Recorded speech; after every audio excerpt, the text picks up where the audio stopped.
All right, hello, good evening, everyone. Good evening.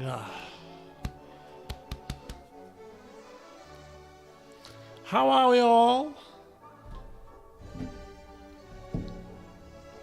Merry Christmas, indeed. Merry Christmas to you all. Well, is it a miracle? I'm on time. There doesn't appear to be any technical glitches, apart from the fact that I forgot to put my background on repeat. There we go. Let's have that happening. So, yes, here I am. Thanks for hosting a stream on a Thursday. Okay, let me give you the story about that. So I was supposed to be going out on Friday, tomorrow. So I couldn't do it on Christmas Eve, so I couldn't do it on the Friday. So I'd like to do it as close to Christmas as possible. So the option was Thursday, which was fine because I had booked the Friday off because I was going out anyway. So that was the plan, and then Friday was cancelled. But I'd already committed to Thursday, so I didn't change the stream to Friday because I've made alternative plans now. So that was the reason. So sorry, folks. I'm off tomorrow, and anybody in America will benefit. But that's why I'm starting it early. I always start these streams at 6, so that if people do have to dip out because early start the next day, at least you can see something. So yes, indeed. We've got snowstorms. Excellent. Right, just let me know how the music volume is. Obviously the music is in the background, just to give us something in the background rather than just nothing, but I don't want it to be too overpowering, you see. So, yeah, just let us know how that's going. But this is supposed to be royalty free, apparently. It took me all of me powers to also find royalty-free background, because I'm quite aware that obviously some backgrounds that you use, I want a crackling fire or something, like a nice wintry scene, but yeah, copyright issues, I didn't want to risk any backlash from using somebody's background without permission, so this is the best royalty-free Christmassy background that I could find in 15 minutes. So that's as long as I left myself to find something. And apparently this music is royalty free too, although I'm a little bit sceptical because there's some Tchaikovsky down the line that I've seen, and Tchaikovsky? Is Tchaikovsky royalty free? This actually is Tchaikovsky now, in fact. Royalty free? Maybe, maybe not, who knows? But anyway, here I am, and do you like my attire? I went out today especially to buy... No, I think some of the songs might have singing a bit later. Anyway, yeah. So what happened was I went out shopping. I went out shopping to get some snacks, which I sat down here, and some Coke and some ice. The staple supplies. And I thought while I'm in Tesco, I thought I wonder if they've got any sort of Christmas jumpers or Christmas T-shirts, because I didn't want to wear the PlayStation one again. I wore that last year.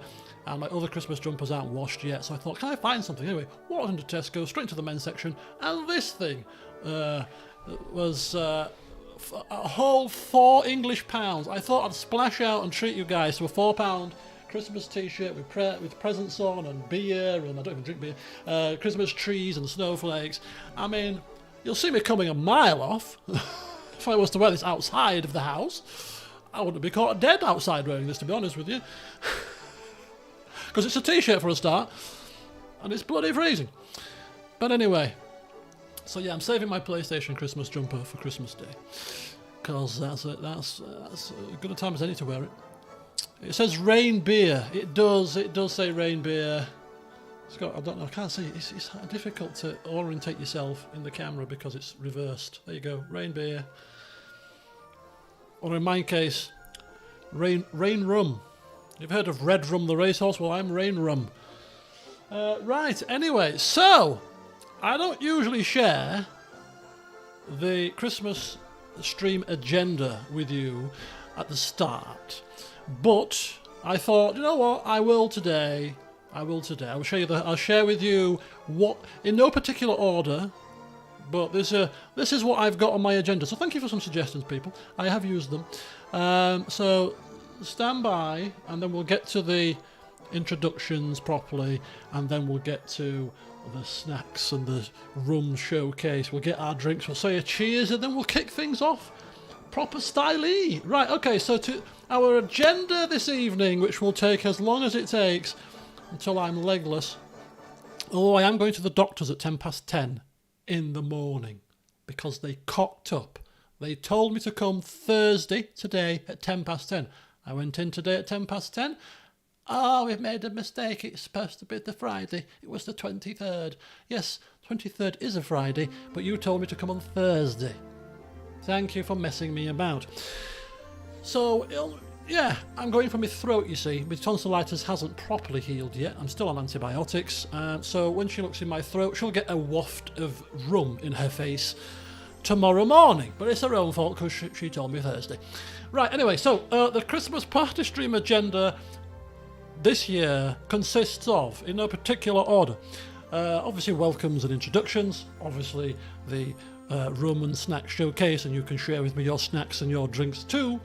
We've then got the review of 2022, which I've done no preparation for, so we'll just wing it. But we'll look back at some stuff that happened this year. We can share stories, and we can also look at some of the LPs that I did this year too to see how things went, because this year went quite quickly, I'd say. Then we've got Witcher 3 Next Gen Update Showcase, so I'm going to spend about 10-15 minutes diving into The Witcher 3, which has just recently been released, a new Next Gen update with ray tracing and all the fancy stuff. So I've turned it all on in preparation, done the graphic settings. We're going to dive in and see how that looks. We've also got a look ahead to 2023, and I might bring up my list of games to play, and together we can see what 2023 might pan out to look like. Of course, I won't stick to the schedule, but hey, it's be a bit of fun. We've then got something that Nagisa has set up for us, which I won't spoil the surprise for those of you not on the Discord, but we've got a little bit of a game set up for later, which will be quite fun. We've also got CK2, a Game of Thrones mod, character creation together. I'm going to create my CK2 character for Game of Thrones mod today. That'll be fun. We've also got another surprise section from another viewer a little bit later involving the game Wildermyth. We've also got a little bit of fun that I've crafted. I've not crafted it at all, but I've got a quiz book, and I've got something, because I was on the chase this year. I don't know if you know, I was on the TV. I was on the chase this year, and there's a version of the chase called Beat the Chasers. So I thought we'll do a little bit of a game called Beat the Viewers. So we'll have a bit of a quiz, and you guys will be the collective hive mind. You'll have to answer as many questions out of 20 from my quiz book as you possibly can, and then I shall also try to answer 20, and we'll see who gets the most, you or me. A bit of fun for later. Takeaway ordering, of course, is customary. That's going to be happening probably after 10. We've also got City Guesser. We've had a bit of fun with that, something similar in the past, but apparently City Guesser is quite good too, so we'll maybe dive into that a little bit later. We've got a Q&A section, which is to be reserved for when I'm really off my rocker.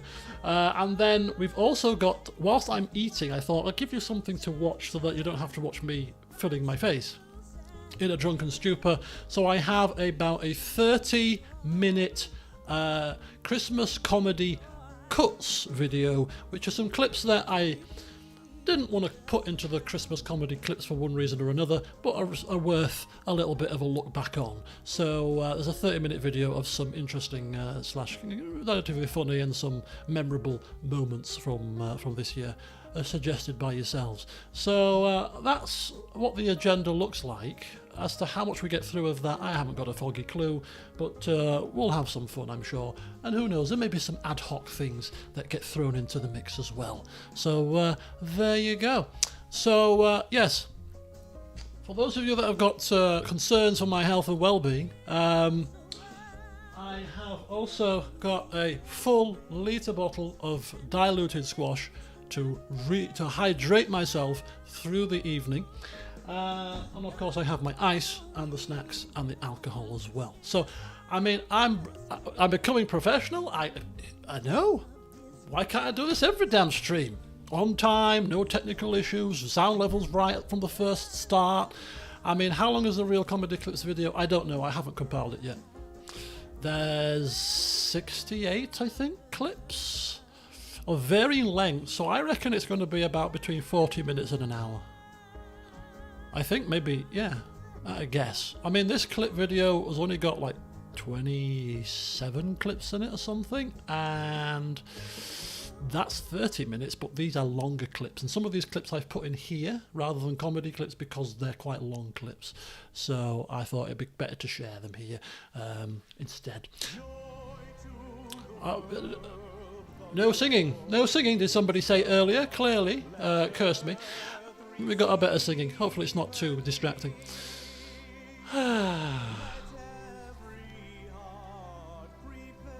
These problems will be oh, ye have little faith. Right, okay, so welcome everybody.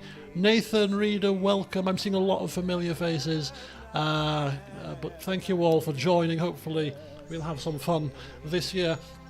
But without further ado, I'm a bit parched, you know what I mean?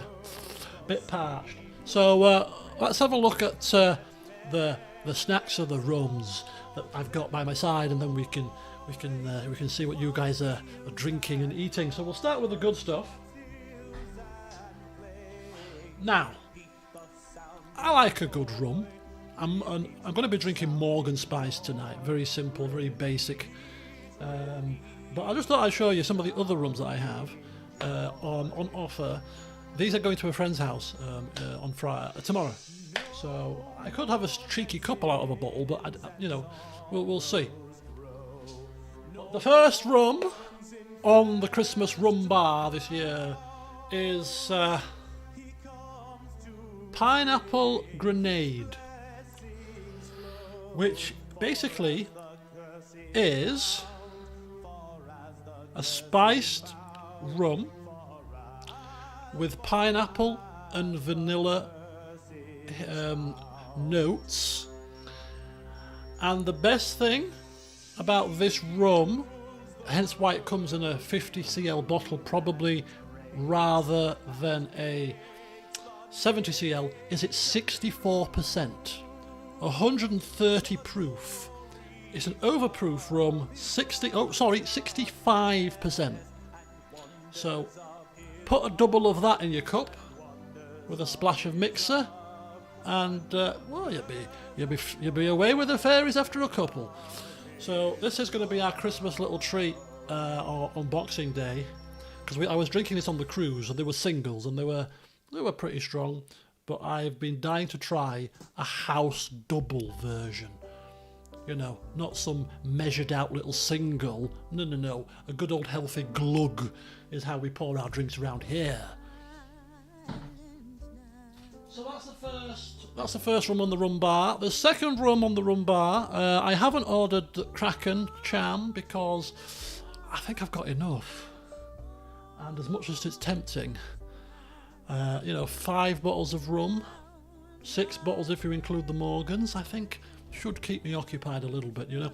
The second rum is Bumbu. I don't know if you can see it. I might have had this before, showed you this before. This is Bumbu rum, which is a rum that has quite a strong banana flavour, but it's comes from, I don't know where it comes from actually. Blended from Barbados. Blended from fine Barbados rum and hand-selected spices that evoke the rich and colourful history of the West Indies. Bumbu rum, quite a nice little crossbones kind of bottle, and corked, of course. It's yeah, quite a could go down well in some grog, couldn't it? Eh? But that's the second rum on the bar. The third rum on the bar is an old favourite of mine. It is the 42.6% Aberforth's Rum Bullion, a beautiful spiced rum. I've read this blurb out before, I think, but this is very tasty. This is probably my second favourite rum behind Morgan's. I've not had it for a little while, so this will be quite the treat when I open it on Boxing Day. And And then the final rum, which is quite a rum that I've tasted for the first time this year. It's called Libations Spiced Rum. Look what it says at the top. Yorkshire. Yorkshire. This is a spiced rum. It's a 41.5% rum, so most of the rums I drink tend to be more than 40. It's got some quite powerful flavours, quite a strong clove. You can taste a bit of clove. Very, very spicy. It's very, you know, spiced rums tend to be spiced, but this is, you can taste the spice in this one. Goes really well with Coke and lime. Does this one? Yeah, distill. Our rum starts its journey in the Caribbean before being carefully distilled and perfected in Yorkshire. Right here in God's own country. So that's Libations. But forget all of that, because here's my drink of choice today. This man, Captain Morgan. £11.50 for a litre bottle, duty free in Spain. Why did I only get 2 when you're allowed to take back 4 litres? Was I insanely crazy? Was I stupid? Clearly I was. I had the money to buy 4 bottles. I bought 2 at £11.50. These things are 22 quid without a special offer. Cheapest you're going to find it in this country in a supermarket is 17. Why did I buy only 2?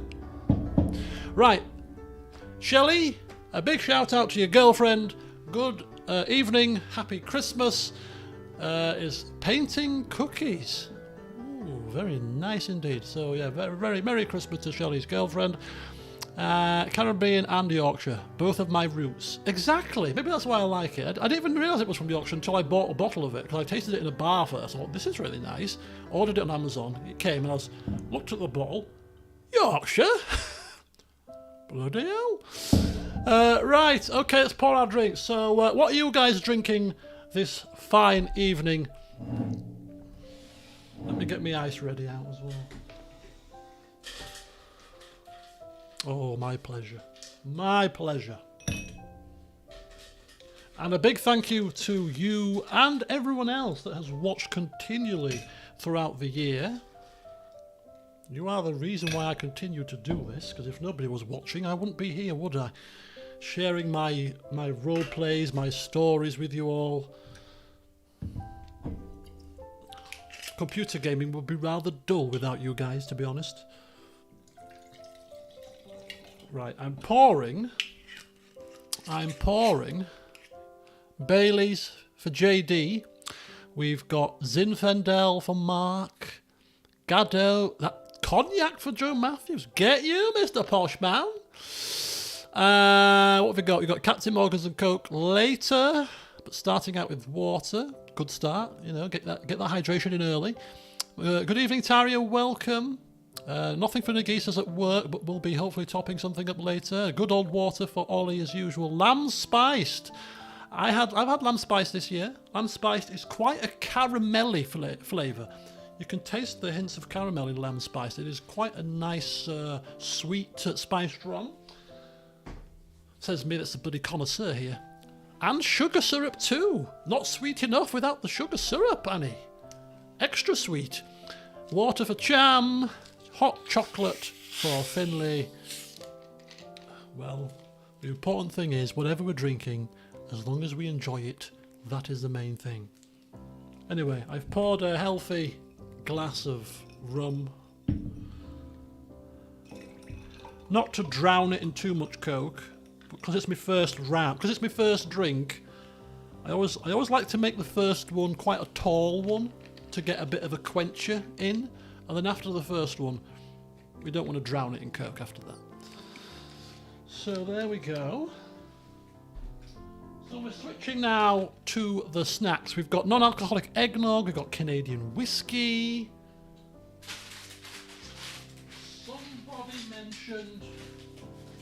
Somebody mentioned some Canadian rum that I need to try. Somebody mentioned some Canadian rum. I'm sure somebody mentioned this Canadian rum last time we had a party stream. I'm like, I'll have to remember that, and I forgot. I have a pen. and a piece of paper here. Shout out what that Canadian rum was, and I will write it down right now, so I do not forget again, because I like to try my rums. Anyway, snacks. I have got Catherine. Catherine must be here. I've seen Pete. I've got paprika, Pringles, because why wouldn't you? These must be in my top 3, top 2. I don't know. Maybe favorite. Top 3 crisps of all time. I mean, these things are flipping so delicious. It's unbelievable. Catherine, hello, Catherine. Paprika Pringles is, of course, the main crisp of choice this evening. We've also got... They didn't have any muchos, unfortunately, which was my second choice I wanted to have. Maybe it's too much of a summery snack, I don't know. But these are quite nice, and they're a little bit lighter. And these are the Sensations Poppadom lime and coriander chutney flavoured Poppadom Sensations. Oh, these are delicious. These are absolutely... Well, obviously, yeah, you can go through the whole packet of these in a blink of an eye. They're very light, very tasty. So that's... And then, of course, we've got the dip, which I almost forgot. Had I not checked the Discord server before departing to the shops, I would have come back without dip because I forgot to put it on my list. So that's my savoury snacks. Not going too mad. Probably won't eat too much of these. But for the sweet tooth, for maybe after my dinner, I've got Old Faithful here, Galaxy chocolate. I'm sticking to the favourites. Nothing too fancy today. Sticking to my favourite rum, to my favourite crisps, to my favourite chocolate. I've reverted back to England mode. Isn't that right, Shelley? Basically sticking to type today. Aha! Hang on, Clockwork. Hang on. I haven't got a chocolate orange, but I'm a big fan of... These are my favourite chocolate biscuit that you have with tea. Fox's Chocolatey Rings. So what did I see in Tesco's as I was going down the biscuit aisle? But Fox's new limited edition chocolate orange rings. I had to get them. Chocolate orange rings? Well, they've got to be nice. I love chocolate orange and I love the chocolate rings. Put them together, it's got to be a marriage made in heaven, surely. So we'll try these a bit later on camera. We'll see how nice they really are. So I do have some form of chocolate orange, as is customary at Christmas, clearly. But I didn't... No, neither did I. But yeah, it must be recently released for Christmas or something. Limited edition. Go out and grab some before they're gone. Right, we're not eating yet because I don't like to eat snacks until I've had at least 2 or 3 drinks. So without further ado, folks, thank you for joining me this fine evening. On a work night for most of you, I do appreciate. Yeah, here is to a year that's gone by very quickly. It's had ups, it's had downs, I'm sure, for many of us. But, I mean, we're still here. And I'm just hoping that 2023 is a year that we can look back on with fondness as we have all achieved what we set out to achieve at the start of the year. And hopefully I'm, still doing this. And we'll have had a year chock full of fantastic games, such as, I don't know, Harry Potter, Baldur's Gate 3, some Total War 3 Kingdoms maybe. There's lots of great games to look forward to in 2023.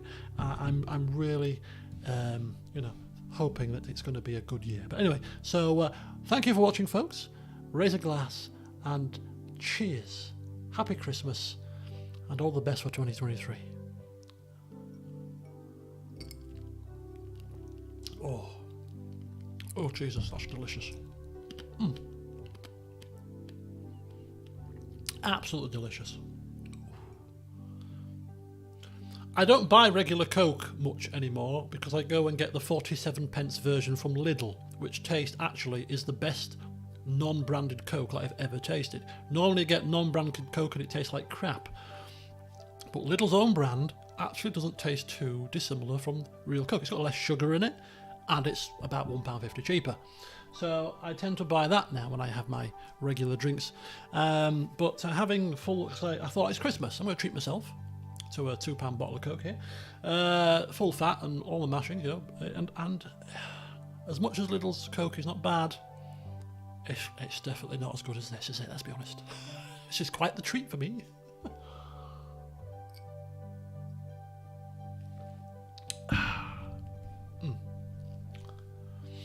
Absolutely fantastic. And in other news, sorry to bore you with my ailments, but I haven't been to the dentist for like 18 months because I don't like dentists and I keep my teeth relatively clean. You know, I've got a nice electric toothbrush, use Listerine and stuff, and it is what it is. But as of about 3 days ago, bottom right molar, which has got a filling in it, and it's had a filling in it for years, starting to become quite sensitive. Anything hot or anything cold, starting to pain me. So first task of 2023, if I've not been struck off, is to book a dentist appointment for a checkup. For them to probably turn around and say, you need a filling. It's like, okay, let's go through this whole procedure again, shall we? I don't have injections, so you're going to have to drill me without. But anyway. Matt Jones drinking brandy. Mom stopping by for hello. Probably not. Dude has got the Hogwarts game pre-ordered. Deluxe edition. Oh, you're taking a chance there. You're taking a chance. I read not so long ago that they have some content, extra content, the Dark Arts Arena and stuff that you have to pay for. Caused quite an uproar on Twitter. Hauler's in the doctor's office. Hope all goes well, Hauler. Catch you later. Whilst I'm on the big screen and whilst you're on your treadmill. This is 2 Point Hospital music. We're linked by tooth. We had those root canals at the same time ages ago, and I've had a bit of an on-off tooth pain lately too. Catherine, that is spooky. That is some spooky stuff. We both like Muchos crisps. We both love paprika Pringles. Have we been separated at birth, Catherine? I ask you. This is uncanny. It's a bad habit. I know it is. I know it is. You should go to the dentist at least every 9 months. It used to be 6 months, but I got told nowadays you can go up to 9 months with it. If you keep your teeth in good condition, 9 months is fine. Not 18 though. I wouldn't recommend it, because even if you think everything is fine with your teeth, you know, X-rays and things can spot underlying issues before they crop up, before you have to have root canal like I have. That's another thing. I was supposed to have this root canaled tooth capped because after root canal you've got no nerves in the tooth and eventually it goes brittle and can break. 1 minute you could be chewing on a toffee, next minute your tooth's broken in half. So it was supposed to be capped, but then COVID happened, the appointment for the capping was cancelled, and then I never went back until I had to have a checkup that June. Had a checkup, everything was fine. They couldn't do an X-ray because the machine wasn't working. They said book in an appointment for the X-ray in as soon as you can. The dentist was moving to another location, so they said you're best off waiting until November in 3 months' time. I was like, okay. Did I rebook in November, last November, for this follow-up appointment? No. I thought you've messed me about. So bugger it. And now there's me suffering with my teeth. But anyway, we have to have a DNA test. Hello, Leroy. I love your name. Oh, every time I see your name, Leroy, it always reminds me of World of Warcraft. Those halcyon days when I was glued in front of the screen, addicted. Hurt Cupboard, good evening, you're off the bus. In Leeds, they've been striking anyone who missed their yearly checkup off the books. Oh, don't say that. Don't say that. Oh my God. If I've been struck off, that's quite a problem, because getting back into another dentist is going to be very difficult, because you can't get an NHS dentist for love nor money around here. So that would be pretty bad if they've done that. But anyway, All I'm going to say, I'm going to ring up and say, look, I've been away. A little white lie. I say, I've been away on business abroad. Do apologise, but I'm back now. Can you fit me in? Should have told you before I went, but I've been away on business. For 12 months, working in the Caribbean. Like my tan. I know, singing, I know. Well, hopefully we'll get past this quite quickly, quite swiftly. Oh. Gina Petrie. Ptolemy the Wise. Demo, waiting list in my area is 1.5 years for dentist. So I had to go private. Okay, I'm quite worried now. I might ring them tomorrow. And say, can I book an appointment for the new year? Rather than waiting till the new year, just in case they strike their books off at the 31st of December. I'll ring them tomorrow. Hello there, sorry, I'm awfully sorry. I've been away on business for the past 12 months. I need an appointment ASAP. I do apologise for not letting you know, but please, can I have an appointment in the new year?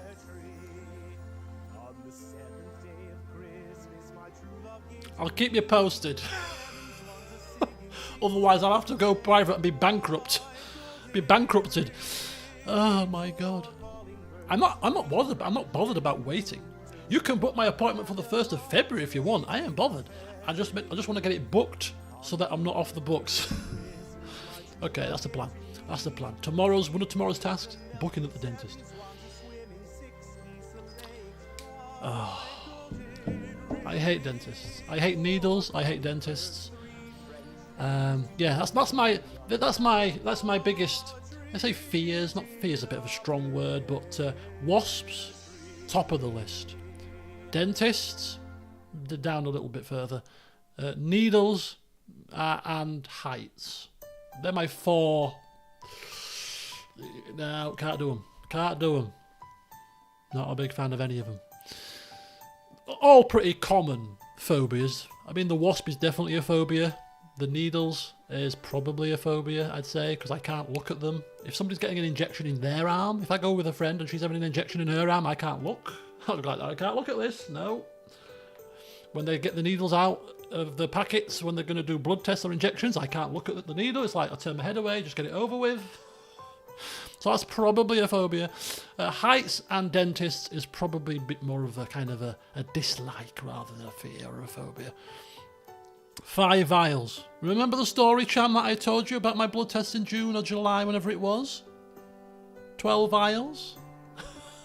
And she dropped them all on the floor, remember that? Trauma? For somebody that doesn't like needles? Yeah. So imagine my horror when I was told by the doctors that I have to have routine blood tests for my lifelong condition. It's bad enough having to take a pill once a morning or once an evening now. I've switched it to an evening because I remember to take them on an evening better because I just take it before I go to bed. So imagine being told that you have to have regular blood tests for the rest of your life. I hate needles and now I have to have regular blood tests. I mean, I could have screamed. So I failed to turn up. I did honestly forget. It wasn't malicious. I got booked in on Friday, the 9th of December, for my first blood test. I forgot about it, but I blame the doctors because they didn't send me a reminder or a text message or an appointment card. So they relied on me to remember, which clearly I'm a very busy man, slipped my mind. And have I rebooked my blood test yet? No. But like, I'll do it in the new year. What's the rush? I'm taking my pills. What more do the... And you're going to be sat there saying, for God's sake, are you stupid? You concerned people, are you stupid? What are you doing? Your teeth are going to be rotten. You've got a serious condition and you're not going to the doctors for your blood. What is wrong with you? I know, I'm sorry. I'm just a bit... When it comes to my health, I like to think I know best, but clearly I don't. But anyway, snakes. I don't mind snakes. I had a snake put around my neck in Jamaica. When you don't touch a snake before, you think it's going to be slimy and snaky. It was dry and warm. It was really a nice little snake around my shoulder in Jamaica. got a picture taken with it. I like this. Is fine.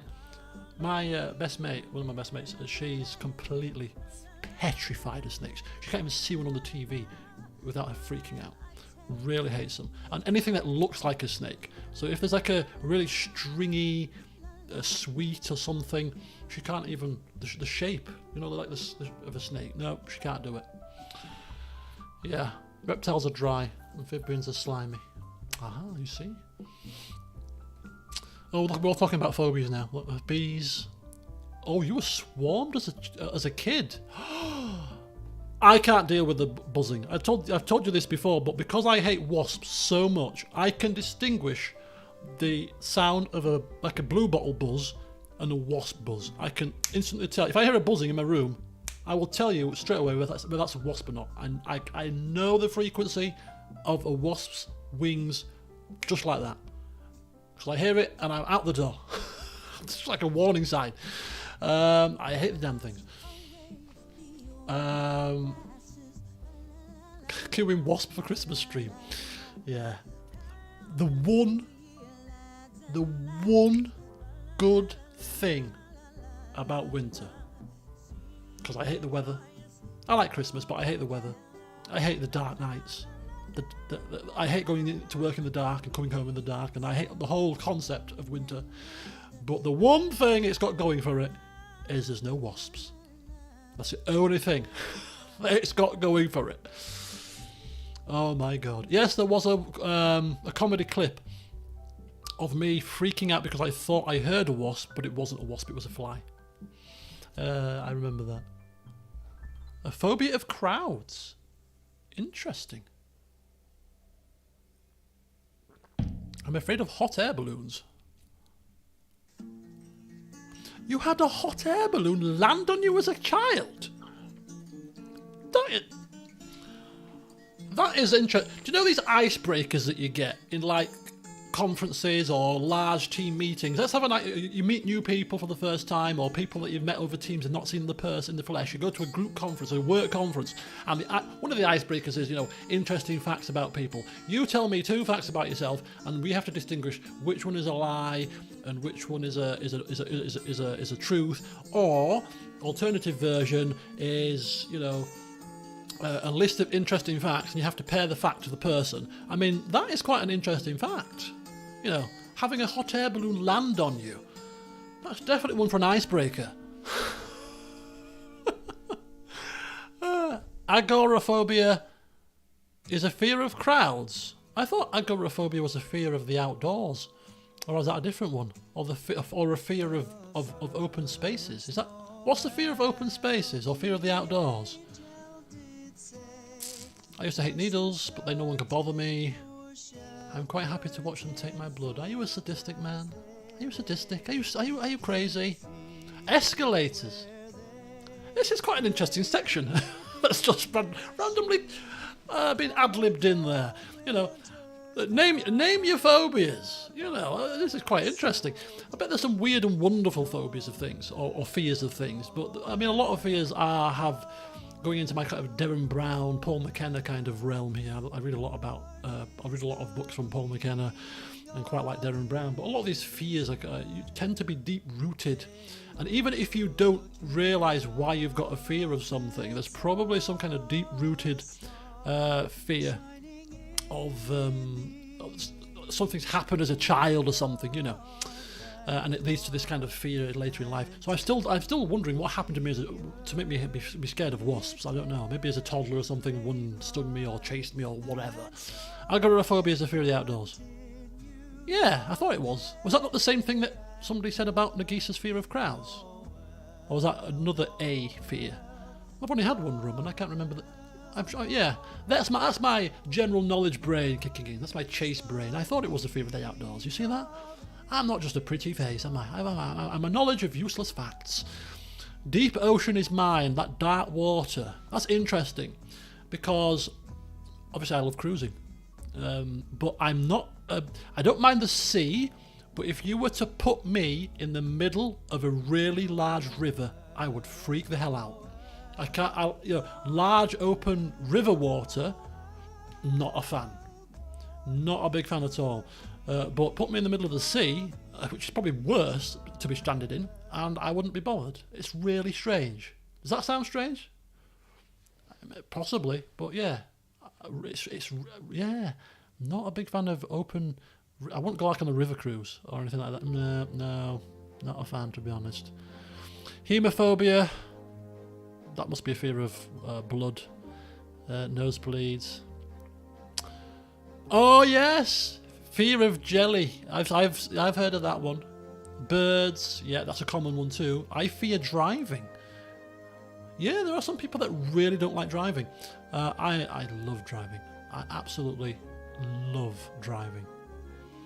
Yeah.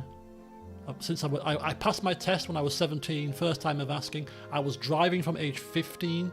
I used to drive on an abandoned airfield that was converted into a driving thing.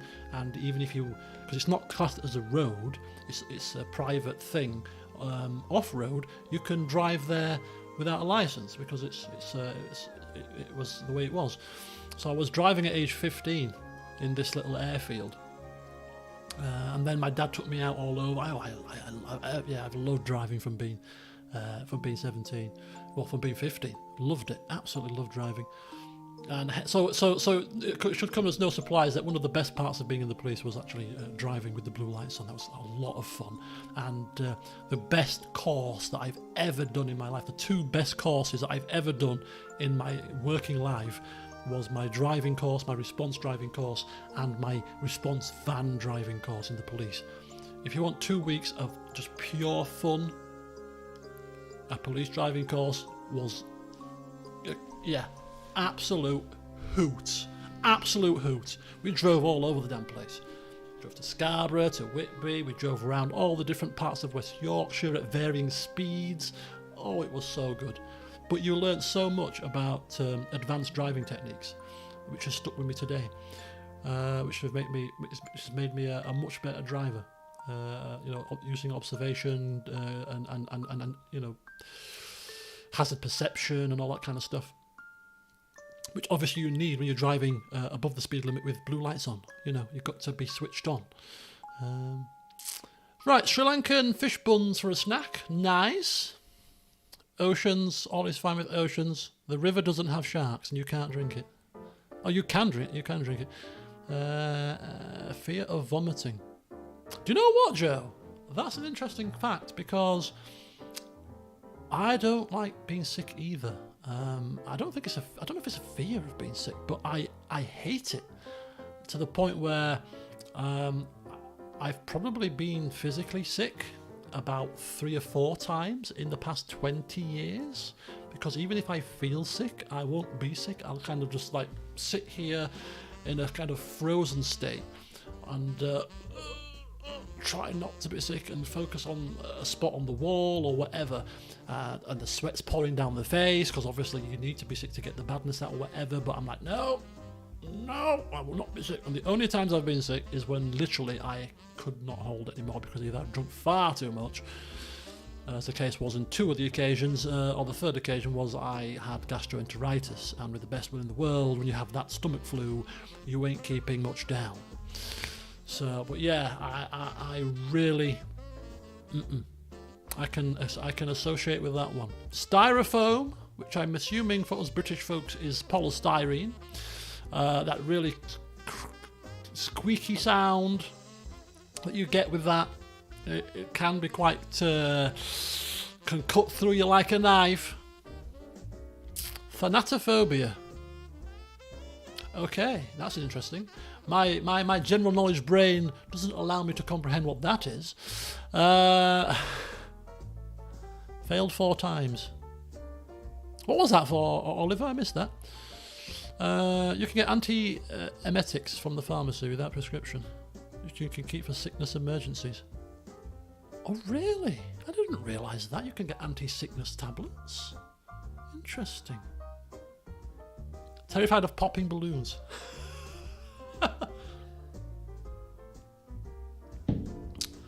Ah, lovely.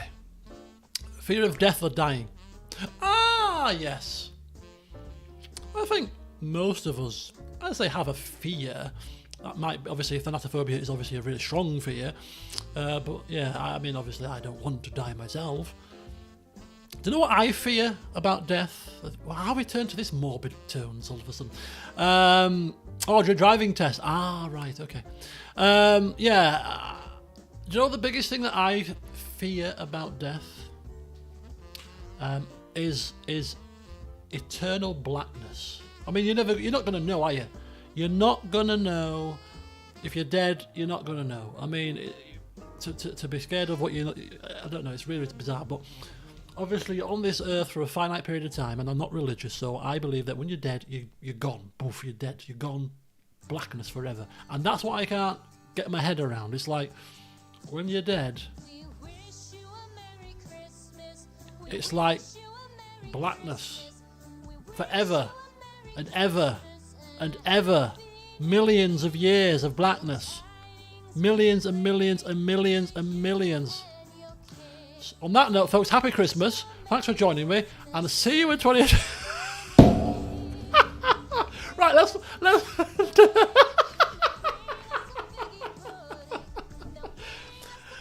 shall we add this to the comedy clips? We wish you, and we're talking about death. Oh my God! Right, okay. Let's. Holy hell! What fantastic timing! Oh dear! Right, let's go. Let's move away from phobias. let's look at the 20. What's on the agenda? Let's look what's on the agenda. It's never too late. I have not done them yet. I've not done them yet. There could be comedy clips in this stream that could still make the cut. So if anybody's got any comedy clips from the stream, just write them down and send them to me before Saturday.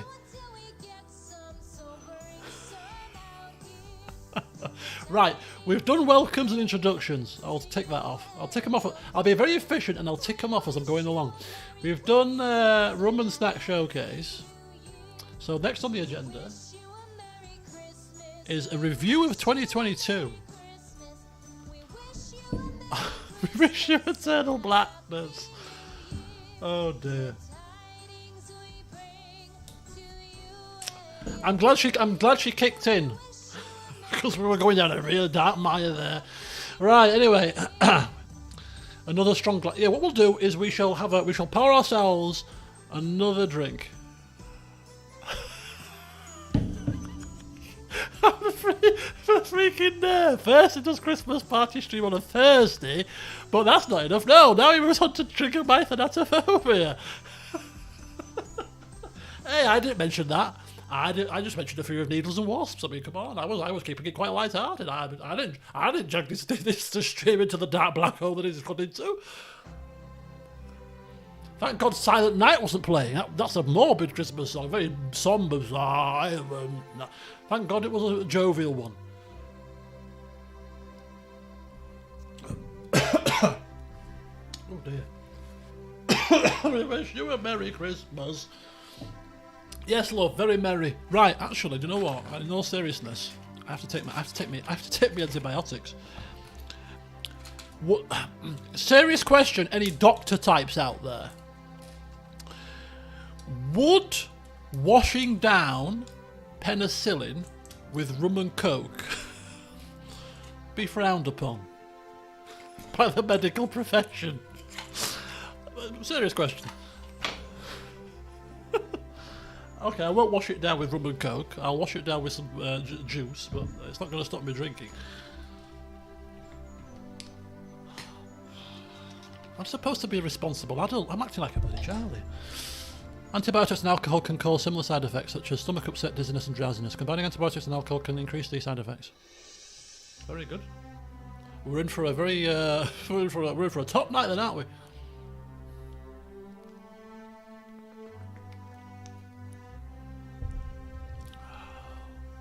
The same enzyme that digests alcohol also does antibiotics, and your body can't produce it itself, so once you run out, that's it.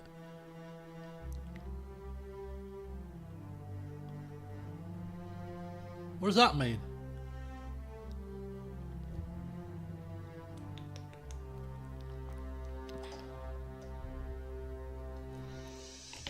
Well, gone are the days when I used to drink a whole bottle of rum on one of these streams, like some maniac. I'll just stick to half a bottle today. How about that? Right. Okay. So let me just finish. Right. 2022 in review, and I'm going to be not just harping on about my 2022, but feel free to chip in with your own achievements, your own accolades, your own experiences of the year as we move along. You know, just like you have done with your phobias. All I'll ask is let's not take it down a morbid path. Okay? You can take penicillin with alcohol. It's one of the few antibiotics that doesn't react strongly with alcohol. I still wouldn't advise it, but nothing bad will happen to you from doing it once. I'll let you into a little secret. I may have drunk on these alcohol with these antibiotics more than once. And I'm still here, just about. So you know what I mean. It's always a recommendation, isn't it? We don't recommend it. Well, that's your recommendation, Doctor. Thank you for your recommendation. I take that and I shall stew on it for a little while and then completely ignore it. Because that's what we do around here. Right, anyway. So 2022 kicked off in January. Quelle surprise. Wouldn't it be weird if it kicked off in March? Right. Okay, and as I said, we're not drowning the alcohol in Coke now. So we had about that much rum and that much Coke. So it's now 50-50 split moving forward. So that I can sip these quite happily. Mark, enjoy your cooking. I know, Ollie.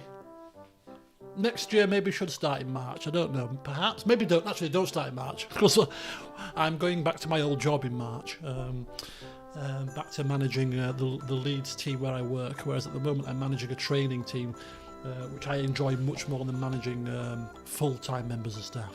I enjoy managing trainees better. So I tap into my previous history as a teacher, you see. I get to teach and coach and upskill and share and impart knowledge with the trainees, and I quite like that. I really enjoy that. But anyway, I digress slightly. So let me bring up my a second. This is why I kind of miss having a third screen for times like this, because 2 screens isn't enough. What's happened? Ooh, this reminds me of Harry Potter. Right, I can't see the chat at the moment, so bear with me. I'm just trying to bring up my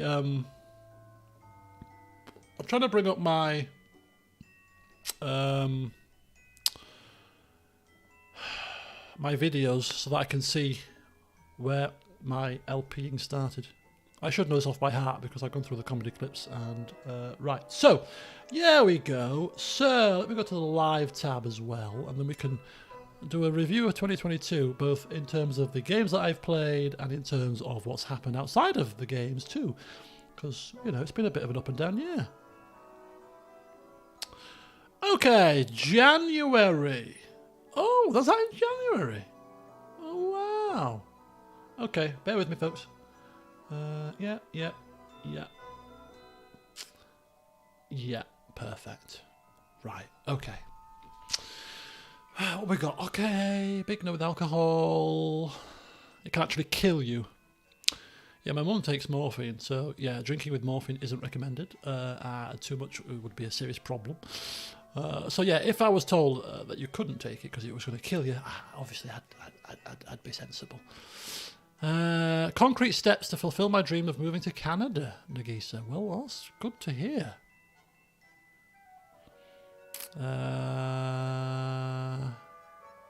2022 I beat Final Fantasy XIV's MSQ after over a year of playing it. Yeah, trainees don't argue back, don't talk out of turn, they just do the job, listen and learn.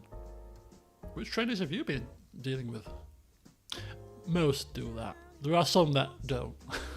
But to be fair, I've been very lucky with my trainees because all my trainees have been just like that, which is pretty cool because it makes my job a hell of a lot easier.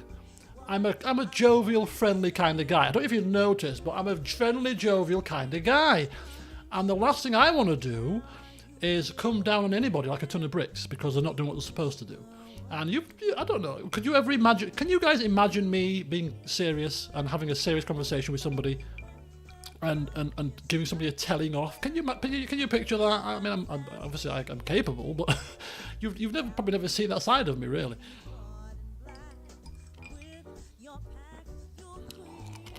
Oh, that's nice. That's a nice ratio of rum to coke. Very nice indeed. Rob Page, good evening, sir. Oh, thank you very much. Thank you very much indeed.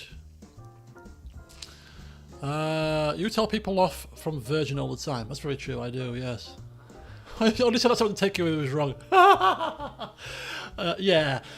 Look, I'm a jovial fella, but you know, when needs must, and people don't do as they're asked, you know, and you need to get serious. As much as I hate it, because most people at work know me as a jovial fella, but sometimes people can take that joviality and friendliness as a weakness, which with me is a big mistake. Just because I'm kind of friendly doesn't mean I'll let you off with an easy ride if you're not doing what you're supposed to do. Anyway, January 2022. How did I get into that conversation? January 2022, for me, started... Yeah, I'm the same. I'm very hands-off. Very hands-off. I'm one of these people that believes that, especially the people that I manage, the grade of the people that I manage, they're very responsible. They should be able to manage their own things, manage their own workloads, manage their own affairs. So I'm one of these people that because I manage like I would like to be managed, which is if I'm doing my job, then leave me to do my job. I don't need to be micromanaged. I don't need to be told what to do. You know, if I need your support, I will ask you for it. But otherwise, just let me crack on with my job, and we're all happy. And so I manage like that. You know, if you're working, I'm not going to bother you. I'll check in every so often, make sure you're all right health-wise and HR-wise and stuff like that. But otherwise, if you're cracking on, you won't hear from me. Why do you need to hear from me? While I'm talking to you and wasting your time, you're not working. So you crack on, and if you need me, I'm here, kind of style. But anyway, would you buy the world's best steaks if they cost £20 a pound? Not really, because I'm not a big steak fan, Ambrister. I'm not a big steak fan. I'll eat steak if it's on the plate, but I'm not the biggest steak person. Some people love steak, go mad for steak. It has to be cooked in the perfect manner, otherwise it's ruined if you overcook it and whatnot. But to me, I ain't that bothered. It's a slab of meat. It's a slab of beef. I'm a lamb man. I love lamb. Oh, I'm in the workers' committee in my workplace, and it feels like Game of Thrones. Oh, good old Game of Thrones. We'll be back in Game of Thrones soon enough. Come January the 1st or the 2nd, we'll be back in Game of Thrones in CK2. Oh, it'll be marvellous. Yeah. Thankfully, where I work, it's not quite so political. It's not too bad. It's not too bad, because it would drive me potty. I hate politics, as you well know. And I can be corporate, if needs be, but I'm not the most corporate person you're going to meet. Some people are like very corporate, very by the book, very like the business comes first and everything for the business. And I'm like, well, yeah, that's, you know, people are people. Yeah. Yeah, I know. Anyway, 2022, this agenda of mine, but this is the beauty of these streams. We just have a chin wag. I quite like just having a chat. When I have to physically actually do something, like let's boot a game up and do something, let's actually tangibly have to do something and think.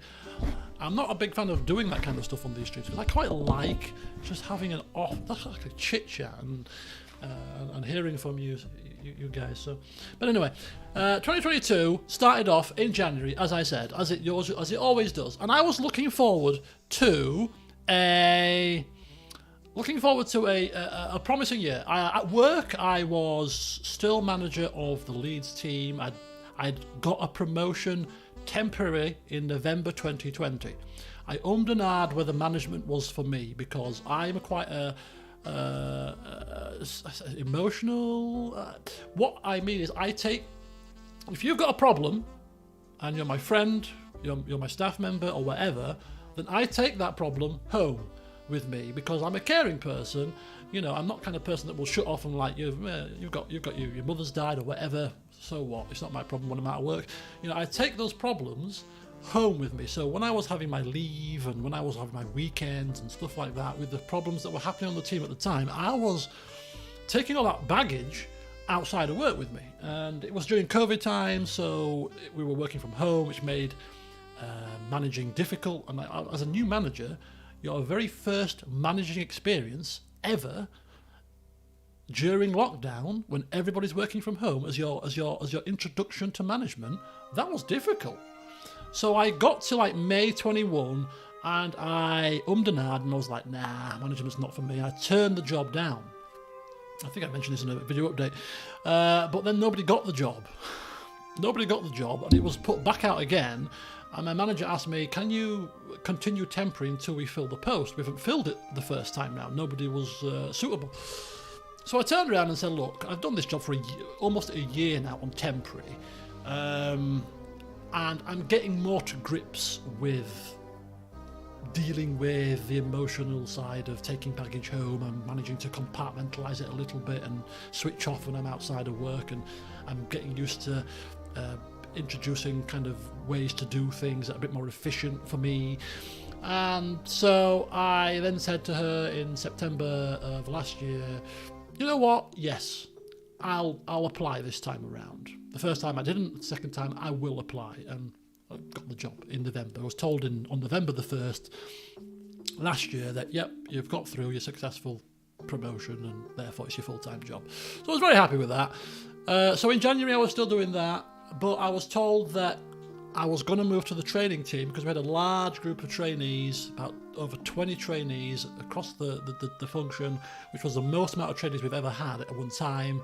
And so they wanted me to be a training manager because I had experience of doing the day job. I was a very good complaints investigator, and I also was a mentor for 18 months. And so having that experience of mentoring trainees, they wanted me to be part of that team. So I was looking forward to stepping into that role from March the 1st.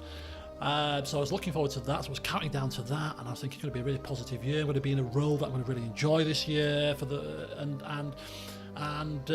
it was good. And then I was hit with a bombshell, if you remember, in January, that I had my blood clots.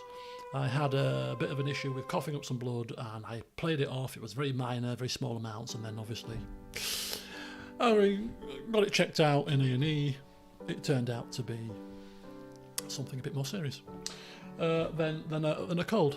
So that was January. So it was a bit of a kick in the teeth for me, January, because it was a bit of a shock for my physical health. But not to let that stop me, I cracked on. So that was January in the personal life. But on the channel, January was quite a good year. I started Far Cry 6. Has my chat frozen? Has anybody talked since Tarry has talked? Is my chat frozen? My chat might be frozen, folks. Bear with me. Let me just refresh.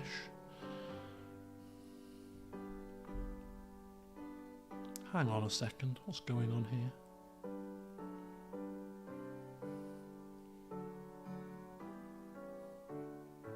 Oh, sorry. I thought you were. I thought it had frozen. I thought surely somebody would have talked by it. Just listening intently. Oh wow. Oh, very, very nice of you to listen. Being respect. Oh, well, look at that. Look at that. Was it the talk of me being, being cracking the whip if needs be? Oh, sorry. Right, thank you. So yeah. On the channel, we started Far Cry 6. Obviously, Far Cry. Do you know what? I really enjoy Far Cry 6 for the early parts of the game, and we'll review some of the games too whilst I'm on. You can let me know what your thoughts were of the LP or of the game or anything like that too. But it got a bit repetitive towards the end because you were doing the same thing over and over. I think the repetition got quite a bit too much. I used to love being sat on the carpet at story time. Yeah, but the memories I take away from Far Cry 6, which might sound a bit strange, but there's a lot of memories I take away from a lot of games that I like. The scenery was breathtaking. The graphics were fantastic. Really enjoyed it. I took so many pictures, and most of my desktop backgrounds throughout 2022 have been Far Cry 6 backgrounds. But the music was fantastic. Oh my god, there must have been about 10-15 songs in that game on the radio that I really liked. Now, obviously, copyright issues, but the songs were that good that I remember streaming and recording and having them blaring out regardless of any copyright issues, because I was enjoying it so much. Like, you're going to copyright me? Sorry, my Danish friends, but I can't turn this radio off because this music is flipping glorious. You know, so, I mean, for that alone, I mean, quite fond memories. But yeah, the early parts of the game when it wasn't so repetitive, the scenery, the music, fantastic. You get about a third of the way through the game, or maybe a little bit further, and it starts to become very much, let's go and destroy that thing on the map, and let's go and destroy that, and do that, and start doing the same old stuff, to the point where I cut a lot of it out at the end of the recordings and just stuck to the main mission. But yeah, I think but this is the thing, I think people think that, or developers think that you have to have this massive sprawling open world map, and for the game. I don't think so. I think if they'd have cut out a lot of the repetition there and kept the game quite compact, concise, with a strong main story, with not an overabundance of side stuff, so that you weren't doing it on every single part of the map, because there were 3 bits, or was there 4 bits, that unlocked piece by piece, and every time you unlocked a new piece, you were doing the same damn things. I think they could have cut that map in half and compacted it down and really focused on strong story and not too many of the repetitive things, because there was enough there. There's the music and the really good graphics, and some of the stuff was quite fun to do initially for the first few hours. But anyway, so that was quite. I've still got fond memories, and one of the reasons why I've got fond memories of Far Cry 6 is because I started playing it during the Christmas break, and I love the period of time between Christmas and New Year. I'm usually off work now, and you get a bit of downtime, and I always love that period of time. I tend to remember the games that I play during that period of time, because it's a time where you can really just kick back, relax. There's no work to worry about for like over a week, and you can just really chill. Lots of snacks in the house and food to drink, and it's just a really nice period of time. So so that's why I've also got fond memories of that, because I started playing it in that period of time. But yeah, so really good memories of Far Cry 6, and there's a lot of comedy clips from Far Cry 6 because of the nature of the game. There's a lot of funny things that happen in an open world shooter, so that was quite fun. And we were also playing in January, I believe, I've just checked but I've forgotten now, but I think we were playing also Mass Effect Remastered. I think it was Mass Effect 3 Remastered by the time January came round. And, well, let's just say that my playthrough of that was probably my most enjoyable playthrough of any of the Mass Effect games that I played. Because I've played Mass Effect 1 about 7 times now, and Mass Effect 2 I'd played twice before playing the remastered version, and Mass Effect 3 I'd only played the once before the remastered. But playing through the entire series, with all the DLCs, with Calamity Cass, was probably my most enjoyable Mass Effect playthrough of the entire lot. It was fantastic, and there's going to be a little bit of a segment later perhaps, but that Shore Leave DLC was just so good. So good. Oh my god. It was just so good. So yeah, really enjoyed Mass Effect 3. I mean, Mass Effect Remastered, sorry. So that was really good. I thought you were being serious, Empress. Jesus, my heart almost jumped out my chest. So that was real good fun. And then let me just bring in I say game of the year, that's going to be Pathfinder, clearly. But my second most favourite game of 2023, and I bet none of you are going to guess it, although you know it took place in January, so it kind of narrows it down a little bit. But if you want to have a guess, feel free, without diving into the archives. If I was to come up with a game, what game would you think I would rank in the top 2 of my most memorable LPs of 2023? 2022, sorry. What would come to mind? What would spring to mind? For, you know, you might not have got the vibes at the time, but there are certain games. No, Pathfinder's number 1. Pathfinder's number 1. Yeah, we're taking Pathfinder out. That's clearly number 1. That's very obvious. It's one of my most favourite RPGs ever. Probably just behind Witcher 3. So, no. There are certain games, and it doesn't happen very often, but they're kind of like games that come out of left field.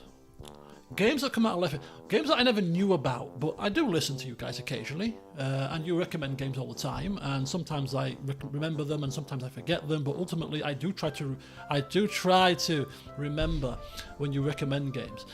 And 2 years ago, it was Eashade. Just came out of left field, and there was just something endearing about that game. The music was fantastic, and you know, the just chilled out, the Sunday stream vibe. I played that game whilst drinking port a few times, and I just really loved that game, to the point where it's still one of my favourite series, which may sound a bit odd, but I really, really enjoyed that as an experience, because I remember you sharing the experience with yourselves was part of the fun. It was just so good. And this year, Forgotten City, well done Oliver Feeney, who was the first to get it right, was that game for me, because you all know I love Roman history by now.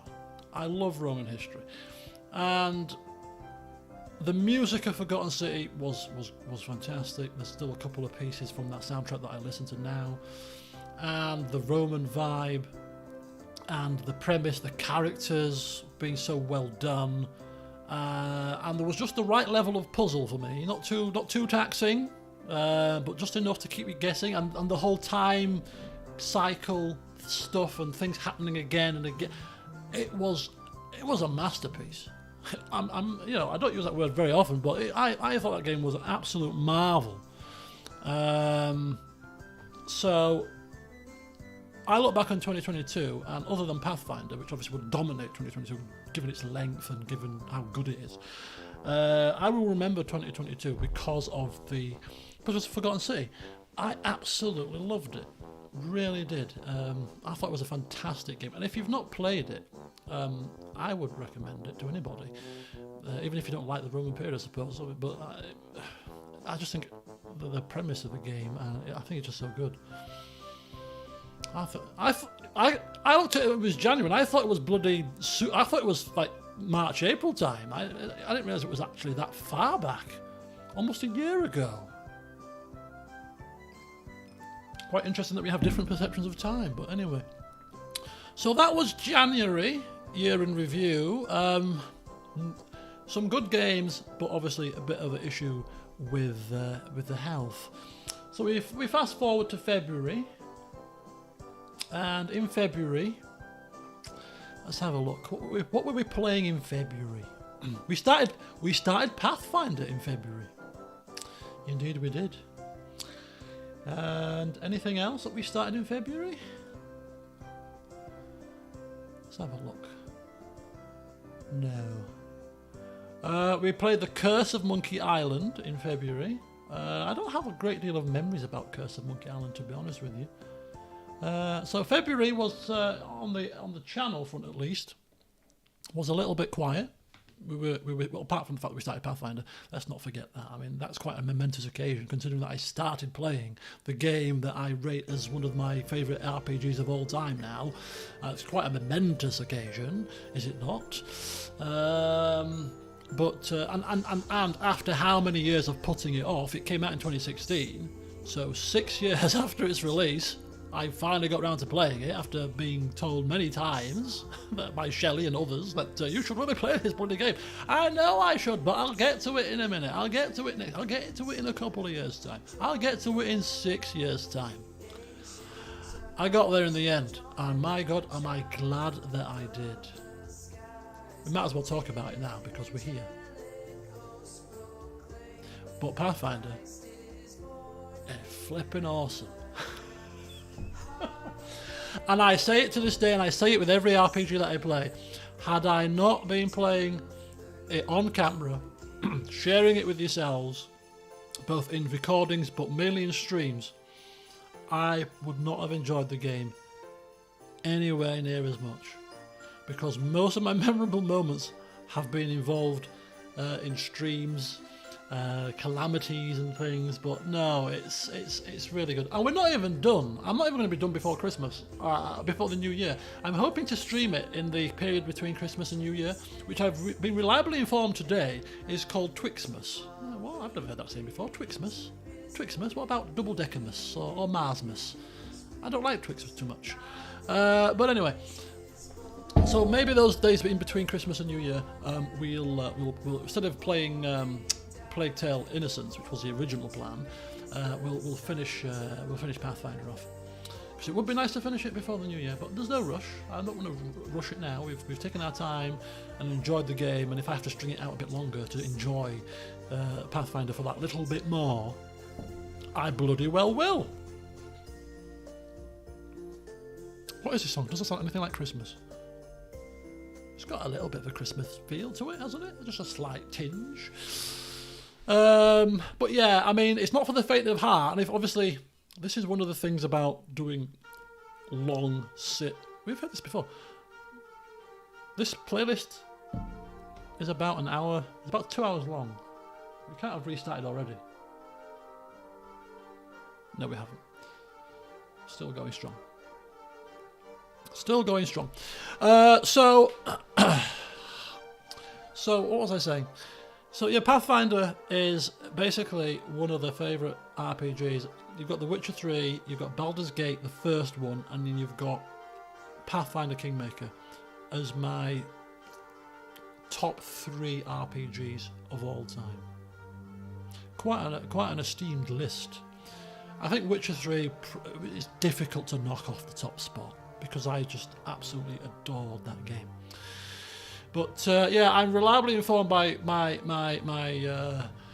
game recommending guru Shelley that Wrath of the Righteous surpasses Kingmaker in almost every element, and if I'm enjoying that, then I'm going to have a fantastic time in Wrath of the Righteous, and I have no doubts that I will. My biggest obstacle to playing that anytime soon is time commitment. Obviously, I've had 100 and I never ever thought to this day when I started streaming my series as a mixture between recording sessions and streams, I never ever thought I would ever have 100-part series ever again. Because you can stream 3-hour streams. Why would you ever have a 100-part series ever again? When you play a game that takes you 200 hours to complete, you're going to have a 100-part series. But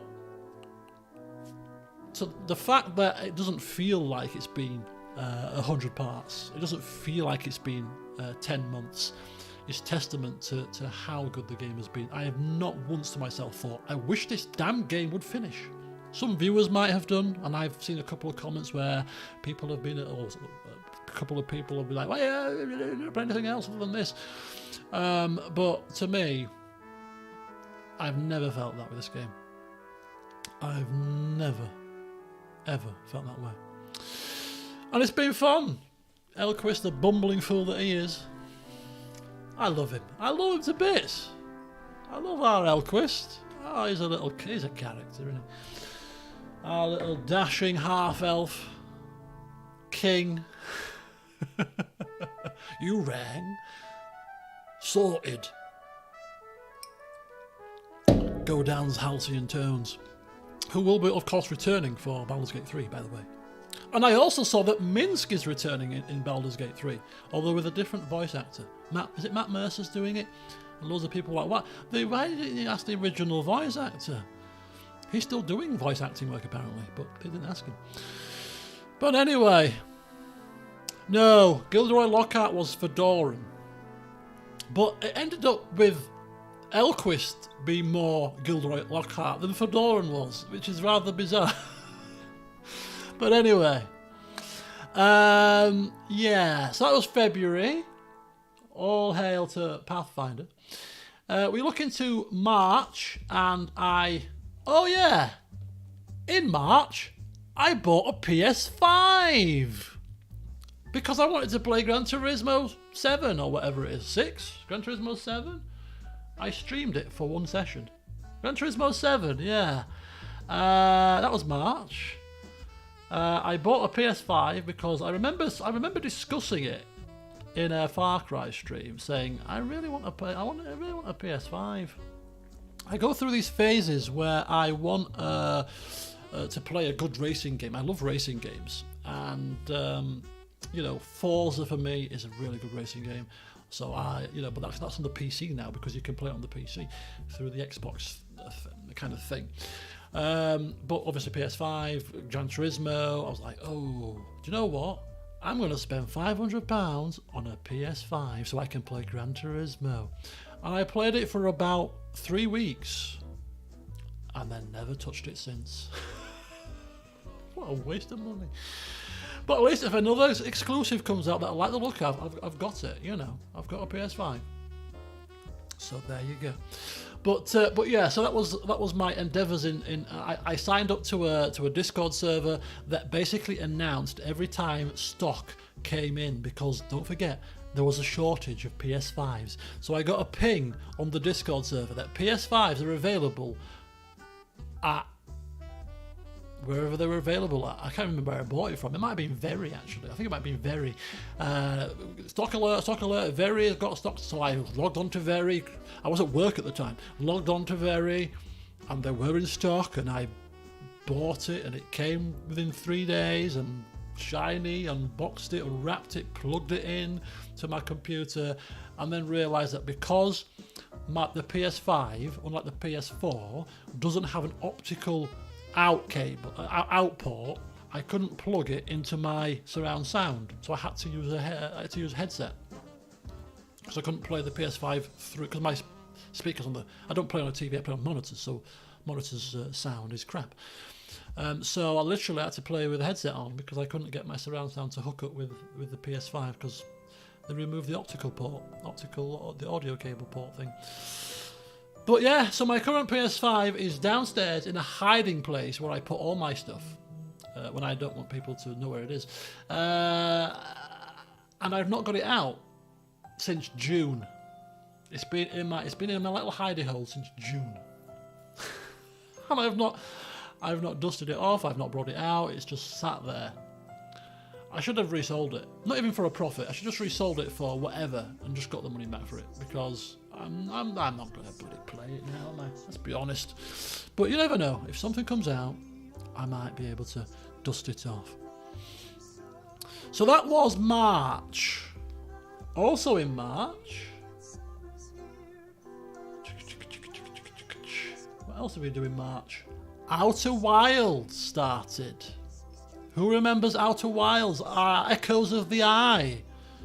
Yeah. This game, warning, when you start the game up, this game contains scenes of horror. And I'm like, it's Outer Wilds. Scenes of horror? What scenes of horror? Don't be ridiculous. Comedy clips. Yeah, scenes of horror. Shelley, have you played Outer Wilds yet?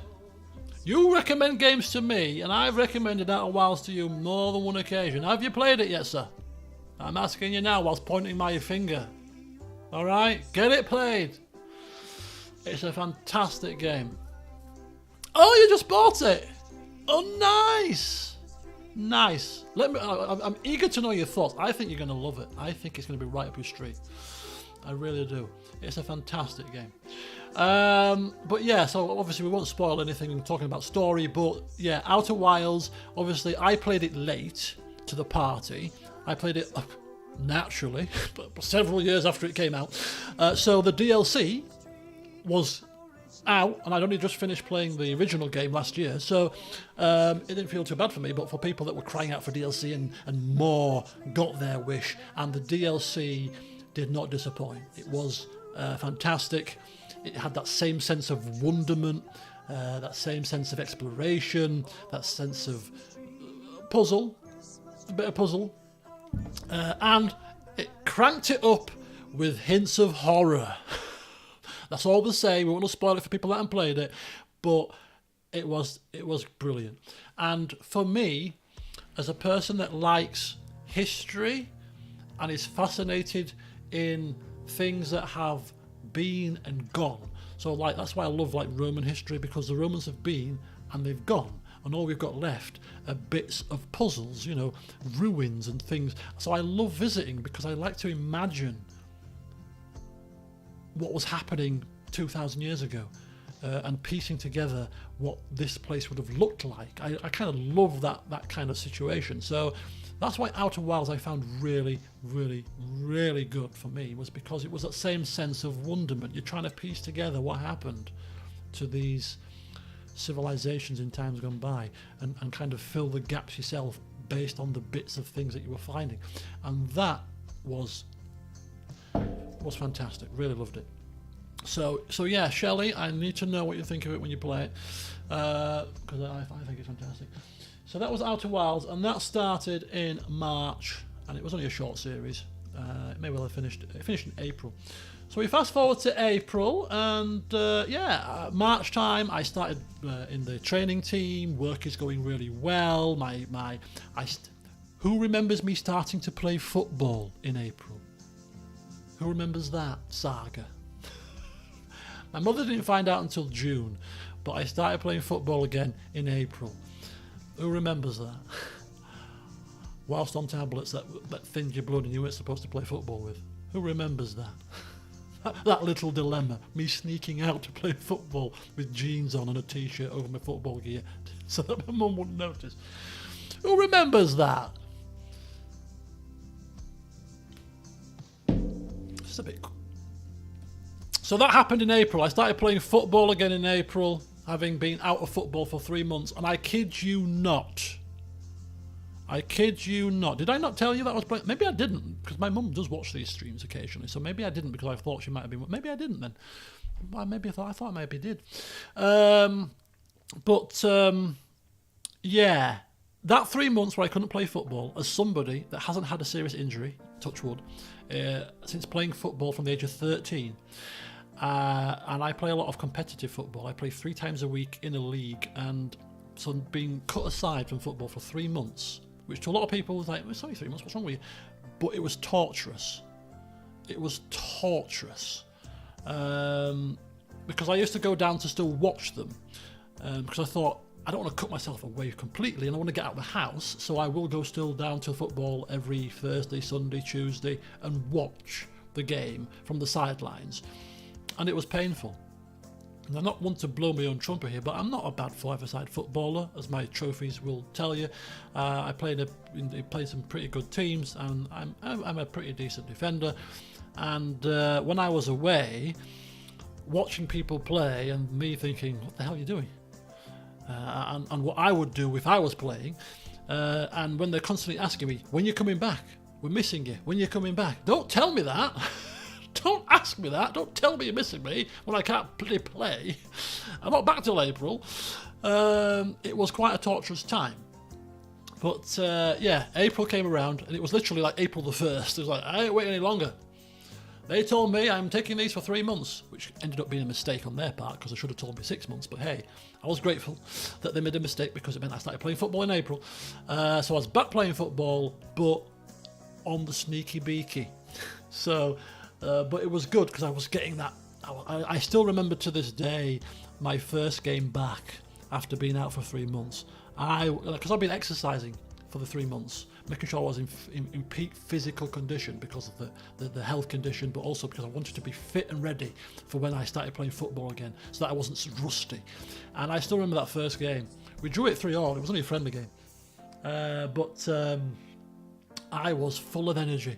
but I was rusty as hell in terms of like my touch and my passing. You don't play for 3 months, it's amazing how quickly you lose touch with the finer nuances of things, and you're not quite sharp. You're physically fit, but you know, you try to pass the ball over there and suddenly it becomes quite hard. You go, what the hell, I'm supposed to pass it there but went over there, how did that happen? You know, the ball comes to you, try to control it, and it controls it and it bounces off your foot. It's like, what the hell? I've only been out for 3 months, not 3 years, how's this happening? But yeah, it was good fun. So in April, what LPs did we start? Let's have a look. We started in April. Nothing. We had the anniversary stream in April.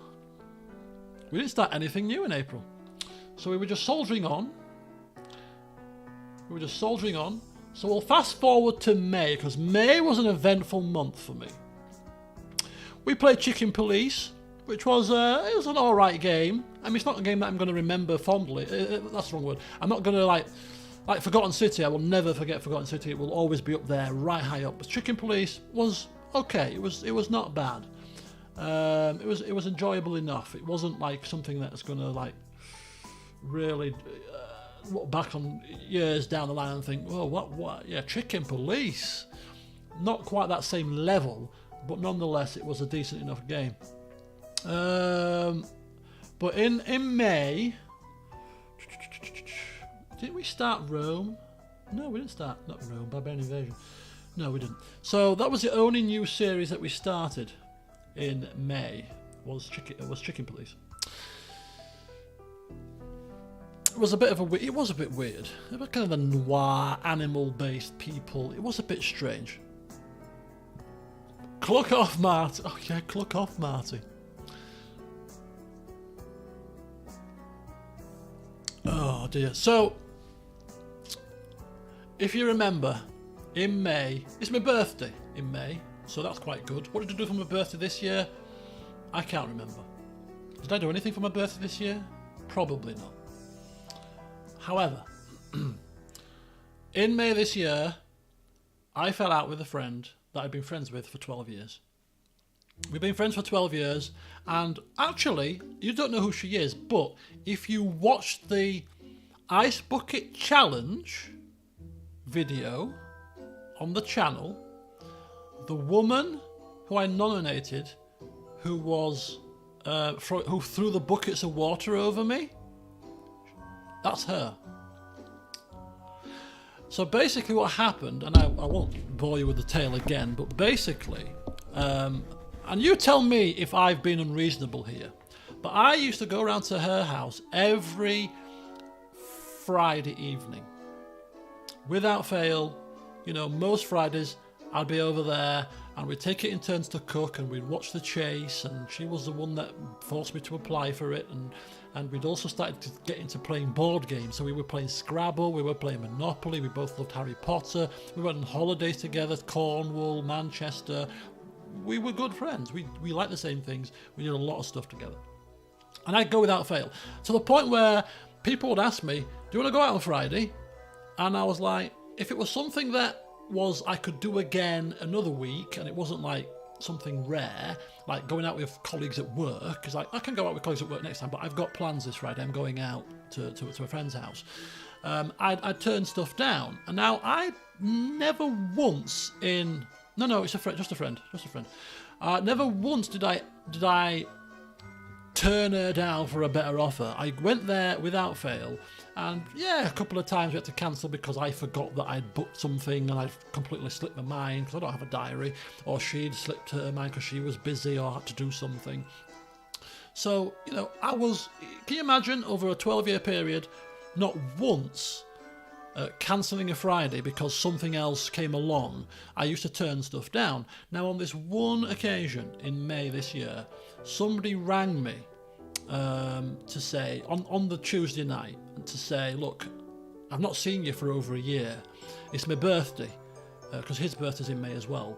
Do you fancy coming out for a drink? We're going to have a little bit of a party. There's going to be some old football guys there that I've not seen for a couple of years, that I've not played with for a while. It's on Friday, and I went, oh. Now I'm going to my friends on Friday. I usually go every week, but I've not seen you for over a year, and I've not seen these football guys for 2 years, so I will cancel Friday with my mate, and I will come to your party. First time I've ever done that in years. So that's what I did. I agreed to go to this party, and I texted my mate, which, I mean, I hold my hand up and say, look, I could have rung her from the start rather than texting initially, but, you know, I was at work, and so I just texted her to say, look, I can't come on Friday. This was on the Wednesday morning, giving her plenty of time to make alternative arrangements to go somewhere else. I was due to cook, so to give her time to get some stuff in to cook, not leave her in the lurch. And had I have had this offer from this other person on the Friday or the Thursday, I'd have said no, because it's too short notice. But it was Wednesday, so plenty of time to get stuff in order for her. So I basically then said to her, texted her to say I can't come. I'm going to go to a party on Friday. Somebody's just, you know. So she rung me to say, I could have lied here. She rung me to say, because I know how she is, to say, oh, did you forget about it? Because I've cancelled before where I've forgotten I was going out. So I could have said, yeah, I forgot I booked it 2 weeks ago. I forgot, it slipped my mind. But no, I didn't. I was honest. I said, look, no, the guy rung me on Tuesday night, and I've not seen him for ages, and therefore I'm going to... Well, she flipped her lids, and she went off on one, and she put the phone down, and then sent me this massive sprawling text message to basically say, I can't believe you've done this to me, and you've passed me up for a better offer, and oh, am I just a piece of dirt on your shoe, and blah blah. I'm thinking to myself, so I basically said to her, look, you're obviously upset, you know, let's talk about this like adults when you've calmed down. Then she texts back, how dare you speak to me like I'm a member of your staff? I'm not upset. I'm not, no, I said, don't, look, you're clearly angry about it. I'm not angry, I'm upset. You've upset me, blah, blah, blah, blah, blah. So I'm like, what on earth is wrong with you? I thought, for God's sake. So I sent a message back, and I typed it out on a computer screen because it was a long message. I thought, I'm not going to type it to a phone. So I typed it onto my computer screen on Word, and I took a screenshot of it and sent it. Basically saying, look, this is the first time in all the time that we've met that I've literally cancelled you because something else has come along. This is, you know, it's something I've not seen for a while. I see you every week. I've given you enough notice. Blah, blah, blah. Let's talk about it when you've calmed down. So I can fully explain things. And I said, I apologise that I've sent it by text message initially. I could have phoned you straight away. You know, I'll hold my hands up to that. Blah, blah, blah, blah. Being very reasonable. And she sent the most horrendous text message back. You have ruined a friendship. Blah, blah, blah, blah, blah. The whole text message. And basically wished me to go to hell. So up until that point, I was like, I'll ring her. You wish me to go to hell? Don't you speak to me ever again, love. Don't you speak to me ever again. So I've gone to hell, clearly, because I've not rung her since May. Maybe she expected me to ring her back. But no, I won't be spoken to like that. And that was definitely an overreaction on her part. And I was willing to sit down and talk about it and explain the exact reason why I decided on this one occasion that I was going to go to this other party. Rather than go to your house, which I've done for the past 8 years, every week, almost without fail. I mean, come on, be reasonable. But yeah, apparently I'm the bad person in all of this situation. So yes, and I'm the kind of person that if you do something to offend me or to upset me, and I'm a reasonable guy, but if you've done something like that to upset me or done something sneaky or behind my back or whatever, which has happened with other friends, I will speak to you again. Nope, that's it. So that's it. She won't ring me because she's stubborn as hell. But if she thinks that I'm going to go pandering to her, I've got another thing coming. Because that was uncalled for, if you ask me. You know what I mean? But anyway, so that was May, and I do still say to this day that, look, you know, I do miss her company. She was a good laugh. Clearly, you know, friends with her for a long time. And I often see things like Harry Potter events, and I see stuff that I think to myself, I would have gone to have done that with her. And it does hurt a little bit. As much as I try to convince myself I'm not bothered, It does hurt a little bit because I'd be like, you know what, I would quite like to go to, I don't know, wherever, with her, as was in the past. Have I not? I poured rum into this, or just Coke? I think I just poured a glass of Coke with no rum in it. But yeah, so I still see things that I knew we would do together, and it kind of hurts. But I'm sorry, I'm not accepting what she did.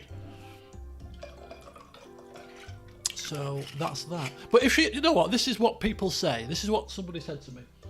If she came to you and apologised or offered the olive branch to say, shall we go for a coffee? Let's talk about what happened. It's been 7-8 months.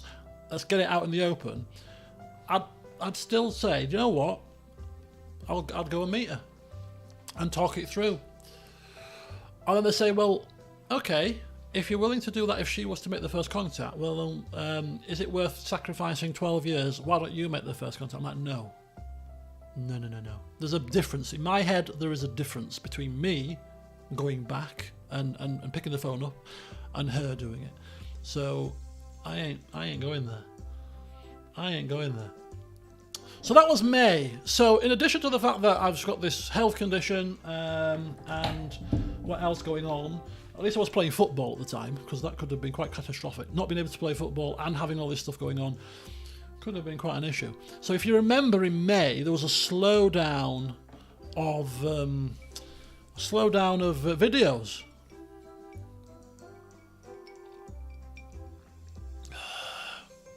Because I was actually, you know, I was not in a good place. But yeah, I know, Radix. Look at that. The stream has been overflowing. We've talked about death. We've talked about losing long-term friendships. But that's like, this 2023 in review, and it hasn't been the best of years.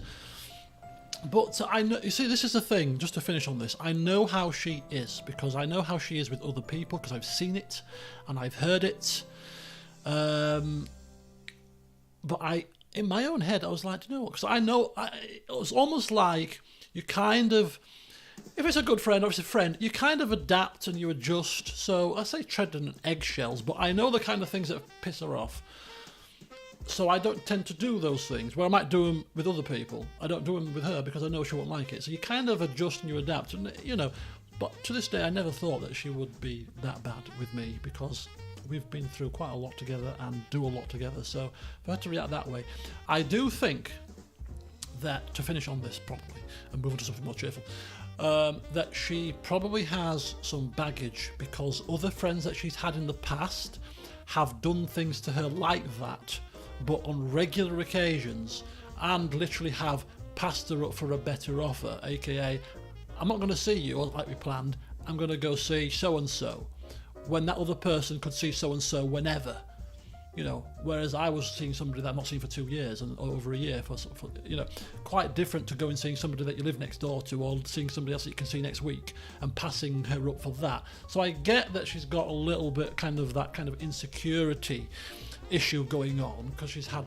her fingers burnt before. But I mean, I would have thought after 12 years of knowing me that she would appreciate that I'm not like that. But hey.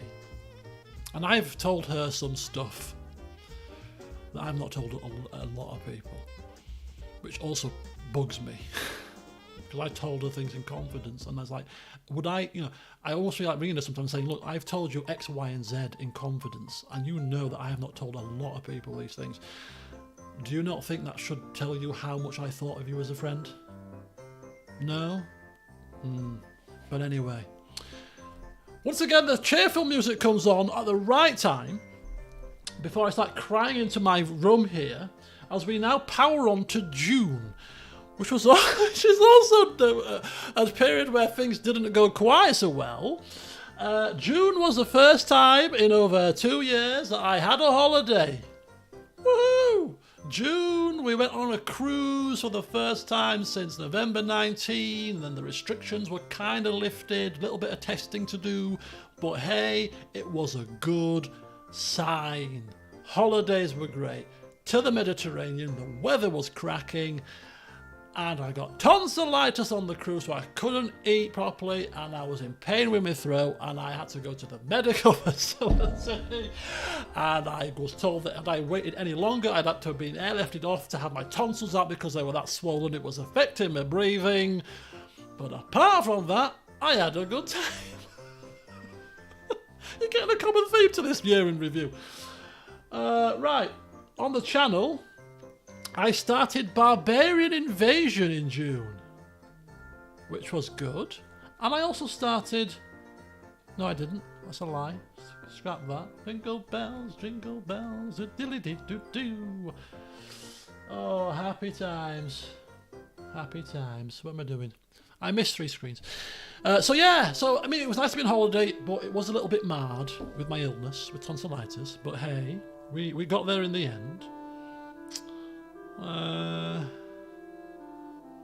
Hey, look!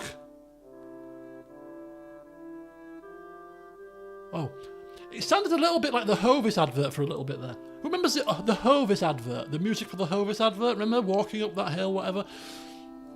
It sounded quite similar to that. But yeah, so June we started Barbarian Invasion. Now we were supposed to start 3 Kingdoms. There's a couple of people here that want to see me play 3 Kingdoms, I've noticed, so this could be a sore point for those people. But because I played Rome Total War Remastered, and I'd never finished Barbarian Invasion, ever, the original expansion pack when it first came out, never finished it. It kind of reminded me of why I got into LPing. And I got into LPing because I wanted to play Medieval 2 Total War to a finish, and I'd never done that. I'd played it single player over and over, but never finished it because you kind of play it. Because this is what I'm saying. When I play a game on my own, I get bored with them quite quickly. The only game that I don't tend to get bored with very quickly is Football Manager, rather bizarrely, when I'm playing it on my own. But every other game, if I play it on my own, I get bored quite quickly. So I thought I'll play Medieval Total War, LPing it after watching Headbutt Arcade and Armageddon X as we explored last party stream 2 ago, and I thought this could be a good way for me to hold myself to account, because if somebody's watching me playing this, I'm going to have to finish it, because if somebody's watching and enjoying it, I'm not going to finish it. Not finish it, if that makes sense. I don't like to do that kind of thing, hence why I don't cancel too many LPs really. So that was why I got into it initially, and it looked quite fun. And here I am 12 years later, coming up to 13 by the way.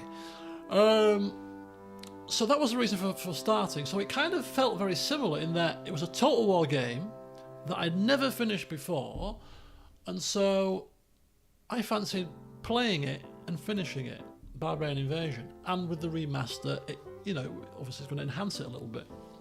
So that's why I did it. And I'm glad I did, because I really enjoyed that campaign, and there's a few comedy clips from it too. The old Romano-British, in ode to my Roman and British infatuation, were good fun. Really good fun. So I really enjoyed that, and it was it's naturally a shorter campaign, and we finally got there in the end. Despite the Franks and the Visigoths and all the other factions that decided to try to throw a spanner in the works, good old Segovax, a converter, went on a spree of converting the populace to Christianity. So that were good fun. But no, that was a really highly enjoyable Total War campaign, and it was just the right length really. Nice little kind of shortish campaign to get the juices flowing there. So July, we'll fast forward, we played Democracy 4 with PM Green, who returned, and let's just say he failed this time. It's almost like a Winston Churchill type affair, because Winston Churchill obviously became Prime Minister during the Second World War, and then he had another bout as Prime Minister a little bit later down the line. So PM Green came in, 2 terms, got the country to love him, and then he stepped down a little bit, and then several years later came back because the country needed him again. The country had lost its green ethos, and things had happened, but time had progressed, people had developed, and his ethos of greenness didn't sit well the second time round. The people were sick of it, and he didn't get a second term. I know that Japan campaign, I haven't ruled it out. A kind of interactive Japan campaign, I still haven't completely ruled it out. Watch this space. He had a time, he had a bit of a stint in Africa too. President Green of Kenya, the Kenyan dollar, whatever it was. Was it the Kenyan pound? Was it the Kenyan pound? I'm sure it was the Kenyan pound. Pound and shillings, right? Kenya was pound and shillings. I'm almost certain. But yeah, his second term in the UK, not a success. Not a success. His second stint, rather. Just the one 5-year term before he got voted out quite unceremoniously. Didn't even come anywhere near getting elected again. So forever now, PM Green will never ever lead the country of the UK again. Maybe we'll see him somewhere else.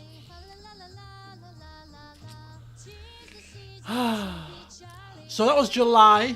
Nothing else happened in July for me in the personal front, I don't think. So we move forward to August. We started 2 Point Campus, and I've realised something with those type of games. Bear with me here. August. Yeah, August. La la la la. Okay, that's cool. So 2 Point Campus is a simulation game similar to Theme Hospital, 2 Point Hospital, where you create universities. And I did three videos? Was it 3 videos I did?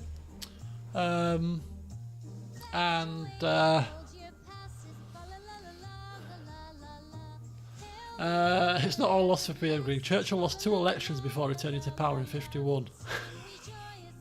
You reckon he's going to return to power? They're like, oh, we never know. Stranger things have happened. Oh, hello, welcome. What's the schedule for this evening? You missed the schedule. I outlined the schedule at the start, so you're just going to have to fly by the seat of your pants. The schedule is in flux. It's not in flux. We've stuck to the schedule. We've had a bit of a slight tangent here or there, but we're still on track. Kind of. Oh, see you later, Carrie Ann. Welcome, and have a great rest of the year. Happy Christmas. What candle have I got? I have a cinnamon stick Yankee candle. Large. I love the smell of cinnamon. And I only bought it about 3 weeks ago, and it's almost finished. And I only light a candle at Christmas time. At Christmas time, I have certain traditions. I'm quite traditional.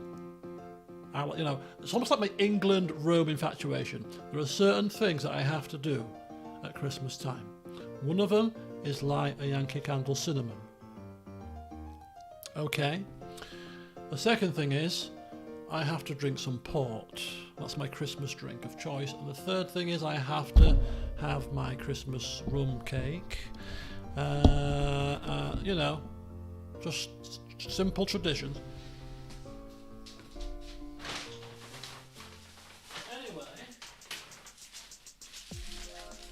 Because I'm worried that that's going to run out before the Christmas period is finished, and I will literally be lighting my candle up until the 3rd of January, and then it's going to go away, never to be lit again until next Christmas.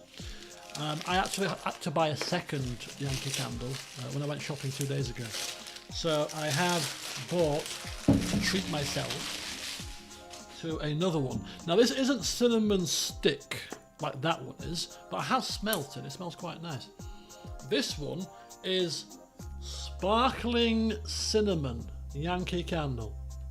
So this one is going to replace that one in about probably 3 or 4 days time. But this actually probably smells a bit better than that one, to be honest with you. So yeah, Yankee candles. Only at Christmas, folks. Which do you prefer of the two? What of the two aromas? I mean, that smells quite nice in the thing. I'll have to light it and see what aroma it gives off when it's permeating the air. But I quite like that sparkling cinnamon one. It smells quite nice. Just a brief chat about dying and eternal darkness. Nothing major. Yeah, just a bit of talk of death, you know, falling out with friends, the usual jovial stuff. The usual jovial stuff that we talk about on Christmas streams. Let me just continue. What the hell is going on? Bear with me, folks, just checking my messages here. Making sure I'm not missing anything urgent, you know, that I have to dash off to and abandon you guys and leave you in the lurch, you know, so you can all cut your ties with me. Not that I'm bitter. Right, excellent. So, yeah. Oh, yeah, and Phobias as well. So, we have July, August, we started... nothing. September, Monkey Island, return to Monkey Island, and then Mortuary System. I mean, we can fly through the rest of 2022, sorry.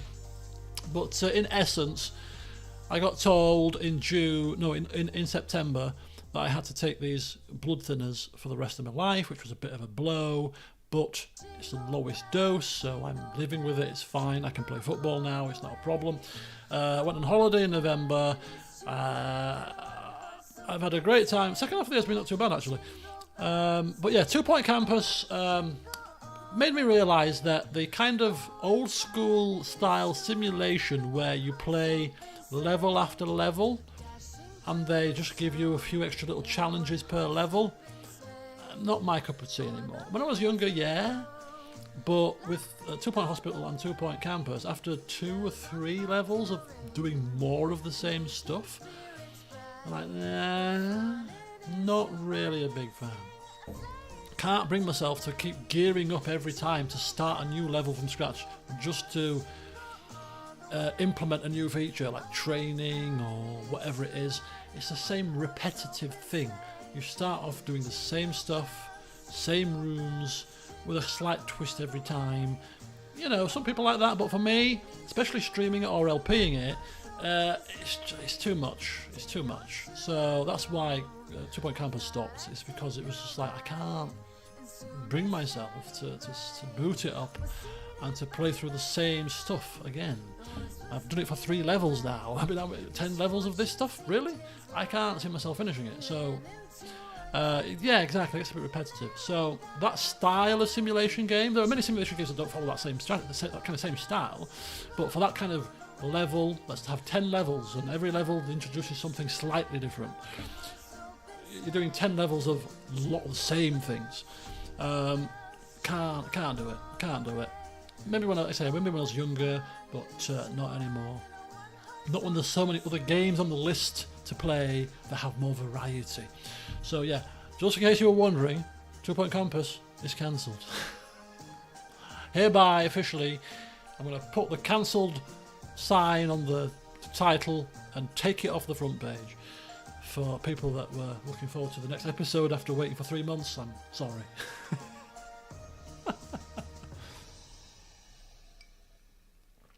Right. Any good news to come? So that's my year in review. I went on another cruise in November. So I had 2 cruises this year. Can't grumble. And the second cruise went a lot better. I found a brand new rum, pineapple grenade that I like, and I had a great time. Went with my friend, went with my mum, spa, lovely, decent weather in the winter. I got tonsillitis a second time, which I'm still suffering with now. But apart from that, that didn't detract from my fun. Okay, I don't tend to share private things with people because I'm a very private person when it comes to certain things, but I may have had a little holiday, bit of a fling thing as well. Alright, so that was quite fun. And I say that because I've been on many cruises before, many holidays, and never before have I ever had that kind of situation occur, because I'm quite very much laid back, and like, I'm a very single kind of guy. I quite like my own stuff and whatever else. But, well, yeah, I'll leave it at that. So that lifted the spirits a little bit on holiday. But anyway, so that was my year in review. Quite up and down, a lot of downs, but look, I'm still here, I'm still smiling, I'm still looking forward to the new year. So yeah, thank you for listening to me drone on. So feel free. Oh my. Yeah, now you're all banking that I'm going to wait to the Q&A section until I've had a few more drinks to probe a bit further into this, right? Yeah, my lips are sealed, as I said. That's as much as you get. That's as much as I'm other than a very good friend. I don't share anything like that with anybody. Because I'm like, why? Why?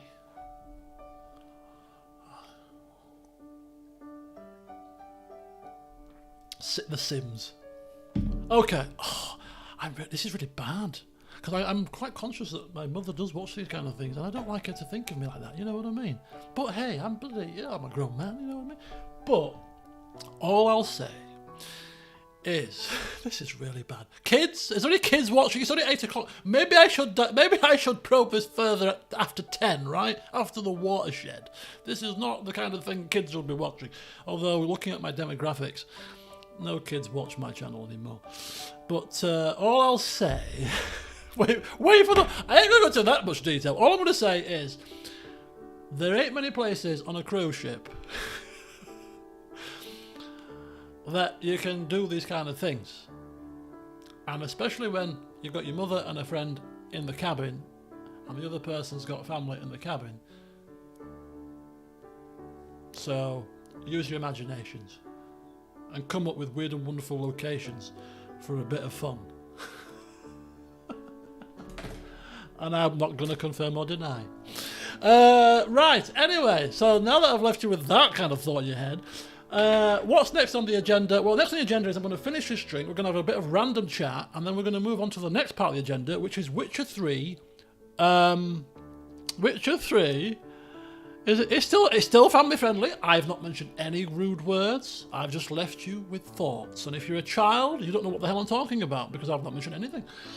Right, anyway, next on the agenda is the Witcher 3 Next Gen Update. So I was going to boot up the Witcher 3 to see the difference between what it was and what it is now with the Next Gen Update, the all the fancy bells and whistles of ray tracing, you know.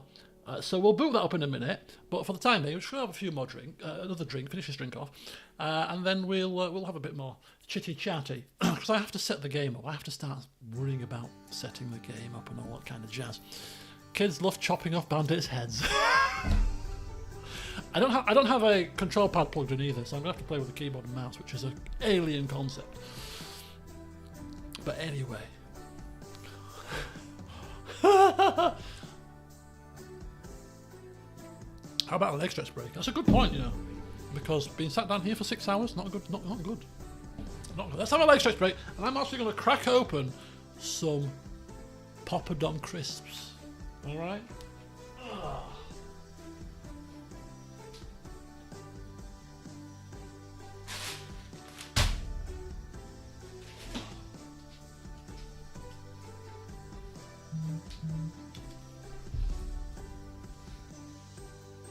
Look at the state of this t-shirt. Look at this. Right, I've stretched my legs now, that's about it. As I was told and read up myself, you don't have to stretch your legs for a long time, you just have to reset the circulation. You can stretch your legs for all of 30 seconds and that's more than enough. And that's all I need. That's all I need. 30 seconds is more than enough. Right, let's have a wee little taste of these sensations. Poppadom sensations. Coriander and lime. I'm not going to go too mad. Don't want to spoil my takeaway. That's another thing you're going to have to think about, folks. What takeaway are we having this evening? first of all we have to determine what type of takeaway, and then we'll delve into the finer details. But I have a 25% discount code for Uber Eats, so we'll be using Uber Eats this evening.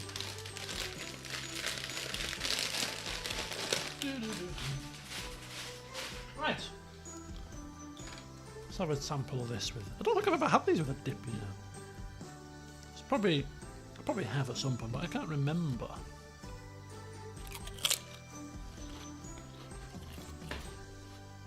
Oh, delicious, delicious.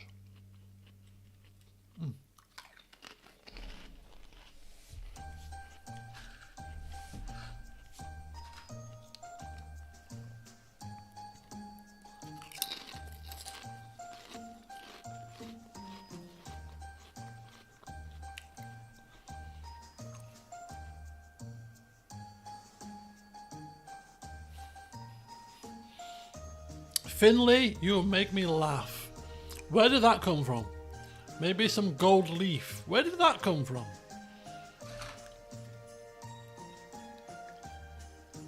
I laugh because there may be some mention of gold leaf a little bit later in the stream. It's just really bizarre.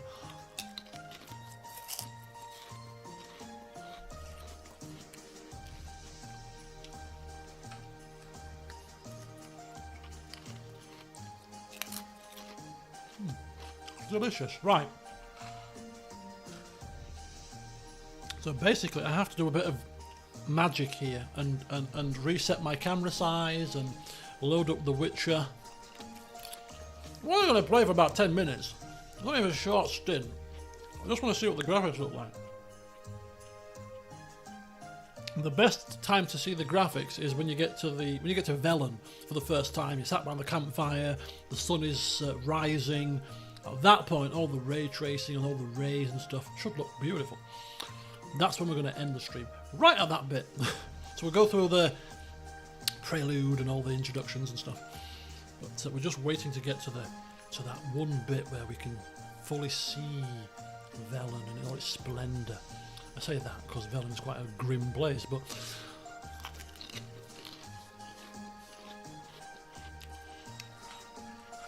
somebody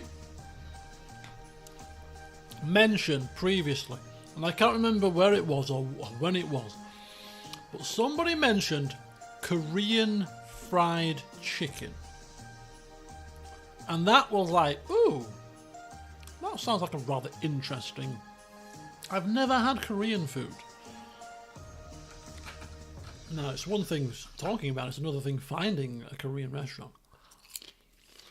But that was something that stuck in my head. And could well be a front runner for today's evening takeaway.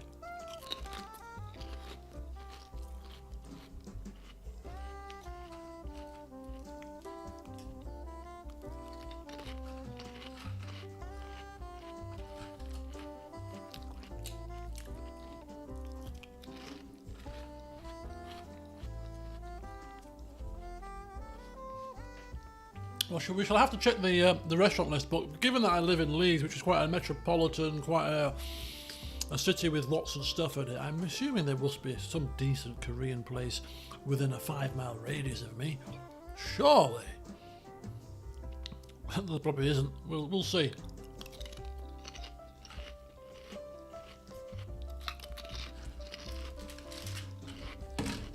You know what? I could eat the whole packet of them right now, but I'm going to refrain. I'm going to be good. I've had a small handful with a bit of dip. You know, I'm watching my figure here. Watching my figure. When I came back off holiday, I was like, I'm going to get myself back into peak physical condition. And I'm talking literally, I'm currently 13 stone. I was 13 stone 6 when I came back off my holiday. I'm now 13 stone 1. I'm talking 12 stone 10. Peak physical condition, looking the dog's doodahs. Because I got to that point at the Health and Fitness Challenge 2019. Remember Health and Fitness Challenge? I was doing that to go on my cruise in November 2019, and I got down to 12 stone 6, which was too much weight loss for me. I looked probably quite ill, to be honest with you. But 12 stone 10, I think would be a decent weight. But I'm telling you, I was bloody hell, I was in good condition. I want to get back to that now. Although eating Korean fried chicken won't get me there, but hey, it's Christmas. So yeah, right. Okay, we've got a choice. You know what? We've got a choice. Let's have a look at the agenda. And let's see what we've got on the agenda. And what we could do is we could vote on it, just like a loose kind of vote, because there's no strict order to this thing. Things left on the agenda, some of which will be better in a more inebriated state, shall we say, like Q&A, where you're banking your questions based on what I've just said. So we've got Witcher. So this is for the benefit of Hauler 2. We've got left on the agenda Witcher Witcher 3 Next Gen Showcase.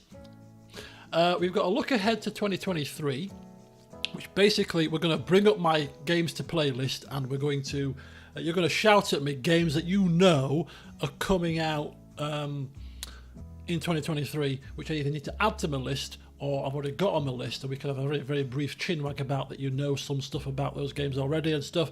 So that will be 2023 look ahead. Let's refine that list so that I can completely ignore it and have those games on the list until 2027. We've got soundtrack. Oh, sorry, we've got Nagisa's game, which probably would be something that's sober or drunk. Doesn't matter really. Maybe a bit more sober-ish, because I have to do some technical stuff on that one. But Nagisa submitted a little bit of a fun little game for us to play. The CK2 character creation, which is probably better off also done relatively sober. There's a section that somebody is going to do on Wildermyth soon enough. So that's also something that can come in at any time. We've got the Beat the Viewers quiz show, which I'm running and hosting in my best Bradley Walsh impression. Takeaway is off the menu. Christmas Comedy Cuts is off the menu. City Guesser probably could be done at some point now also. And a Q&A section. So the two things that require probably a bit more of a sober head, Witcher 3, because I have to actually do some physical stuff. CK2, you could argue drunk, sober. Which character do we create? I mean, it's going to be you guys involved too on that one. Beat the Viewers quiz show, I think we'll be better drunk, to be honest with you. Look ahead to 2023, we can do that anytime. So have at you. What do you want? What do you want, folks? Health Kick starts in January. What's that in pounds? There's 14 pounds to a stone. So 12 stones is 12 by 14, which is 176. Not that drunk yet. Was it 180? No, hang on. 12 stone for 4 12s.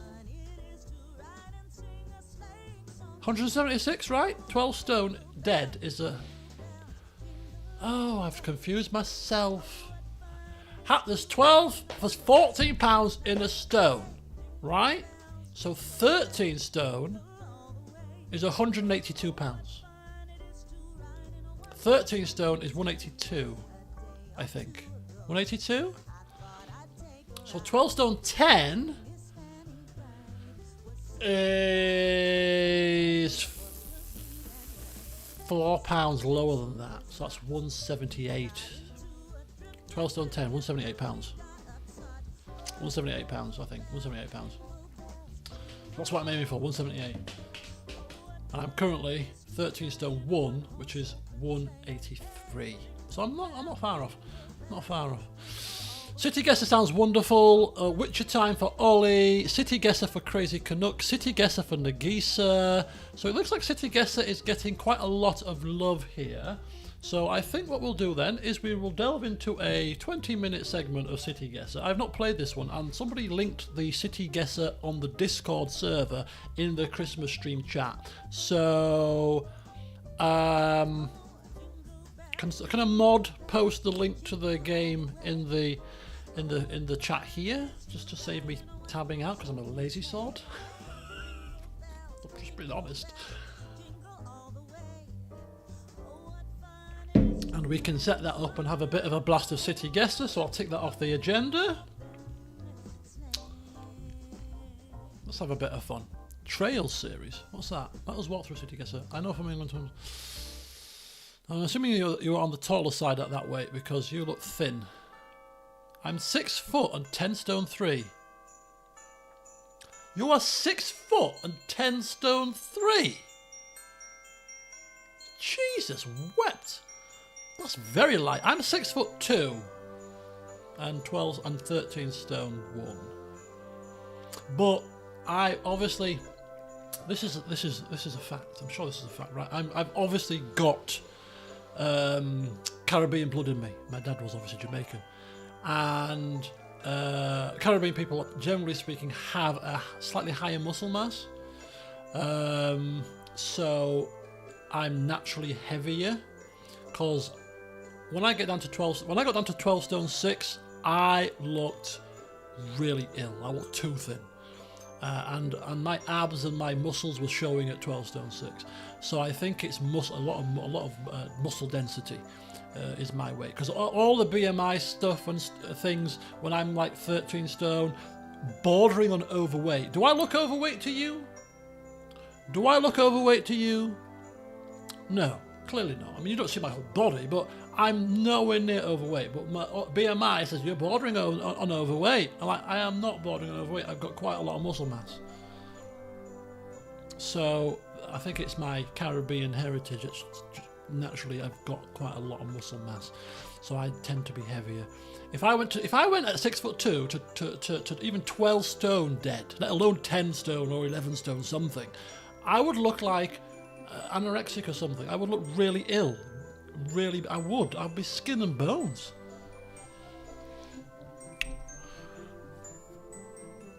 So that's quite weird, because at 6 foot 2, Brendan, you're saying not 13 stone. Oh, I thought you said you were. But yeah, it's all body shapes and stuff. You know, we're all different people, I suppose. But as long as we're healthy and happy, that's the main thing. But right, City Guesser, Ollie, you linked the link. Let me bring up the link. Let's have a look. Let's have a look together. Now, this is where I'm going to have to shrink myself down a little bit, so bear with me. My big gawping face here. Maybe too much, you know. And I don't know if there's any sound in City Guesser, but I'll just put myself in the top corner there. My chat is there. Put the chat there. And we'll treat it like a regular stream session. Right, okay, so hello, folks. Let's turn the Christmas music off. Oh, well, no, we'll leave it on, because I don't know if there's any music yet. Right, so let me go back to my chat, make sure my chat's up to date. Early Christmas, Demo community. Hello, Brendan. Oh, welcome, Brendan. Anyway, when you rock up, you slid in there on the quiet. Right, I'm going to finish this drink, I'm going to pour another one, and then I'm going to go to the bathroom, and then we're going to play City Guesser.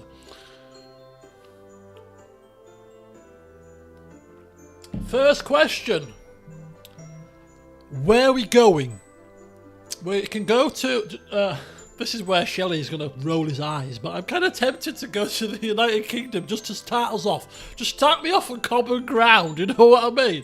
Let's just go to the UK first, because I'm quite well travelled in the UK. And then, once we get a bit of confidence, then we'll go and branch out a bit further.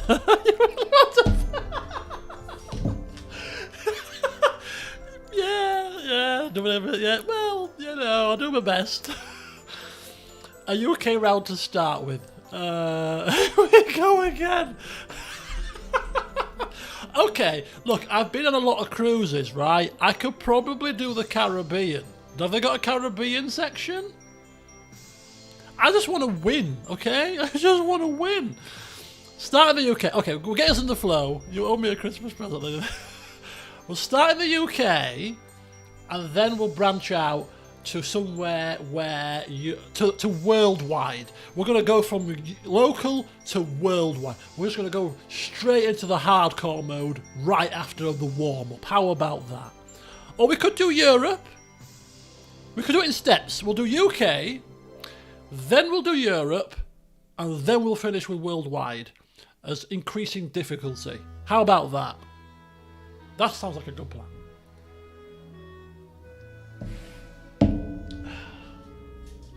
also sounds like a good plan, is let's pour ourselves another drink. Because clearly, my glass has run dry.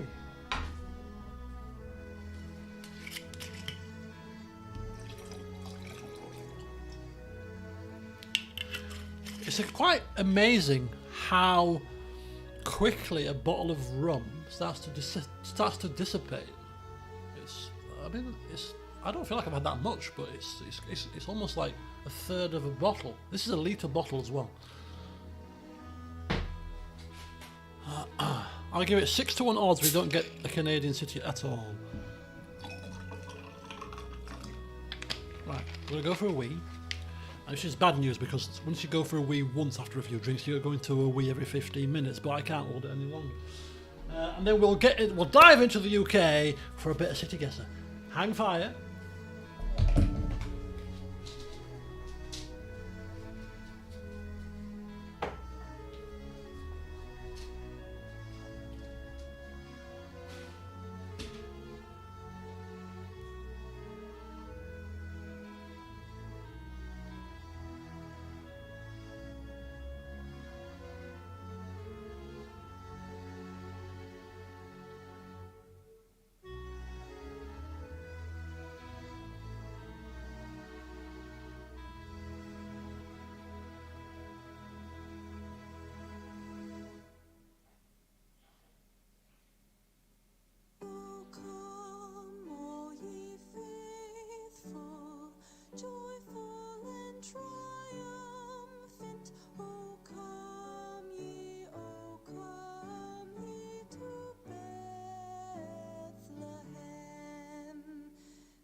Okay, I'm back.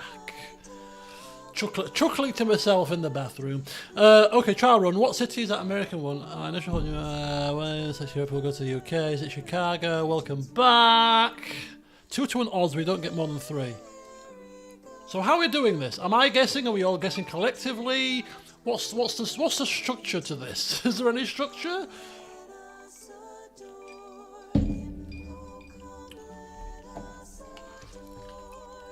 What do we think? We all guess. Yeah. Collective guessing sounds fun. Okay. Collective guessing. Collective guessing. Let's go for it. So first one, United Kingdom. Should be my specialty. Should be quite a few people's specialty on this stream. As long as I don't end up in the flipping Congo, we're doing good.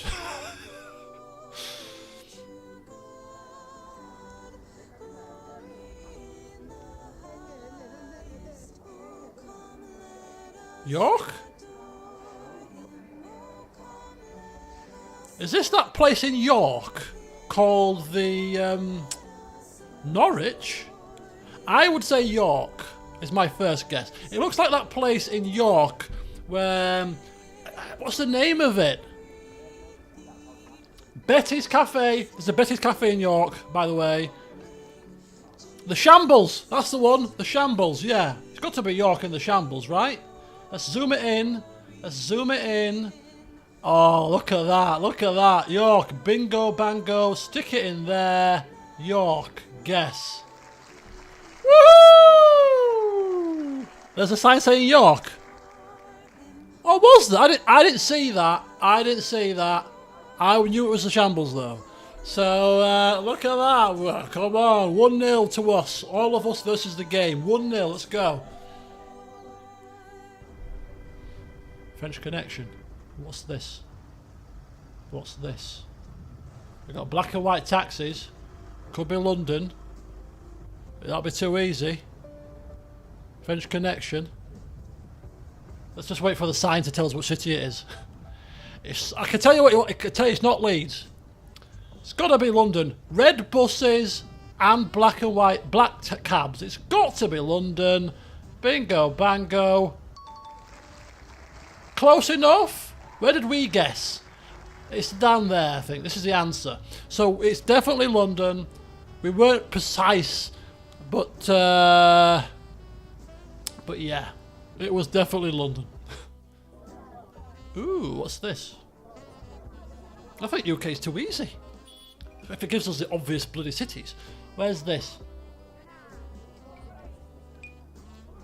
Red phone box, could be a clue. The what? What's that? Does it look like Leeds? It's too dark. Sheffield or Manchester? I go to Manchester quite a lot. I really love Manchester as a city. What's this? This could be the clue here. This building here. What's this glassy type top? Doesn't look like Manchester to me.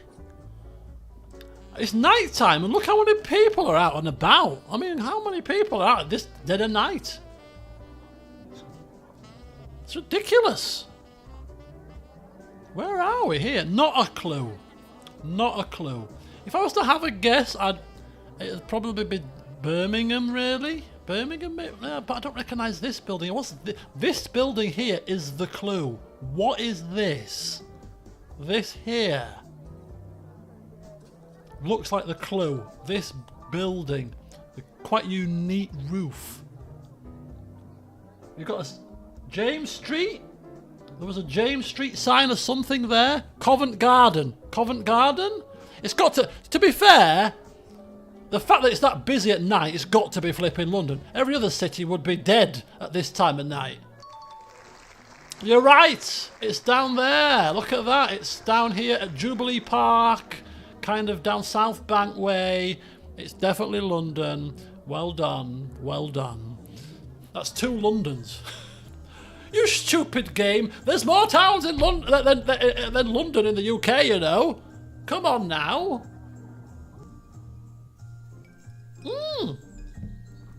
A little backwater village. A little backwater village. How are we supposed to know what this little backwater place is? Says to me, I like these kind of places. Where are we? This looks like somewhere Yorkshire based, surely. Walking down the river. It looks like Lake District or something. Okay, Lake District type of Yorkshire Dales kind of place. It's definitely not London. That's my house. Now, if you were being serious, that would be really uncanny. I'm thinking it's because it's UK, so it could be Scotland too, right? But to me, Yorkshire Dales, Lake District, or Peak District. One of the 3. We ain't going to get too much more than some countryside village, you know. But these are the kind of places that I love to come on weekend breaks. You get to see I love these kind of places. What do we reckon? What do we reckon? What do we reckon? It's not Todmorden. Nah, Todmorden is West Yorkshire. Happy Valley starting on the 1st of January. Anybody that loves Happy Valley? I love Happy Valley as an ex-copper as well. Love Happy Valley, 1st of January. Todmorden, because Todmorden is West Yorkshire. It's Calderdale. That's where Happy Valley is based, Calderdale. Right, okay. I can't pause it. What we're saying? What we're saying? What we're saying? Quite hilly. What we're saying, folks, we've seen enough. Are we saying Yorkshire Dales, Peak District, or Lake District? Pick one of the 3. Pick one of the 3. Come on, folks. Lake District, Peak District, Yorkshire Dales. It's got to be one of those 3. It's got to be. It could be also Scotland, but I don't know any places in Scotland. And the cars look like English. Peak District, Lake District, Peak District, Lake District. It's 50-50. Lakes. Okay, do you know what? I love the lakes. Let's go for the lakes. Now, the lakes are kind of up here. Lake District National Park. Let's go for kind of round about Ambleside side. It's the Peak District! Oh, it was a 50-50! Oh, it's the Peak District. It's the Peak District. Oh, that sucks. But hey, we narrowed it down to 3 locations, so we did well there. Oh, it's annoying when you've got the answer in the 50-50. Is it Peak District? Is it Lake District? I suppose the biggest clue was there's no lakes in the shot. Maybe we should have hedged our bets and said, you know what, I can't see a lake, it must be the Peak District. Oh, never mind. Oh, I feel like that's a famous thing. That seems like it should be a famous landmark here. Eh? But, okay, Birmingham, I saw Bullring, and that must have been New Street Station. So let's get to the exact station here. That's definitely New Street. I've been to Birmingham many times with work. Where's New Street Station?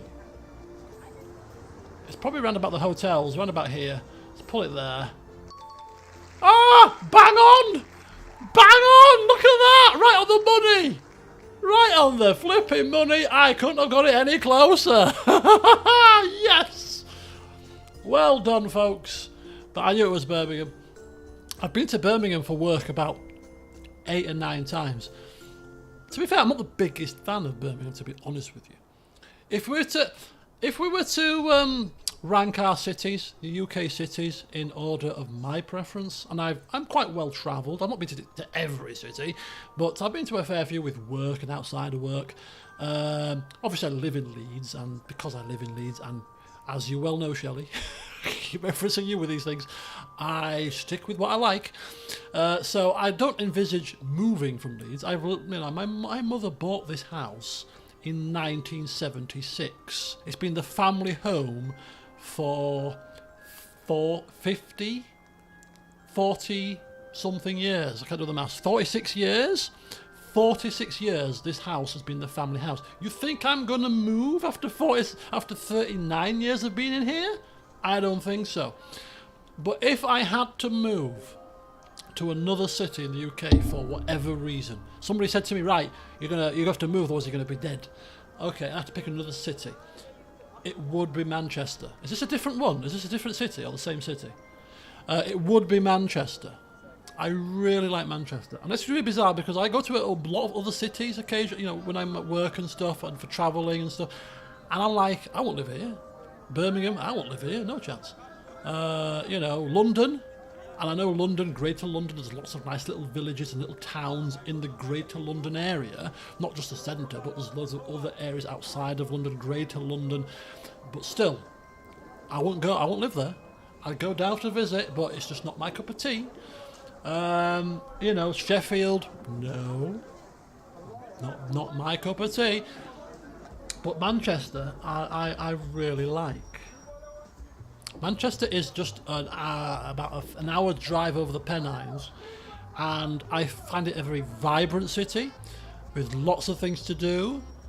And yeah, if I had a choice and I had to move somewhere else, I would definitely move to Manchester. I really do like it. I love going there. I used to go there every Christmas for a Christmas night out with a friend I fell out with in May. I'm going to miss that this year, although I am trying to, no, we can't. It's Christmas now, so we've missed the boat. But I was trying to convince another friend to come to Manchester with me for this Christmas, but clearly we've missed the opportunity. But yeah, Manchester is pretty nice. So let's go to the next city. I'm waiting for Leeds. I'm not going to stop until Leeds is on here, right? When Leeds comes, then we move on to Europe. Until then, we ain't moving. Because Leeds is like the fourth biggest city in the UK, right? So if we don't see Leeds, I ain't moving a jot. Where's this? That's Lowestoft. Are you sure? And where's Lowestoft on the map? Are you certain? Are you certain, Sebastian? This is key, because I'm going to click on start guessing. You sounded like you were certain. No. Oh, God. Right, it's a major city. We've got big shops. You know what this reminds me of? This reminds me of my time in Belfast. This reminds me of my time in... I'm not saying it is Belfast. It's Hull. I think it might be Hull. I think this might give it away slightly. I think I might slightly give it away. I've never been to Hull, so I would never have got that. But hey, why don't they vet the why don't they vet the videos so that if anything overly obvious is in it that gives the name away, that they delete it from the records, because it takes the fun out of it. Anyway, where the what? This is City Guesser, not Country File. We're in the middle of the clouds, for God's sake. Where's the city here? Oh my God. What? Where are we, folks? I don't know. We're in flipping Harry Potter land. Loch Ness. Where the flip are we? You watch, this will be Leeds. This will be like Roundy Park or something. Where is this? We'll just wait for the sign to give us the name. How about that? Easy peasy. Come on then, Chuck, where are we? Obviously you're being facetious. It's muddy and foggy. Got to be England.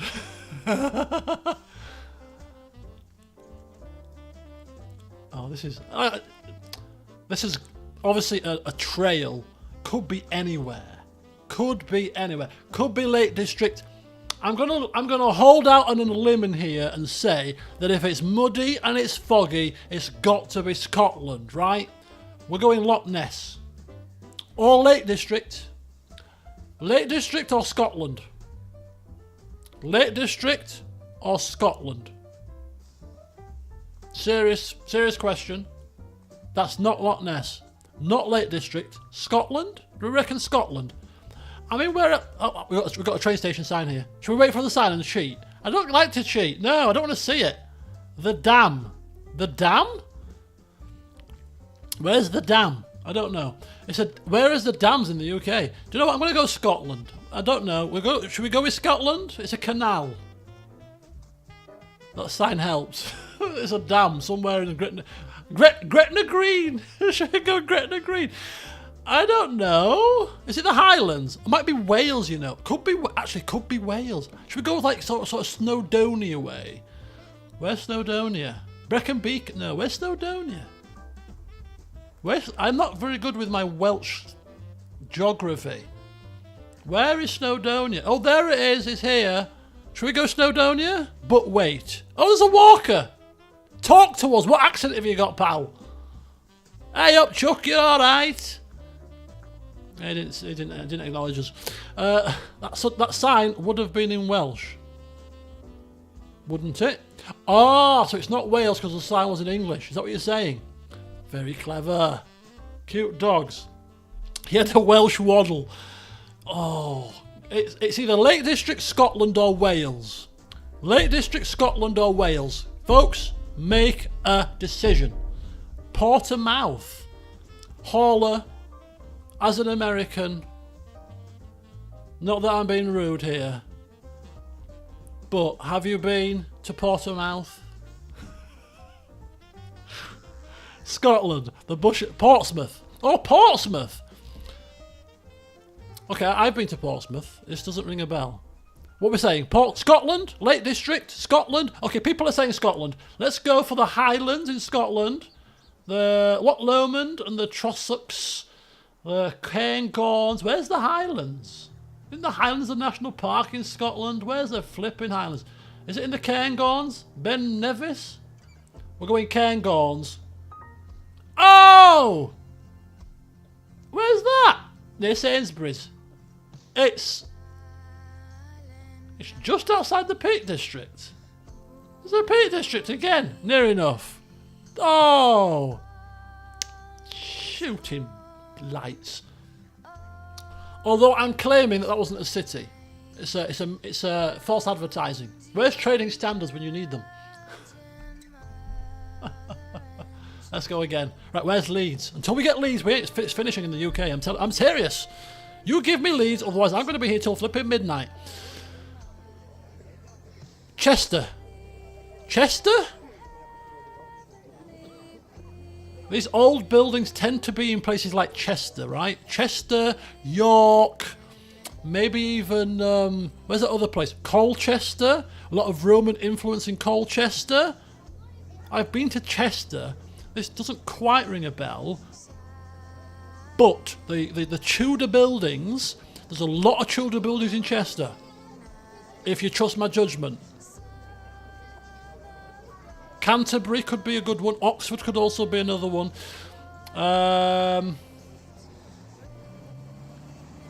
We're all cheating. We're looking for the little signs. Where's the sign that tells us where we are? What do we think? Is that Stratford-upon-Avon? Chester is a good shout. I've been to Chester and none of this kind of rings a bell. Chester's main street with the Tudor buildings. Does that say Wrexham? Aintree! It's Liverpool! Aintree's in Liverpool, right?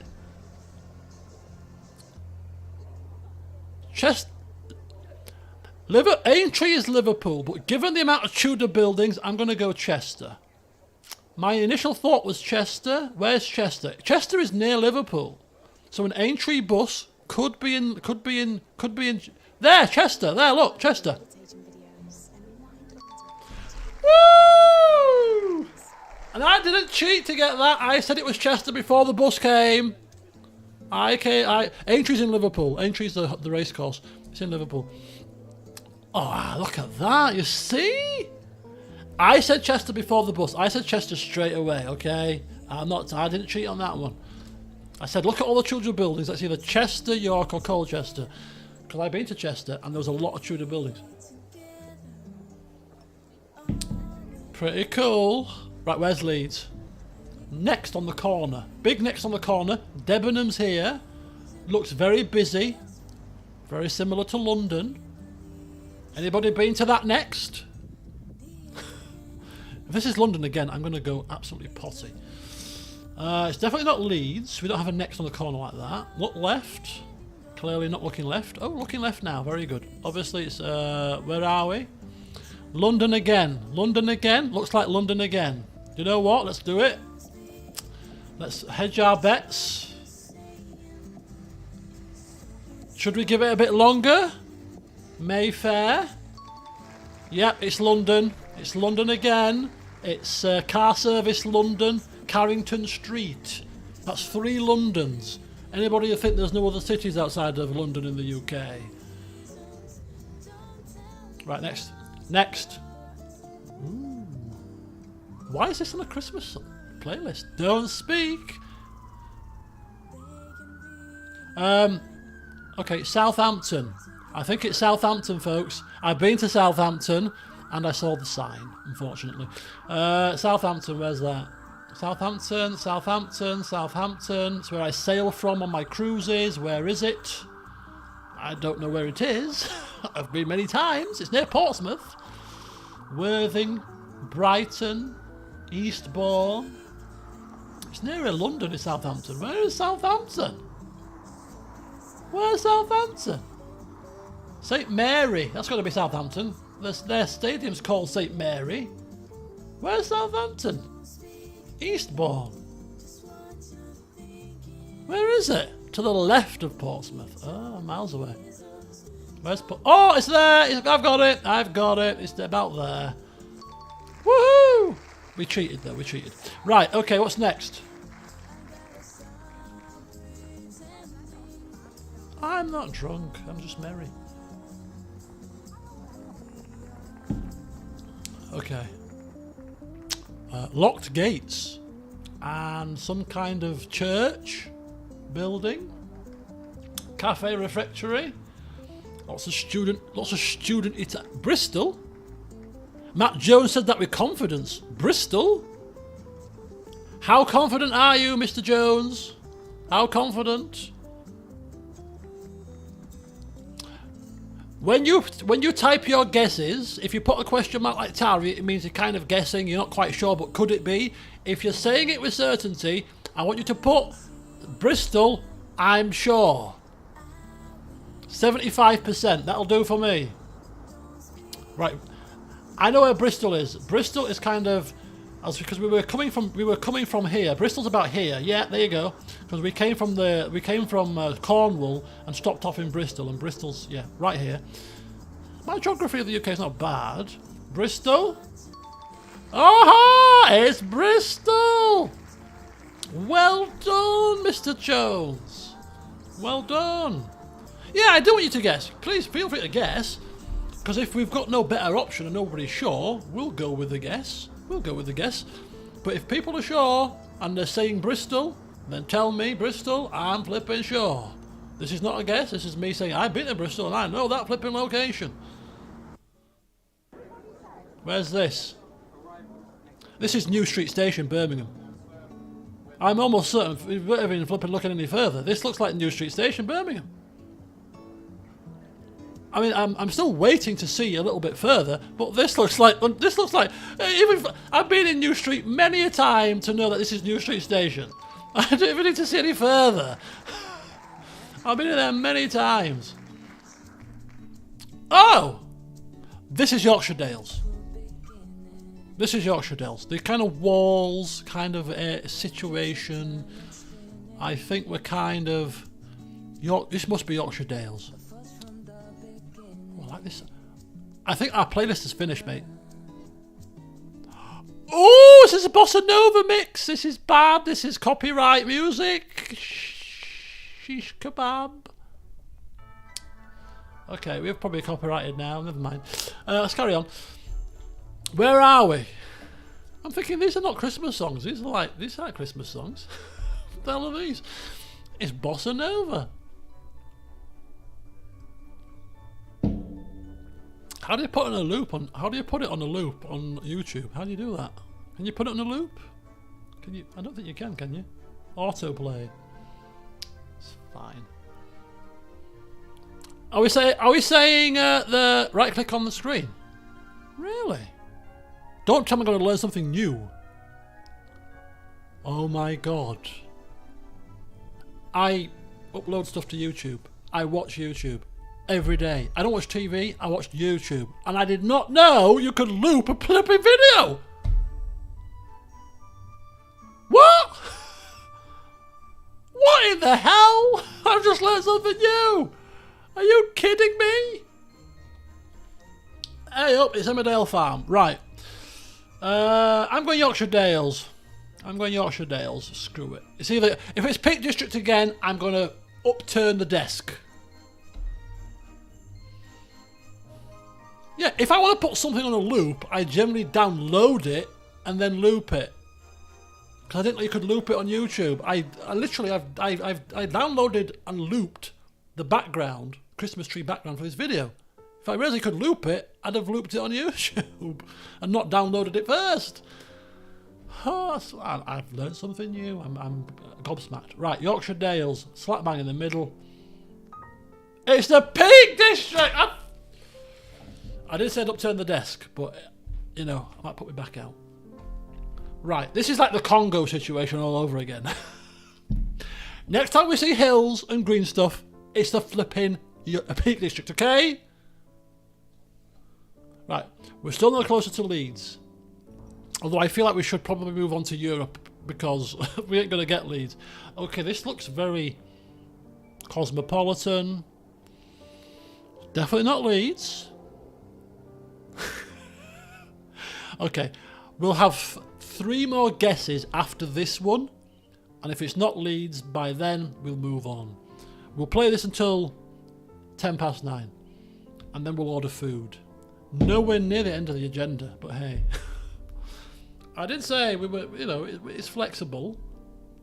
We could save some of this stuff for the anniversary stream in April, it's fine.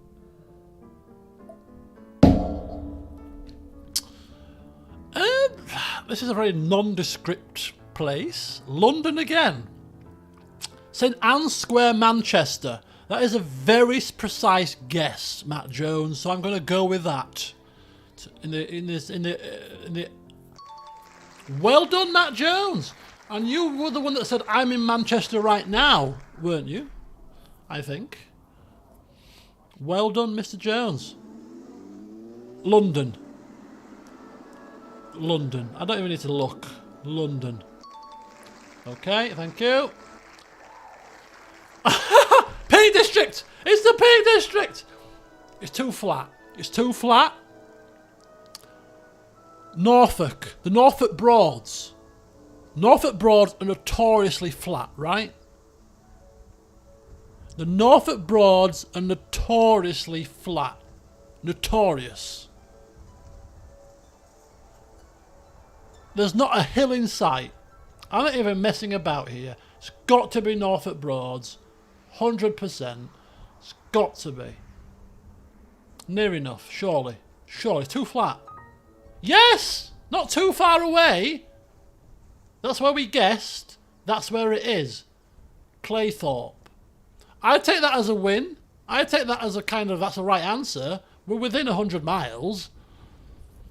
I take that as a victory. Ollie, that's a correct answer. I suppose. He's not convinced. Well, it's the same island. Look at all these bikes. Where the hell are we? Tour de France? It's not Leeds. Get out of the picture, pal. You think you're a celebrity? Where are we? Oxford, Amsterdam, Netherlands. This is UK. Yeah, but yeah, the amount of bikes, it might as well be. All we need is a tram to come past that almost runs you over, and then it's definitely the Netherlands. Not London. Cumbria.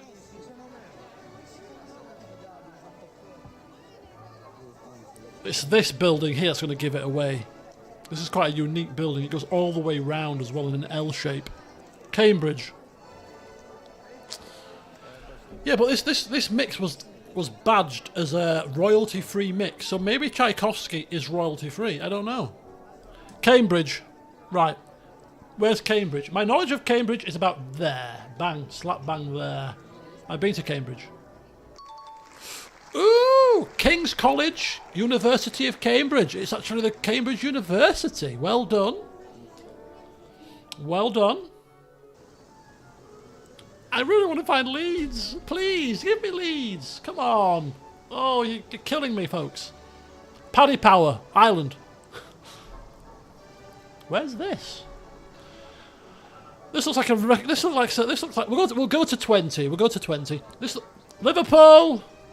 That doesn't necessarily mean it's Liverpool though. Liverpool FC have shops across the world, but it could be Liverpool. We'll go with it. We'll go with it. Yeah, it's Liverpool. It's Liverpool. Give us Leeds. Come on. You know you want to. This is a park. This is a park. Is it Roundy Park in Leeds though? Ooh, is it? Could it be? I hope. Could this be? Could this be the thing I've been waiting for? It's a park in Leeds. Shall I just do it? Shall I just do it? It's Leeds. It's Leeds. It's Roundy Park. Peak District. How do you submit videos to this site? Can you submit videos to this? Because this is clearly somebody's recorded these and submitted them to be used. I might actually say, there's not enough Leeds in the UK, city guesser. So I'll get my phone out and I'm going to walk around the sites in Leeds and film it and submit one myself. How about that? It's definitely a park though. It doesn't look like Roundy Park. Harrogate? Could be Harrogate. I need a wee again. I'll finish this rum, go for a wee, and then we're going to go to Europe. How about that? Do you know, this city guess is a lot of fun. We've got to be careful not to get too carried away because we could spend the rest of the night doing this. But, yeah. It doesn't look like Roundy Park. I've been to Roundy Park many times, and this doesn't look like Roundy Park. We'll go with Harrogate. We'll just guess because I'm busting for a wee. So we'll go Harrogate. If it's Leeds, I'm going to absolutely cry into my flipping rum massively. It's Leeds! No, it's not. It's Leek. It's Leek.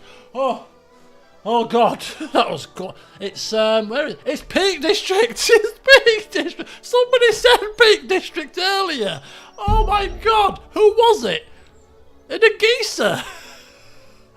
It's the flipping Peak District again. Oh, hang on. What's this? What's this?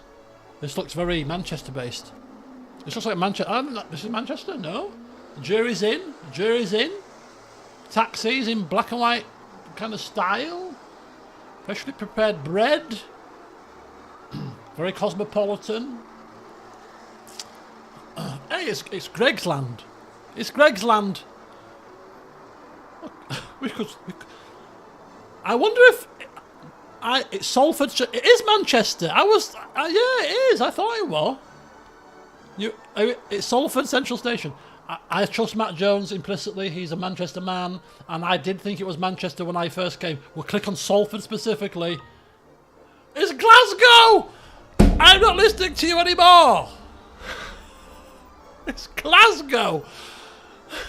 Changed a lot now, though. Yes, it's changed a lot because it's Glasgow, mate. Oh, that's funny. Oh, it's the last time I'm listening to you. It's Leeds. No, it's not Leeds. It's a red bus there. Where's that? There's a red bus. Debenhams next.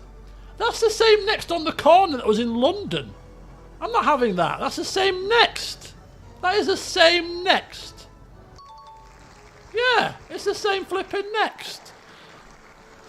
We'll have one more. The Harbour Hotel. The seafront. The seafront. It's definitely a seafront place.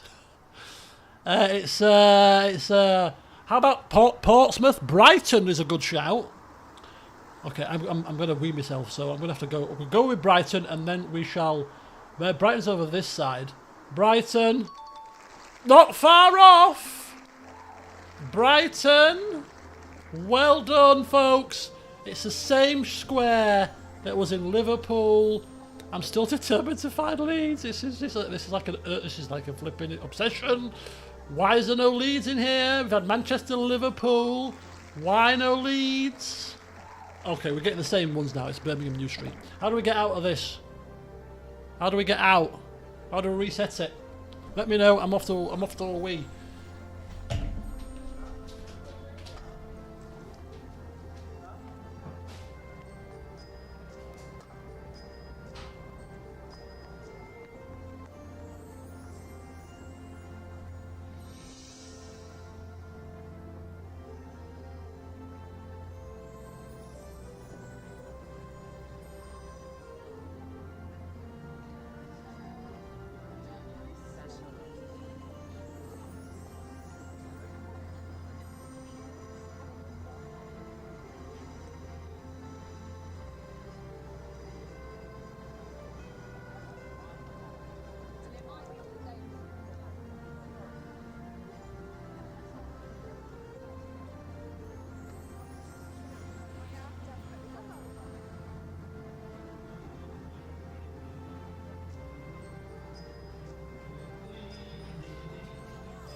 After you make a guess, there's a red button that says home. Oh.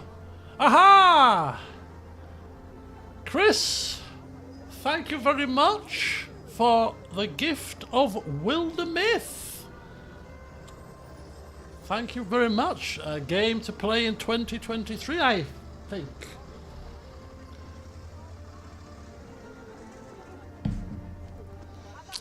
Oh. Aha! Right. So... check your Discord DM. Right, let me check my Discord DM whilst we start guessing. Where was this? Liverpool? No, this was Birmingham New Street, right? Birmingham New Street. Near enough. There's no Leeds in here? Oh, this is different. Start guessing and then close. How do we go home? Right, Wildermyth pushed back to 2030. Right, let me just check my Discord server. Snowman biscuits. Oh, DMs. There we go. Ah. Oops, a daisy. What's going on here?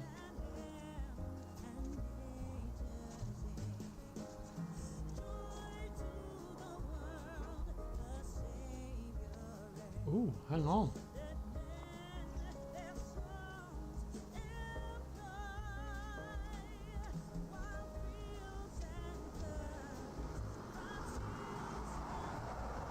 Hang on a second, folks. Bear with me. You just enjoy the music and wherever the hell we are.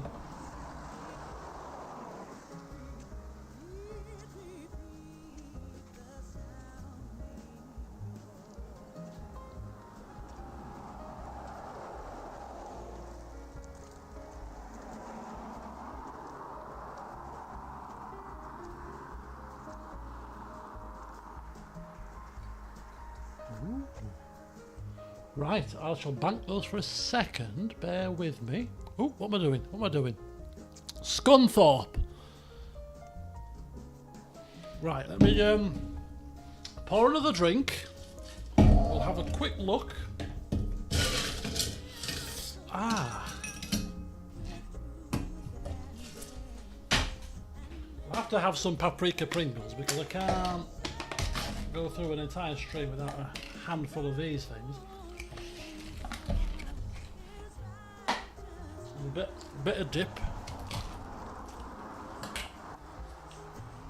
I need to figure out how to get out of this blasted game so we can go to Europe.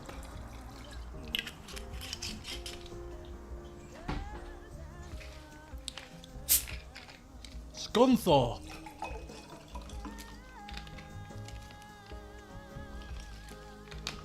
The top left arrow. Ah! Top left arrow, there we go. We're not going any more guesses here because this is not Leeds, so I have become dejected at the lack of leads.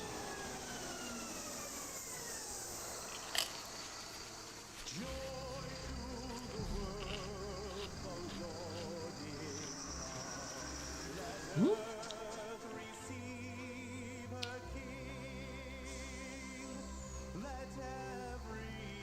Ooh.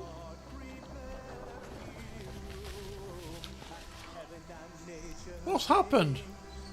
You know what I want to do? Just copy and paste. No. That's... Oh, where? Ollie, can you cut and paste the link again, please? Sorry, I'm giving you extra work to do here because of my incompetence. Ah.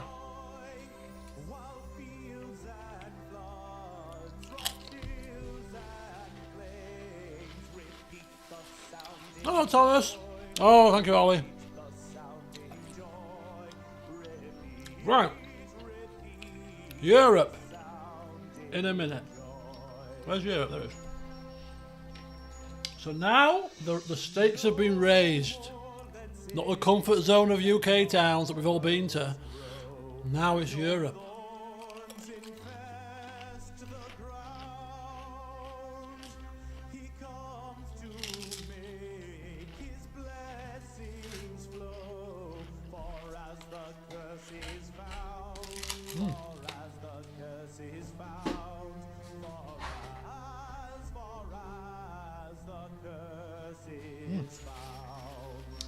Lovely.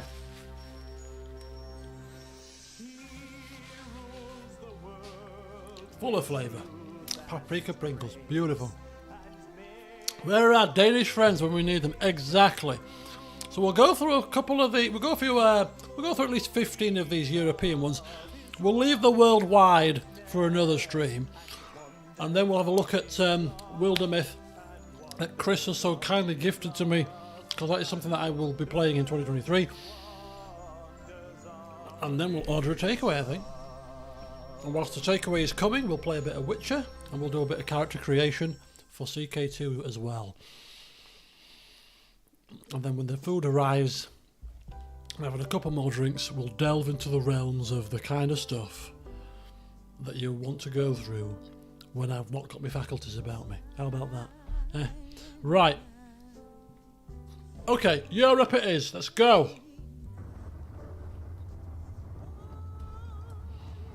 I'm out of my comfort zone here, mate. I'm relying on you guys to help me. I mean, I've been to a few places in Europe, but not that many. I mean, it'd be quite helpful if we guess. It would be good if we guess the country, let alone the city. The Karak Club. OTP Banker. That's got to be a clue. OTP Banker is a bank in a certain country. And please, no Googling. Priatelia. Budapest. France. I don't think it's France. It looks more Eastern European based than France. I'd say Hungary, Romania, kind of, yeah, around about that side. Obviously we're getting signs here. The style there of the building makes me also think maybe even like Baltic could be kind of Baltic country, that kind of design. What do we reckon? A lot of people are saying Prague. Should we go with Prague? Czechia? Prague? About there? It's like Eastern European. Let's go. Bratislava! Which is still part of... No, it's not. Is it part of the Czech Republic or part of Slovakia? Is it Slovakia? It's on the border. I call that a half point. A half point. I'm being feeling kind to the party here. I think it's a half point for having a neighbouring country. What do you reckon, Ollie? You're the games master. Half a point or nil point? What do you reckon? How harsh do you want to be here? I mean, how long is it? How far is it in miles?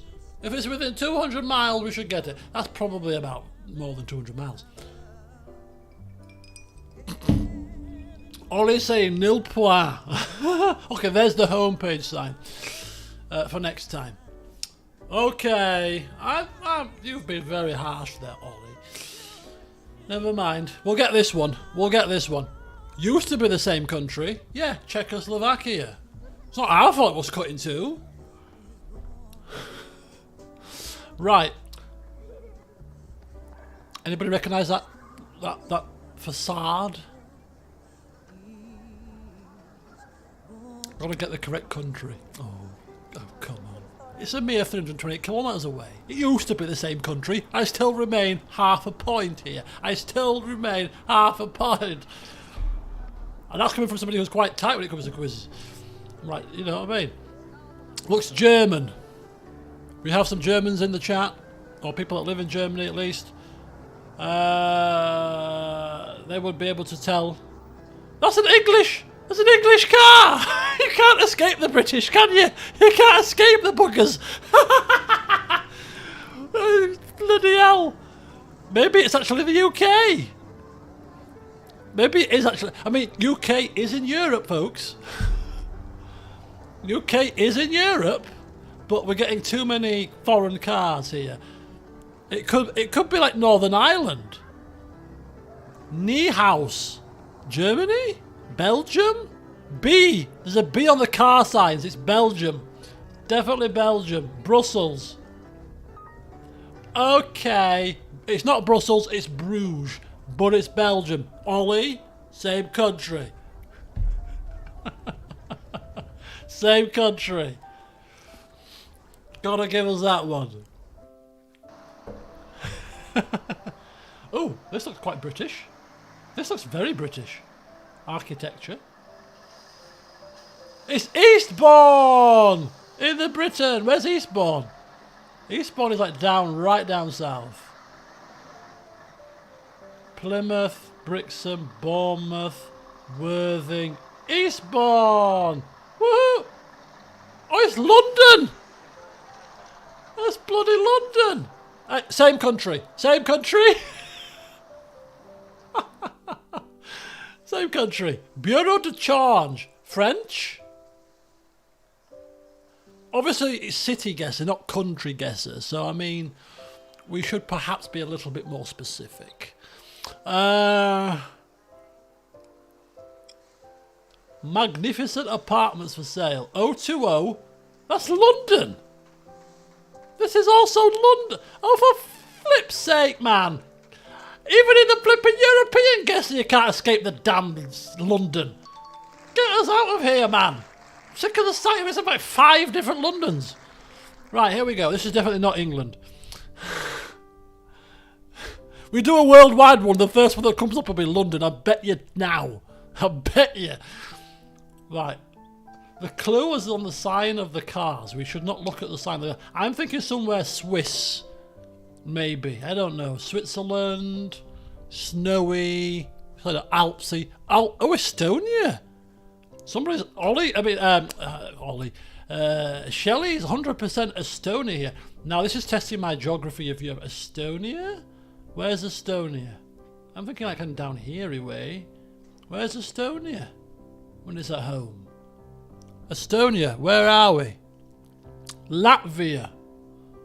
Latvia is up here, kind of like Lithuania. Latvia's up here. Oh, Estonia's up there.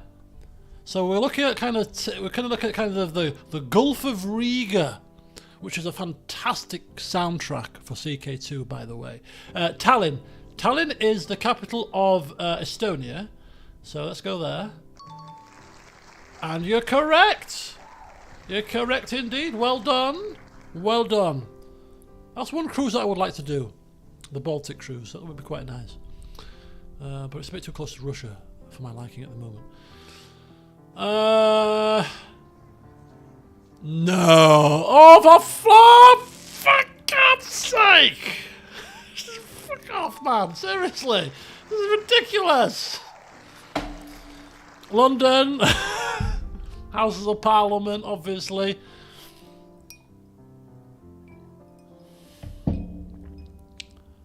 This is also the UK, by the way. This looks like, hey, it's a Peak District. If this is a Peak District, I'm turning this game off. If this is a Peak District, I'm turning this game off.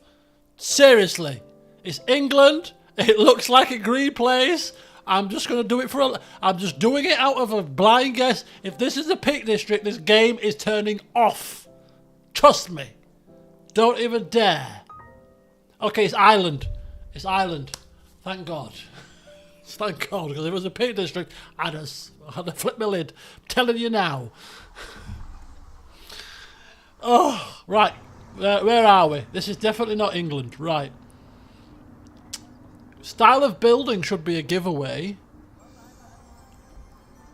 Uppsala, probably a giveaway if you googled it, but no googling allowed. Uppsala? Sweden. Sweden is a good guess as any. Any advance in Sweden? We're looking at Scandinavian places. Ollie, any advance? Uppsala is Sweden. Oh, look, the signs give it away. Should we go Stockholm then? Okay, it's oh, it's actually Uppsala. This is the name of the town. If we'd have looked a bit closer. Oh, bugger. Right, okay. That was a cheat.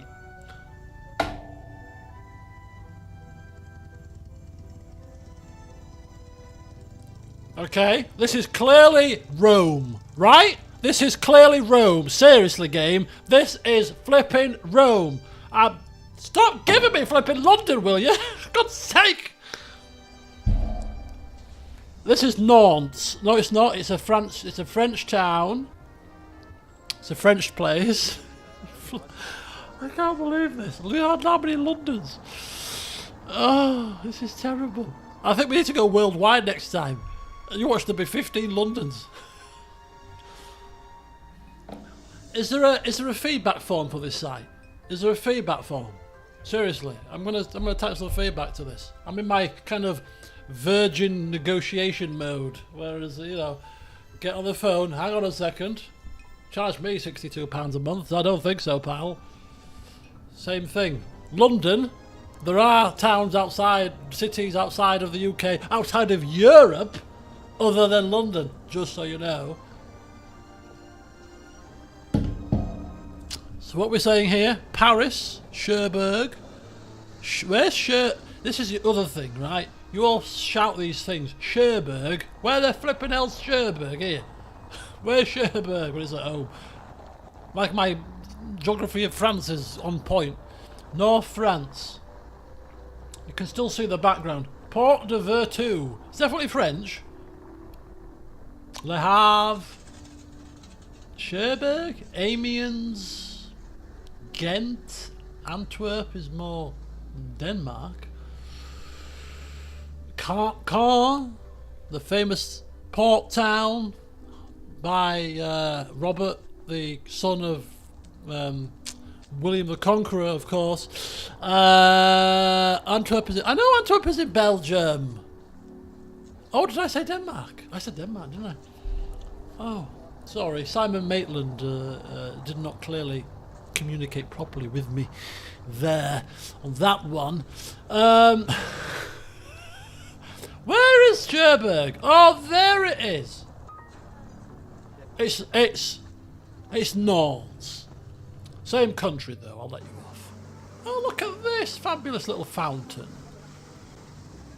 I feel like you can pause it actually with the little screen. Look, you can pause these things, look. Or you can't pause it, you can just restart it. It'd be great, it'd be nice if you could pause it. I feel like I should pause, I feel like I should provide feedback to this site.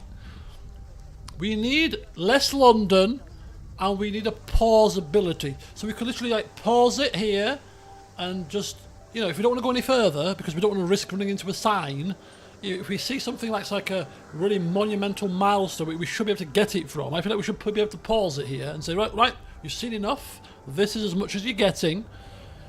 Let's go Amsterdam. The Hague, Rotterdam, Amsterdam. Woohoo! There we go. We're back on point. This is the last one before another toilet break. It's Leeds! No, it's not Leeds. Damn. It's definitely not the UK though. Although it's raining, so it could be, but it's not. This looks like no place I've ever been. Oberpollinger? That's Germany. Oh, Shelley's getting his glory here. It's Munich, says Tarrier. It's Munich. I finally guess. Yes, it's Munich. Where's Munich? Berlin, Dresden, Prague, Leipzig, Frankfurt, Nuremberg, Cologne. My knowledge of Germany is pretty slim. South Germany. How much further south do we need? Oh, there it is! Munich! Bingo! Yep, same. Yeah, that's definitely Munich. You are 1 mile. 1 mile. I didn't realise that it give you how close you were to it. 1 mile away.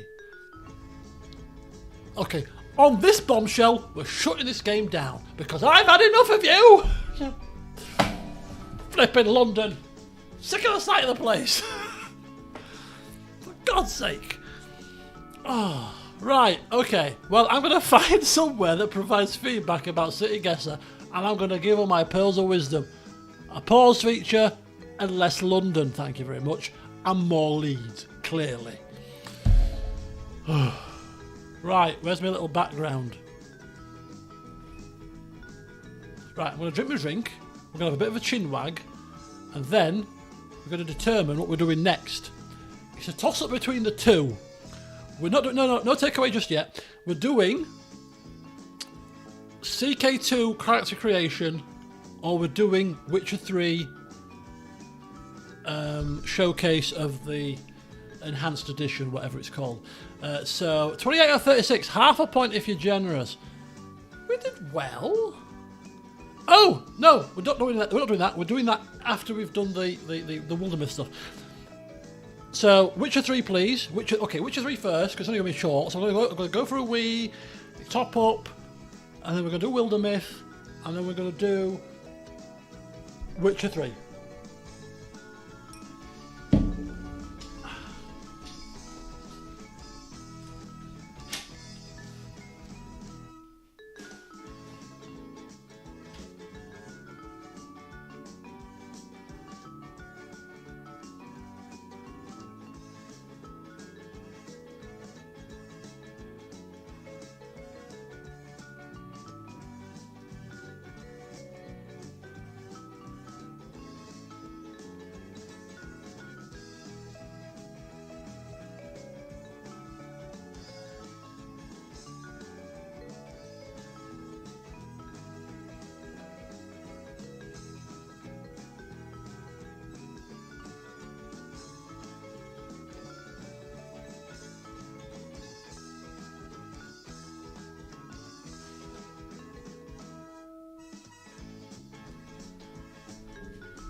Right, okay. I'm back. I'm going to do a soppy thing here, because I've had a few drinks and I get quite a bit soppy occasionally. But don't you think it's quite amazing, right? That we're all sat here, all 40 or so of us. How many people are viewing? I think it was about 40, wasn't it, right? Last time I looked. Not that I'm checking regularly, but it's quite interesting to see. 42. That we've got people from Brazil, right? People from Canada, people from the US, people from Finland, people from Germany, people from the UK, and wherever else the other people are viewing from, here together at the same time, enjoying each other's company and having fun together. Norway, wherever you're from, it's just quite amazing, isn't it, that we can all come together and have such fun, worldwide kind of friends, really. I suppose it's quite fantastic, the technology that allows this to happen. Really is quite something else. Can you imagine like telling somebody 25, 30 years ago that you'd be able to be in the same kind of space as people from all over the world? It's just fantastic. It's fantastic. It really is. And thank you all, of course, for being here and for watching through the years. It really is truly amazing stuff. It really is. I'm drunk, yeah. When I start blubbering, then you know I'm definitely drunk. We've not got to that bit just yet. But anyway, yeah, thank you all. It's really, honestly, it's truly amazing. It really is. And I know I don't say it a lot, but I really, really appreciate the fact that you turn up and watch some random guy from Leeds playing a computer game and acting the fool. You know, it's just bizarre. So thank you. So, right. Before I start crying into my rum, I think it's about time that we, first of all, so moving on now to another situation. Chris, who has kindly gifted, and throughout the years, and people have gifted me many things, many games, and you know what I'm like, so this is nothing personal, but if you've ever gifted me a game, and I haven't done it on the channel yet, it doesn't mean that I don't appreciate the gift. I'm just crap at getting round to stuff. It doesn't mean it's not going to happen. It will be on the menu at some point, but I'll get to it eventually, because people have gifted me games in the past that I haven't got around to, and I feel so awful when people have taken the time to do that. And I don't play games off camera, you see, so other than Football Manager. So, you know, there's so many gifts that have been sent through the years, and I seriously appreciate it. But Chris has sent a gift, just as you saw today, for Wildermyth. Now, Wildermyth has been a game that has been on my radar for a while, and because it's a game that strikes me as something quite similar to Darkest Dungeon, in that it could be a very much shared experience in terms of going through the game and yourselves taking control of characters, having some investment in characters, and it is something that I really do wish to play. Now, I do plan on playing it in 2023.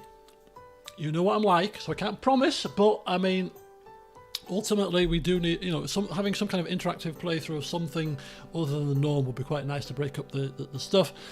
I will have to play it, obviously, so I've got the mechanics down pat, but ultimately, as terms of the next kind of interactive role-play, interactive series, like Darkest Dungeon, this could well be a very strong contender. Now, I know Darkest Dungeon 2 is out in alpha, I still believe, at the moment, so we'll get to that at some point in the future.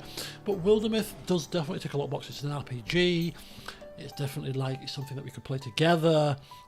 So yeah, the gift itself has been really is very much appreciated. But also, Chris has also created, now my ugly mug is probably covering some of this, actually no it's not, a character creation sheet for Wildermyth. Now, I have not played the game, so I don't know how the character creation works, but if we follow through the character creation sheet, then it should give us some idea, and has kindly laid out the character creation process for us here in terms of personalities, different branches, backstory to the character too. So, you know, when we get this, are these menus working? I can submit another version without the drop-down menus. What drop-down menus? Obviously, I don't know the ins and outs, but I mean, ultimately, for the hooks. Am I missing something? Oh, here. Oh, I see. Choose 3 hooks. Yeah. I mean, don't worry too much, Chris, because when we get this up and running, we can iron out any kinks with the character creation trees. But it's the idea of it and the premise of it that is the most important thing. Because obviously we've got the game now. You've gifted me the game, which again, thank you very much for that. And we've got the character creation tree, which if we need to tweak it to include everything that we need, we can tweak that down the line. But ultimately, the premise is, look, we've got a game where people can get involved, like Darkest Dungeon, but together we can create characters. So rather than just have me saying, right, you're the Plague Doctor, you're so-and-so, you've got literally a whole character that you can create. With a backstory which you can create, different branches, different personalities. We've got hooks as well there, class preferences. There's a note for me there which I'll obviously read and go through when we start looking at the game proper. We've got customizations there, genders, body types, voices, attracted to, random romances, head shape, skin colour, body types. So we've got a load of different things. So it's almost like a communal D&D, a communal pen and paper affair where you create the characters and we can get involved with this game. Now, I don't know how long the game is, and I don't know how the ins and outs of how long it's going to take and all that kind of stuff. But I'm kind of thinking, I haven't done this before. But it's got me thinking now. I'm just thinking out loud, and we can refine, we can tweak as and when it comes to the time. But I'm kind of thinking this could be something that would be a good thing to do, perhaps in a Discord stream session. So it's like a D&D thing, and D&D does benefit from active participation. So maybe if there's a bunch of characters that we can create together, and it's only I can imagine it's only a party of sort of 4, maybe 3 or 4, that we could almost run it on the Discord, because you've got voice chat or instant text chat. We can run it as we're playing it, but I'll record it, and we could then upload it afterwards, perhaps, or something like that, maybe. But you know, we could flesh that out, just throwing ideas out there to make it as interactive as possible. But ultimately, I do think that this could be a very, very fun experience, because I always like this kind of situation where characters, where you people create characters, because then it just gives a bit more meaning if something happens to them. You know, if a particular viewer's character ends up dead, it's not just some random character that you just throw their life away and who gives a crap. It's like, this is, I don't know, Ollie's character, or Shelley's character, or Sham's character, or, you know, it makes me take a bit more care and think about things a bit more carefully about decision making. And obviously, if you're getting involved as well and controlling your own characters, even better. So I think it's a very good idea. There's a fair bit of customization. We've got the hairstyles, face styles, and you know, things to create your character.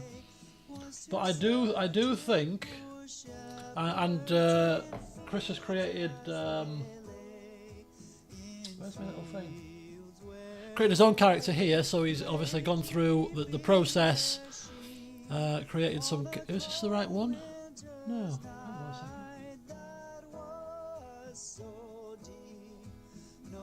Oh, sorry, it's there. There we go.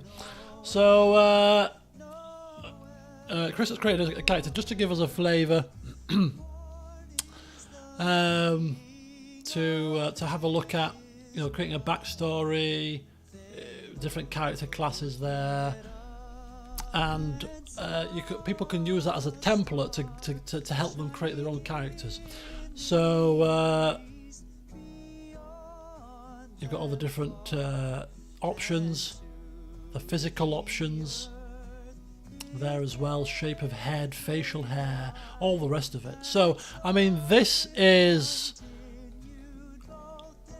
think this is a very good idea. I think this is a very good idea, and I think obviously when we get this up and running at some point next year, we can, you know, put these character sheets out, link them to the Discord server, and get people creating their own characters, and basically having this Wildermyth playthrough be as interactive as possible, so that we care about the characters. They've got some backstory, they've got some meaning, and rather than just being another playthrough of a game where characters mean nothing or whatever, we've got a situation where there's some substance to the role play. So I really do like this idea, Chris. Thank you very much for everything that you've done regarding this. I think it could be a lot of fun. So thank you very much. But yeah, so next year at some point, there's definitely going to be time to squeeze this in between the other stuff that's going on.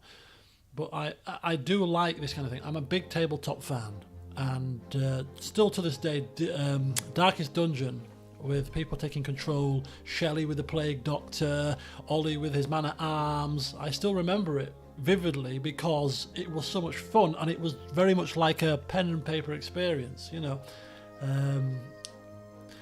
All the characters that came out of the Darkest Dungeon playthrough. So it should be good fun. So thank you to Chris. I think this is just a tonic we need for a good old-fashioned role-playing session or two on a stream in 2022, 2023 even. Shelley's stinking feet. I know. Tell me about it. That's what I'm saying. These little things that come out of shared role play, and obviously if people like Ollie, I think Ollie, you do a lot of D&D stuff, pen and paper. These are the kind of things that are more memorable about pen and paper sessions. Is the kind of ad-libbing, ad hoc kind of things that come out. You know, would ever a Plague Doctor with smelly, cheesy feet and all this kind of stuff come out of you playing a game on your own? No, clearly not. I mean, it's great, and that's what I really like about these kind of situations where you get this kind of shared roleplay, collective brains, and it's just really good fun. So Chris, thank you very much. We shall dig into this deeper at some point next year and get this kicked off. Some nice Wildermyth role playing. So thank you very much, much appreciated. So yeah, fantastic. Because as an you know me by now. Come on, I love RPG games, and pen and paper was what got me into. Got me into D&D, got me into Baldur's Gate, got me into all the kind of tabletop RPG style isometric games. I didn't play a single one of them before I started playing D&D, pen and paper. So, you know. So yeah, you Three Kingdoms fans, yeah, sorry about that. You can blame Chris for his further delay. Right, I'm going to pour myself another drink in a minute. We're going to boot up Witcher 3. We're going to have a quick look at Witcher 3 in its ray-traced, enhanced, you know, remaked splendour. Then we're going to order a takeaway, and while the takeaway is coming, we're going to create our CK2 character. Does that sound like a plan? Does to me. Certainly does to me. Right, so this is what I need to figure out how to... I think I can share the screen. Let's pause the music. Let's pause the music. And let's boot up The Witcher 3. See if it comes on your screens. It's a screen share, so it should do. Here we go, folks. Witcher 3. The complete edition. Oh, Chris, thank you for joining us. Thank you once again. And take care. Have a great Christmas. I don't think I'll be online. I'll be on the Discord server, but I won't be doing any more videos before Christmas. So all of you, have a fantastic Christmas, New Year.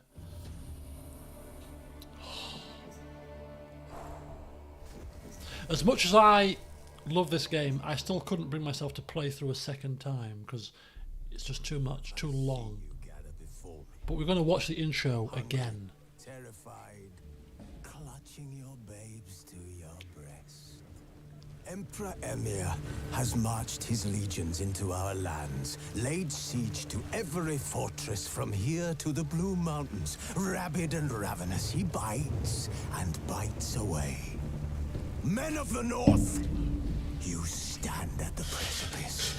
Your kings have failed you, so now you turn to the gods. And yet you do not plead. You do not kneel to dust your heads with ash. Instead you wail, why have the gods forsaken us? We must look into the trials we failed long ago.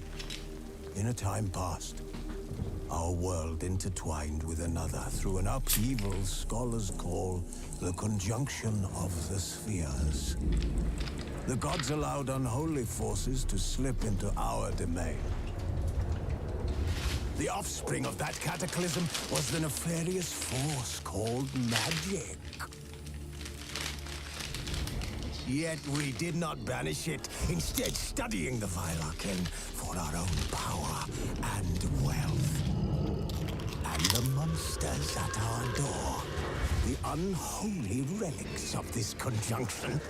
The trolls, the corpse eaters, the werewolves. Did we raise our swords against them? Or have we laid this burden on others? On so-called witches. Stray children taught the ways of foul sorcery, their bodies mutated through blasphemous ritual. Sent to fight monsters, though they could not distinguish good from evil. The flicker of humanity, long extinguished within them. Yes, their numbers have dwindled through the years, but a few still roam our lands, offering their bloody work for coin. Hell yes! To this day, I will definitely LP the first Witcher remake, 100%. Flogged by war. The battles are the gods' whip, chastisement for our sins. And let us not forget the terrors, the scourges from beyond our world. The wild hunt rides the sky with every full moon. The Dark Raiders abduct our children into lands unknown. Some say they herald a second conjunction. Can we chart a course back into the light? Will we find the strength to banish the mages from our kingdoms? Unite around the warmth of the eternal fire. Nigh is the time of the sword and axe. None will fight this war in our stead. Nigh is the time of madness and disdain. I've got. You can't see, but if you can you see? No, you can't see. I've got goose pimples. It's spine tingling. I'm quite fearful because I don't wish to get sucked into this again. 100 and odd hours. I can't replay it. No. But I mean this game was so good. Right, so basically, right, if you go to the video options and you go to the graphics options, I've turned it up to Ray Trace Ultra. I don't know, my computer's supposed to be able to handle this kind of stuff, but I have done NVIDIA configuration, control panel. I've locked it to 60 frames because anything above that's probably a bit ambitious with maximum ray tracing. And VSync on, which usually is a good kind of setting for the NVIDIA control panel to ensure that I don't lag when I'm recording and streaming. But I have turned all the ray tracing on. But I have also turned DLSS on, which should also help with performance. I have put it on balanced rather than quality. So that should also help a little bit with performance. I'm hoping that this is a happy medium to give us 60 frames of beautiful Witcher 3. Let's see. I've not even tried it. I'm trying it live for the first time because I wanted to try it live for the first time. So good luck getting 60 frames. We may not, but hey, let's try it. This is an experiment. I just want to see how it looks. I've turned the hairworks off Because I remember the Hairworks used to be the biggest FPS sink, so I've turned Hairworks off. If this looks flipping gorgeous, I fear for my Christmas period, because I might find myself diving into this again. Right, let's go, let's go. Let's dive in. I'm playing with a keyboard and mouse rather than the control pad, but we'll go for a new game, fresh start, give us blood and broken bones, and don't give me any... Give me tutorials because I don't know the keys. Simulate Witcher 2 save? I don't know. Fine, whatever. Just give me action.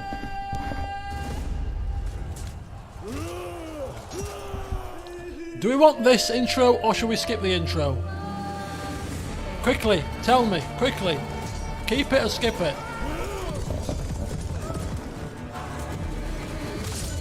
Ooh, he chops the horse's head off. That's bad, man. Skip this intro. Yeah, okay. We'll skip this one. Okay, we're skipping. Straight to the game. Now, it's been so long since I played the original, I'm not going to be able to compare and contrast. But this is obviously a famous scene, clearly. You know, the legs, the feet in the bath.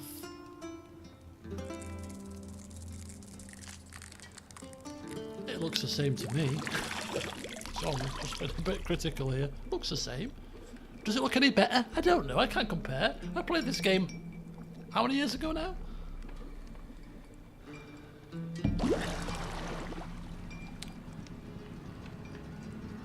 What do we all think of Henry Cavill stepping down from The Witcher 3, from the Witcher Netflix series?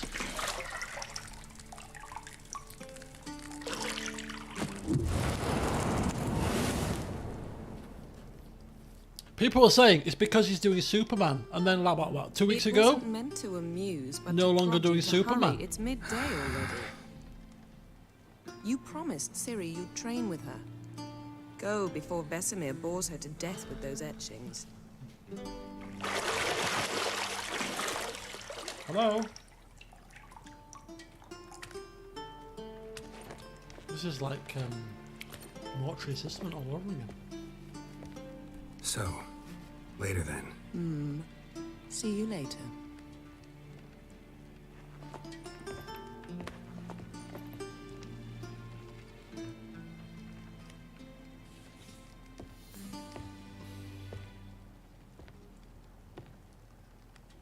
Put some clothes on, love.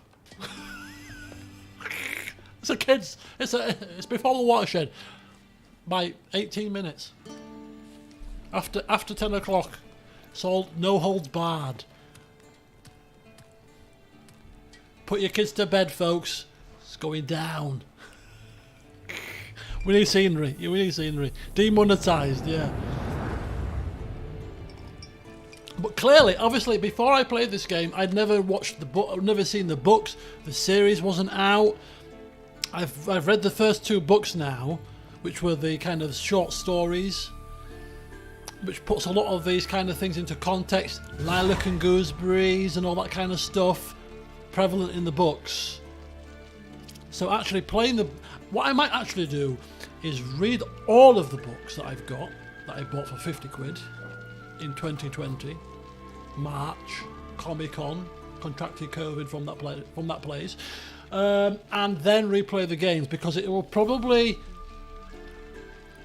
I'll be picking up on things that I've seen or read in the books that were like meant nothing to me when I was playing these games for the first time.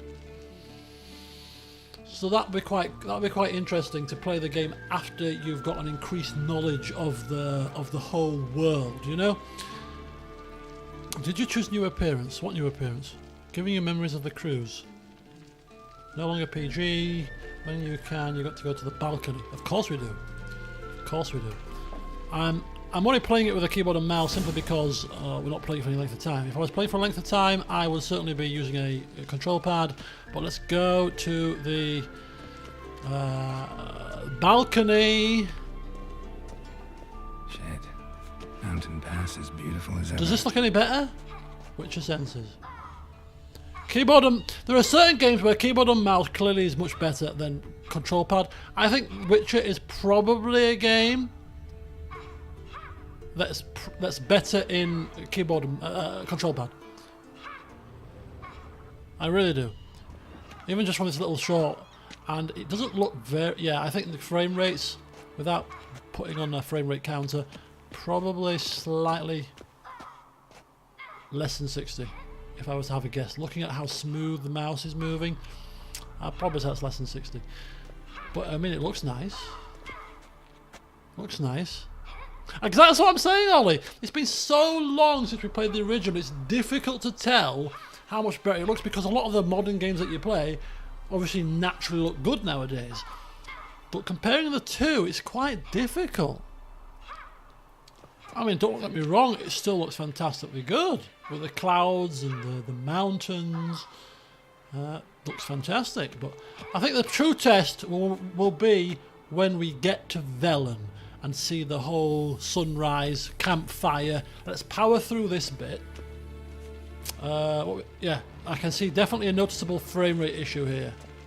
Definitely can see a frame rate issue. And as you well know, I'm very, very much a kind of frame rate over quality kind of guy. So there'd have to be some further tweaking to the settings, I think, if I was to play this properly. Because this is definitely less than 60.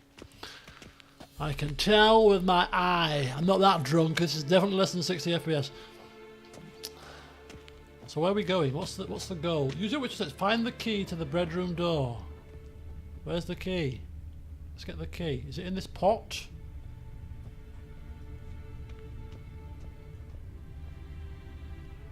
You're running out of juice. Running out of juice, love. You might bring me some more once you're done training. CK2 hasn't even happened yet. When did CK2 come out? Dropping ray tracing to medium would give us a good boost. You reckon? Not that I'm overly concerned with. Where's the ray tracing? Ray tracing ultra? Ray tracing on? Reflections on? There's no like. How about DLSS performance? How about that? Sharpening low, motion. I've turned all the motion blur off and stuff. What do we reckon? Just go for ray tracing? So ray tracing global, but reflection, shadows and ambient occlusion off. DLSS, put that down to DLSS. Go performance more. Go more performance based. Let's go for a performance based. Sharpening low. Okay, motion blur off, bloom, bloom, bloom, bloom. There we go. Let's go with that. Let's try that. That should be a little bit better. Ah, look at that. Silky smooth. Instantaneous improvement.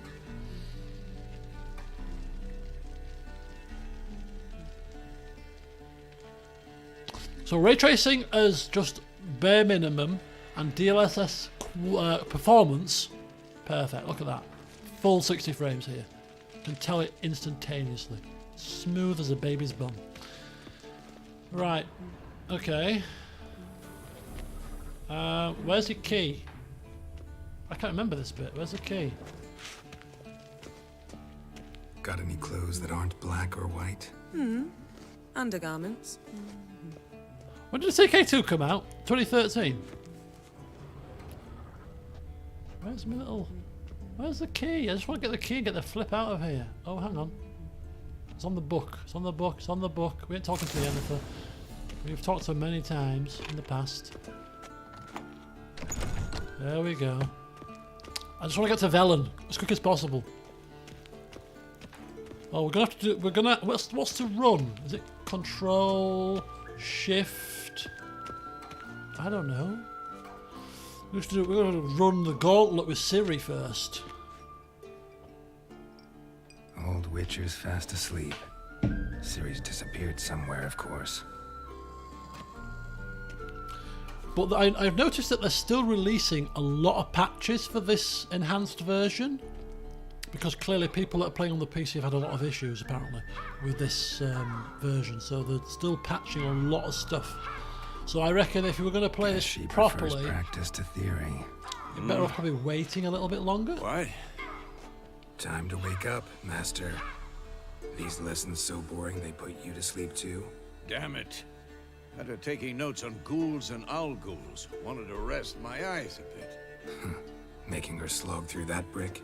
No wonder she took off. John of Bruges lacks flair, true, but he's reliable.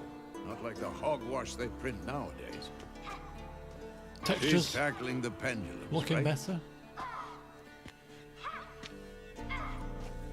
How many times do I have to tell her? Don't train alone. It only embeds your errors. Bring our young damsel to the lower courtyard. She wants to practice, she'll get to practice. Gotta admit, we've spoiled her. We've spoiled her. I've been saying it from the start. Ciri needs a firm hand. Been saying that true. But you let her walk all over you just like Firm the rest hand. of us do. Bang! Fine. I suppose I'm partly to blame. But this has to end. Now. Oh, Killing 2012. monsters is not something to be taken lightly. Ciri must understand that, if she's to become one of us. I'll see you below. What we have to do is we have to compare and contrast side by side somehow the difference between the two, because it's been too long. I played this in 2015, right? 2015, 2016. But to be fair, looking at this now, you would not imagine this was a game Now I see why from you were 7 years ago, would you? Strike.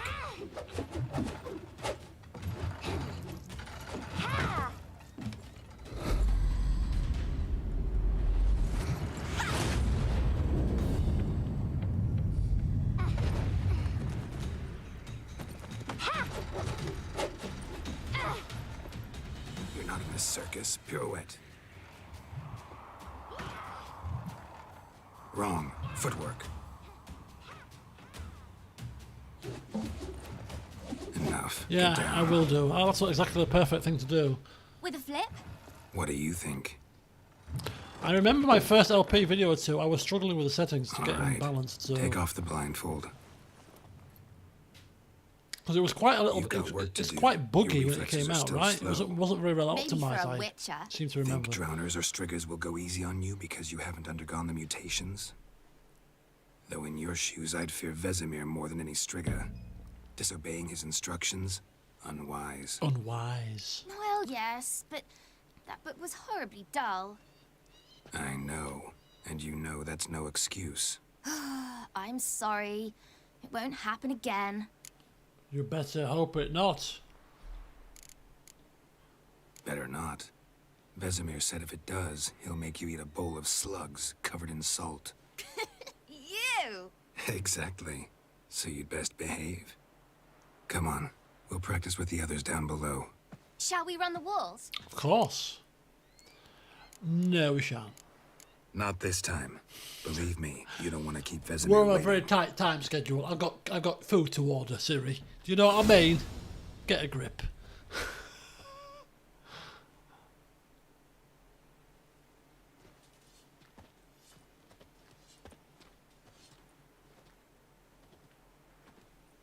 Eskel and Anything to say for yourself, the young other lady? guy. I'm very sorry, Uncle Vesemir. Young blood craves action, I understand that. But when you fight a beast, knowledge Lambert, counts that's as the much one. as your silver sword.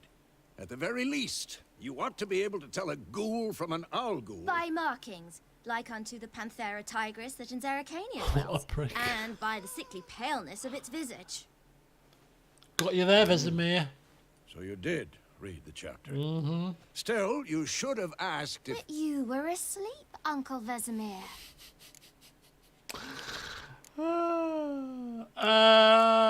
That one. So you did the reading. Why not admit it right off? Never pounce on an advantage as soon as it appears. Wait till it stands to have maximum effect. Uncle Vesemir's words.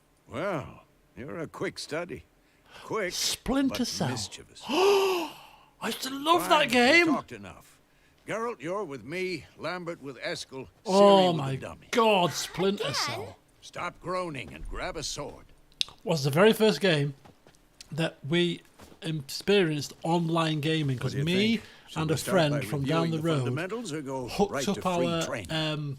Xboxes into a LAN setting, and we played against each other, and it was the first experience of online gaming that we had, and it was Splinter Cell. It was amazing. We couldn't believe it. We're like, this phenomenon. We could play against each other, but not split screen, so we couldn't see what each other were doing. It was like a revelation. This LAN setup of Splinter Cell. Absolutely, massively fond memories of Splinter Cell. No tutorials. Let's skip straight Just to get free me training. to bloody No point going Velen, over the man, will basics you? again.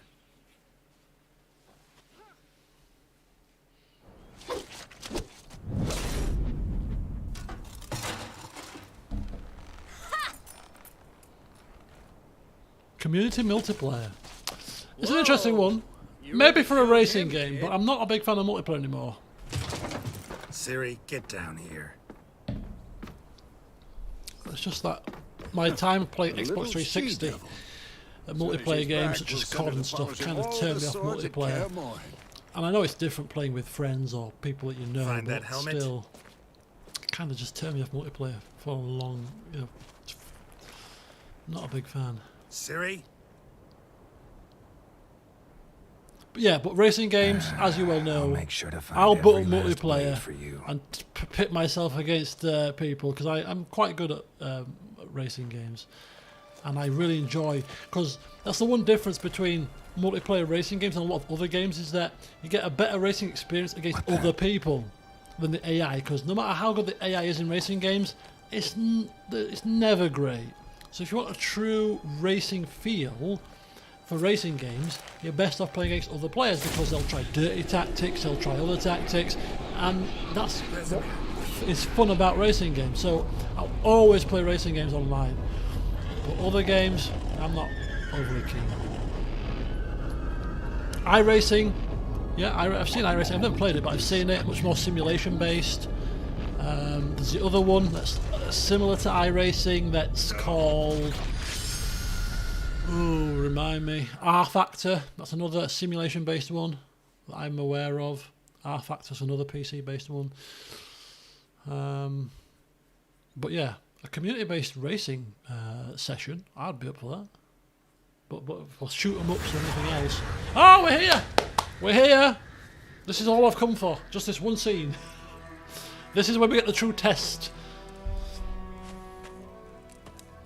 And I love the music here too.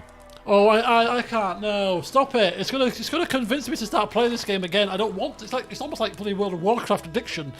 I don't want to be delved back into the realms of Witcher and it's flipping. About?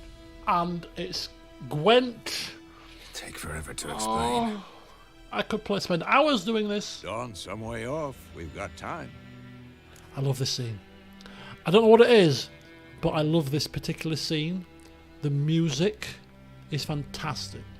This kind of somber, but yet, I don't know. There's something about this music that it just hits right here.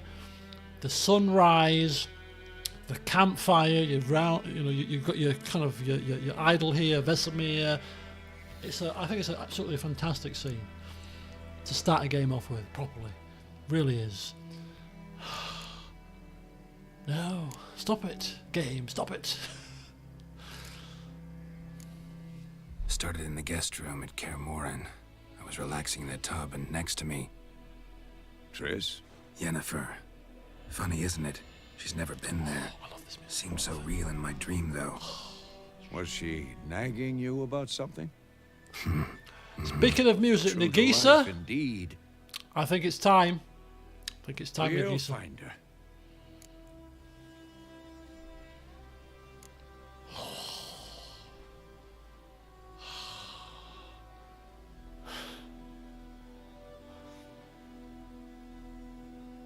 I'm just sat here, right, in the initial scene, right? I'm sat here in the initial scene. The game has barely started, and I'm hearing this music, and I'm seeing this setting, and I could cry with the fact that, you know what, this really has reaffirmed for me that this is my favourite game of all time. It really is. Oh, it's so good. In the dream, I went and found Ciri. Then we trained. Those were the days. Little she-devil. I've trained kids who were faster, stronger. The voice acting, None had hurt. the character models. It's just so good. Didn't end well, did it? Your dream. No. A wild hunt appeared, attacked Ciri. I couldn't move, stood there like a stump. Doug Cockle. It was That's just the voice a actor for dream. him, right? Doug Cockle. I saw him in the Comic-Con in Liverpool when I got COVID. And because he went on lunch, I was like, I ain't waiting half an hour for him to come back from lunch to get his autograph. And to this day, I think to myself, you stupid fool. This is like your favourite game of all time. He's a voice actor, and he sat right there, and you just bought £50 worth of Witcher books, and you won't wait half an hour to get the man's damn signature in your Witcher books as the voice actor of Geralt. To this day, I think to myself, you stupid person.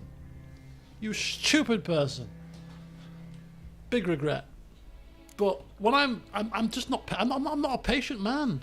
It's like, he's gone on lunch, but I'm here now. Why is he not here now? Oh. That's our better blurb. That's the problem. It was more. In the past, when Ciri'd appear in my dreams, something was wrong. She was in danger. We taught her how to defend herself from anything, wraiths included. Oh.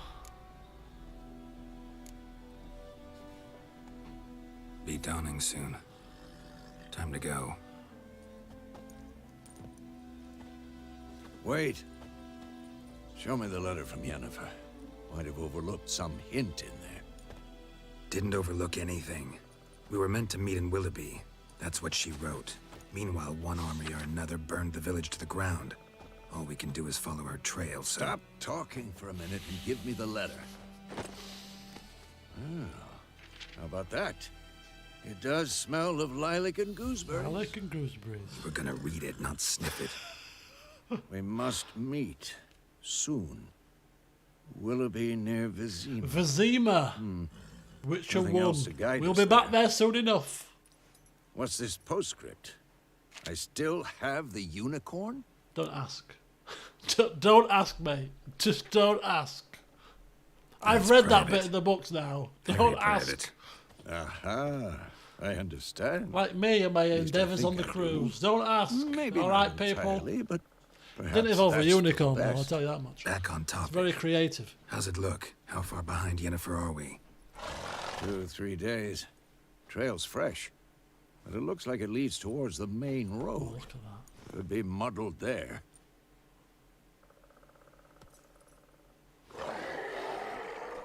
Oh, get we that? have to fight the creatures before we get to enjoy the scenery. And I don't know the keys. Okay, hang on. Hang on. I'll deal with it. I'll deal with it. No choice. Can't be that difficult. What's block? Oh. Oh! Come on, you little blind ass! I don't know what I'm doing! How do you dodge? How do you dodge? What's the dodge button? Come on, you little suckers! Come on, Vesemir, I'm here! Oh, you chop me, you little shit!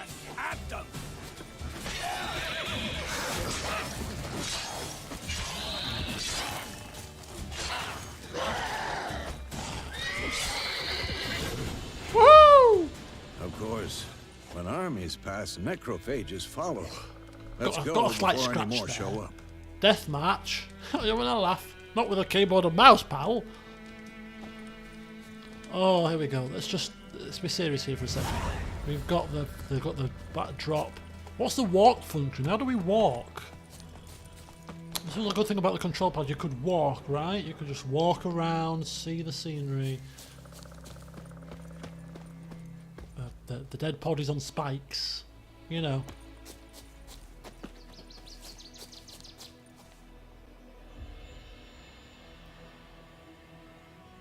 So ray tracing is on to some degree with DLSS, but it's difficult to compare and contrast. Probably caps lock to what, you reckon? No. Need a wee again. Ever tell you about this sorcerer I knew? Couldn't stop talking about how useful they are as creatures. Because you can brew potions from their blood? No, because by eating rotting corpses, they prevent epidemics. Did he know they eat the living as well? No, really upset him too. His theory collapsed. The whole beard growth situation, your beard grows, you've got to trim it, and you can do different styles. Just little things like that. Just press W lightly. If only we had a touch-sensitive keyboard, eh? Right, I'm going to need a wee again. Right, well, I'll leave you with this lovely backdrop and the sound playing, and I'll be back. We'll have a quick last reminisce about The Witcher 3, and then I'm going to order my food, and then we're going to play CK2, which I've already installed, ready to start creating our character. So don't go anywhere. I'll be back in 2 seconds.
Oh, right, we're back again, folks.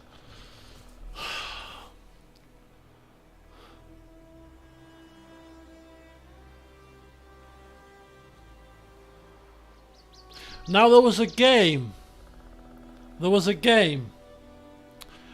the music reminded me of Velen, and it's a recent game. Was it Pathfinder? Where there was a kind of a soundtrack that reminded me of Velen. It might have been Pathfinder, but one of the games that I've played this year there's a soundtrack that reminded me of the Velens. So this particular song right here, this particular piece, quite similar. And I'm sure I mentioned it on the video or the stream, whatever it was. I said this reminds me of Velen, and I can't remember the game. Maybe because I've had a few drinks, but video, graphics. Let's turn everything. Ray tracing ultra. Let's go for it. Everything on. 0 craps given. Let's just go for it. Just to, even if there's no flipping, even if it's like at 10 frame rates per second, let's just see the beauty. No, what are you doing? You fool. Does it do anything? Or maybe do you have to restart the game for it to take effect? Does it look any better? Oh, it does look quite nice. Is it definitely Retrace Ultra? Everything's on. DLSS is on. DLSS, no. Quality DLSS. Have DLSS really not too much. This is going to really tank it though. No, go balance. Go balance DLSS. Balanced. Okay, it's not too bad actually. In this scene, do you know what? I don't even know what ray tracing flipping is. I mean, I'm not that technically minded. Do I have all my cars unlocked? Do I look like I've got my cars unlocked? Water. We've got water not too far from here. Okay, let's continue our journey for a little while longer. Oh, where's Roach? Here she is. Come on. Oh, the music's kicking in as well. Oh, stop it. Stop it. I'm supposed to be finishing this playthrough right now. Hold left shift to canter. 1 hour later. Yeah.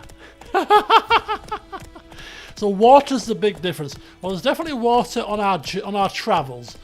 So let's canter to some water. Oh no! Stop it!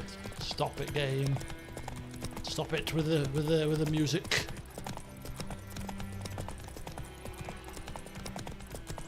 War's not exactly going our way. We have a side. The Northern Realms. Radovid's realms, don't you mean? Temeria and Edirn are no more.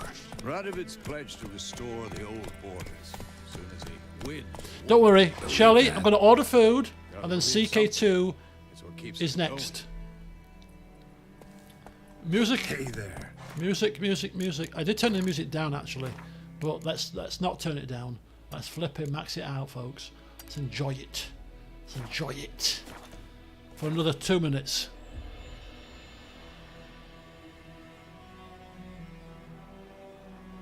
Move it. Oh hell. Oh hell. Look at the reflections. I know. I don't want to see him. I don't want to see this game in any more splendour than I've already seen it. Matt Jones, Merry Christmas. Thank you for coming. Thank you for your city guesser assistance, apart from the one where it was Glasgow. I'll never forget it.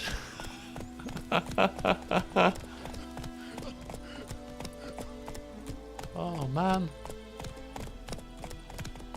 Okay, I'm going to have to compare and contrast now to my first video in the LP series. It probably doesn't look as good, but we've been spoiled over the years with really glorious looking games since this came out, so it's difficult to compare. But there's clearly a difference. There must be. I mean, look at I mean, just look at the reflections alone in the water.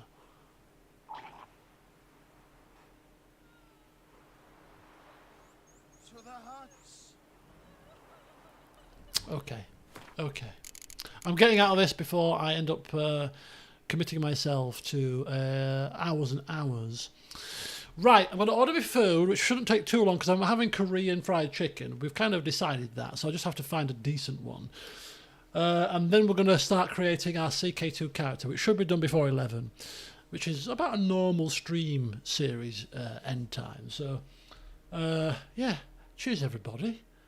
Witcher 3 Enhanced Edition. I know I've just cut it off there, but I'm kind of thinking to myself, I'm off over the next 11 days. I might just have to just have a bit of a dabble.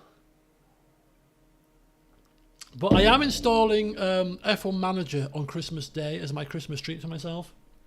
So that might take up most of my time because I'm kind of determined to get stuck into that because I want to give that a blast. And also have a play around with CK2, a Game of Thrones mod, so that I'm not completely noobish when the series starts. I'm currently replaying it. Oh, right. Now, the issue is I have to order it, whereas before I've ordered it on camera on the actual screen, I'm ordering on Uber Eats this time. So first of all, let's replay this video so you can see what I'm doing. We're going to replay the music, get that back on to turns.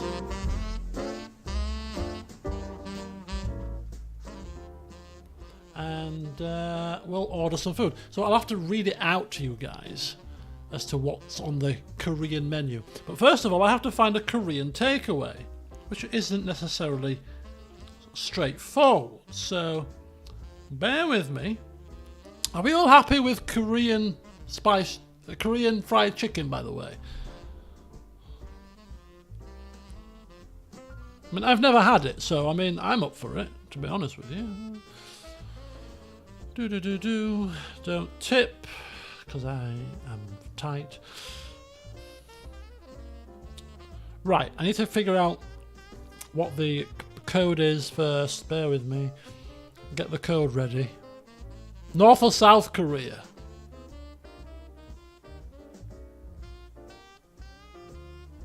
Korean fried chicken is so good. Stop it. Stop it. You're making me hungry.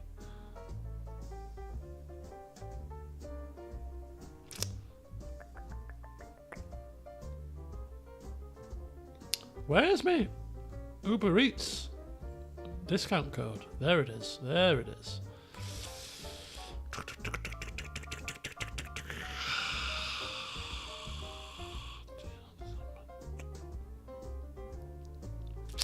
Right, I'm in. The trouble is, not many stores will have this bonus offer, so you see, you've got to be very careful to see where you get the offer. But I've got the offer on for... If there's anything that screams Korean chicken in the title of the menu, otherwise, there's only certain restaurants that have the offer available. Otherwise, I'm going to have to search for it in the menu. Oh! Korean fried chicken, £4.29 delivery. Where the hell is this place? It must be halfway across Leeds. But it's part of the 25% off though. But you're paying £4.29 for it to be delivered to your door. That's extortionate. And is it open? Where is it? Open till 11. Yeah. Like, where is this place? So that it's charging. Oh, that's quite far.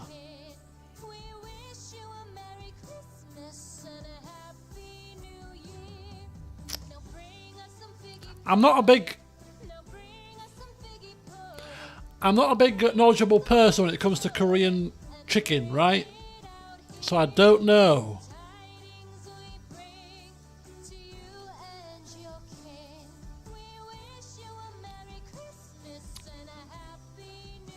Okay, what I'm going to do first, before I indulge in that, restaurants, grocery, restaurants, let's go for, I don't know, where's the search feature? Burgers? Chinese, Indian, vegan, let's type in Korean.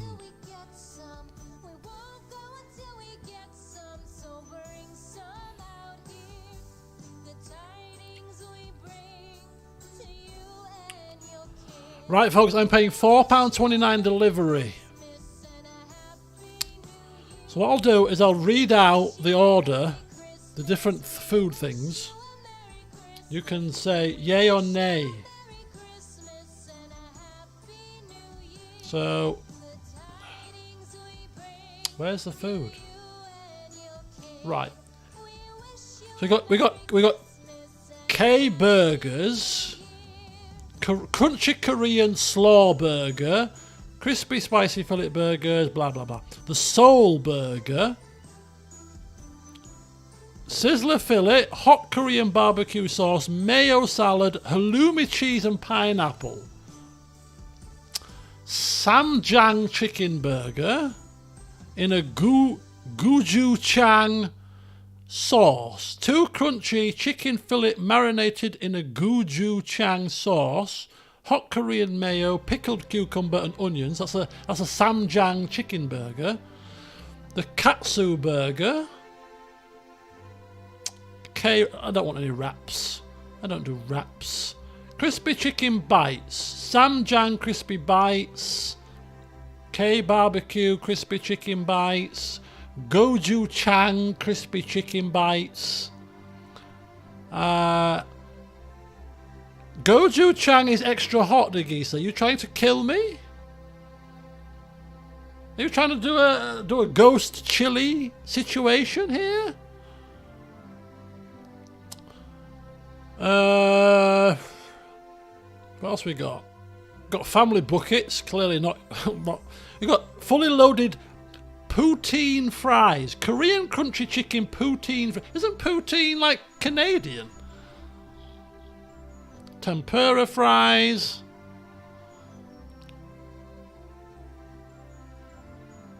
Why would we want to kill you? House fries, curly fries, sweet potato fries. Got different types of mayo. Oh God, I don't know. I've never had this kind of food. So you've mentioned gochujang sauce, right? So I'm thinking that I should go for... How about the samchang chicken burger, which is two crunchy chicken fillet burgers marinated in gochujang sauce with hot Korean mayo, pickled cucumber, onions and salad. It sounds like a very hot dish.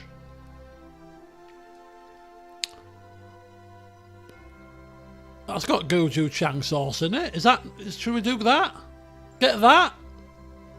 Sounds like a good time. Right, good. We can make it a meal for £1.50. Okay, that'll do. I can have either curly fries, sweet potato fries, and house chips or a drink. No, I don't want any of them. I want something else. I want poutine fries or something. I want something a bit more jazzy, you know, a bit more sassy. So we've got the samjang chicken burger. Let's go for some sides.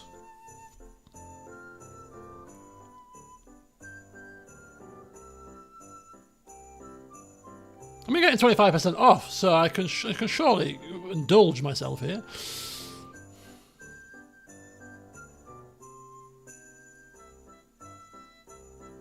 I'm quite tempted to get a portion of Crispy Bites box, but alternately we could go for the poutine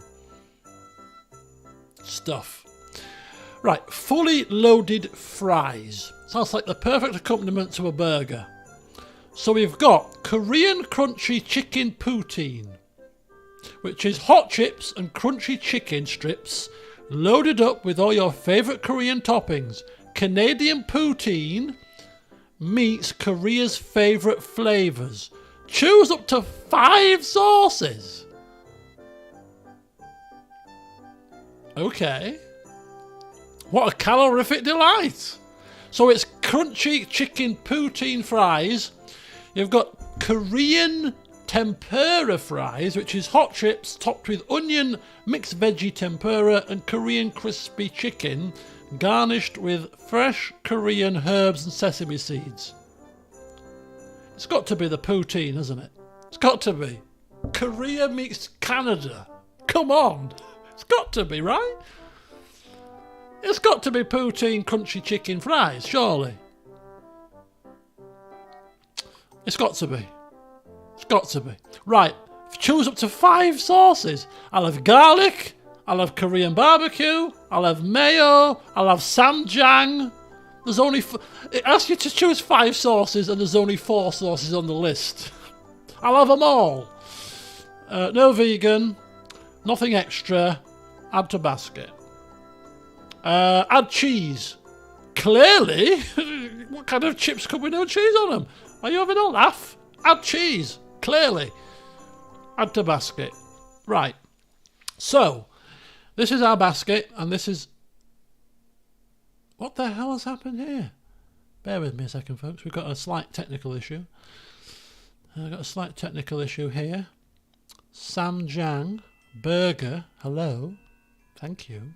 Add to basket. Oh, we had to ask. Oh, single only. Thank you. Right, so our basket looks like this. Very simple. This year we're going with simplistic, right? We're going with a samjang Korean fried chicken burger with the toppings and this kind of gochujang sauce, which you're trying to kill me with, clearly. And then we're going for the side of the Korean crunchy chicken poutine with 5 sauces and cheese, crispy chicken, fries. Canada meets Korea, and we're getting 25% off. And £4 delivery, clearly, which is extortionate, but hey, it's Christmas. So, yep, that's coming to my house. That's a standard delivery. Korean chicken, promotion saving. £19.24. When you get a takeaway for less than 20 quid nowadays, it's not bad, let's be honest. Yeah, shall we go with that? Fantastic. My arteries are already screaming out for mercy. But hey, I've only got two things: a burger and some fries. I mean, I've done very well this year. I'm keeping it very much, very much. We're in a cost of living crisis. Can't be ordering a platter of food. That's going to go to waste. Right, I'm pressing the order button right now. Next. Nope. Place order. Perfect. Samjang burger. Crunchy chicken poutine. This is a new experience. This is not England. This is not Rome. This is not the UK. This is completely different. Arriving by 11:05. I should keep my eyes peeled for it. Right, excellent. So you're going to hate it, clearly. Because when it comes to takeaway, my England, my Rome is Indian or Chinese chicken curry with chips, or when it comes to an Indian, some kind of chicken saag, chicken paneer curry with garlic naan, usual stuff. Korean fried chicken, poutine, never had it. We'll see. Right. It'll better be a taste sensation. Clearly, let's shut this down. And let's shut her up with a damn singing. And let's dive. Why am I getting like 15 messages? This is like, the takeaway you have ordered, the shop is now closed. No. Oh, okay. No, still coming. Still coming. Right, folks. So, as you well know, or may know, possibly know, maybe know, should know, we're going to be starting on the 1st of January, pretty much, near enough, CK2, a Game of Thrones mod. And for that, I'm going to be creating a character from scratch, as is usual, putting that character somewhere in Westeros and playing out in a timestamp in the Game of Thrones world. You don't know the timestamp, you don't know where I'm going to be going, but what you will know at the end of the stream is the character that I will have created, because we're going to create it right now. So without further ado, we're diving in to The Witcher 3 Wild Hunt, apparently, because I've misclicked the wrong game, because I've had a few drinks. Let's try that again. And we'll dive in to CK2. Not CK3, because, hey, it doesn't have the substance. Game of Thrones mod. Yep. Play. So here we go. Now, there is going to be some element of randomness, but there's also going to be some element of you guys choosing, because what I'm going to do as we dive in. First of all, let's listen to the music. I've never played a Game of Thrones mod on camera. I've played it slightly off camera for a couple of hours or so, but this is the first. A Game of Thrones mod on the channel. Yes, let's listen. Let's enjoy. I think this music is quite good. Quite good indeed. So, what I choose as a character, and where the character is right now, is not indicative of where I'm going to be in the final edit. I'm just creating the character. So when I pick a certain timestamp, don't have that give the game away as to where I'm going, because it won't.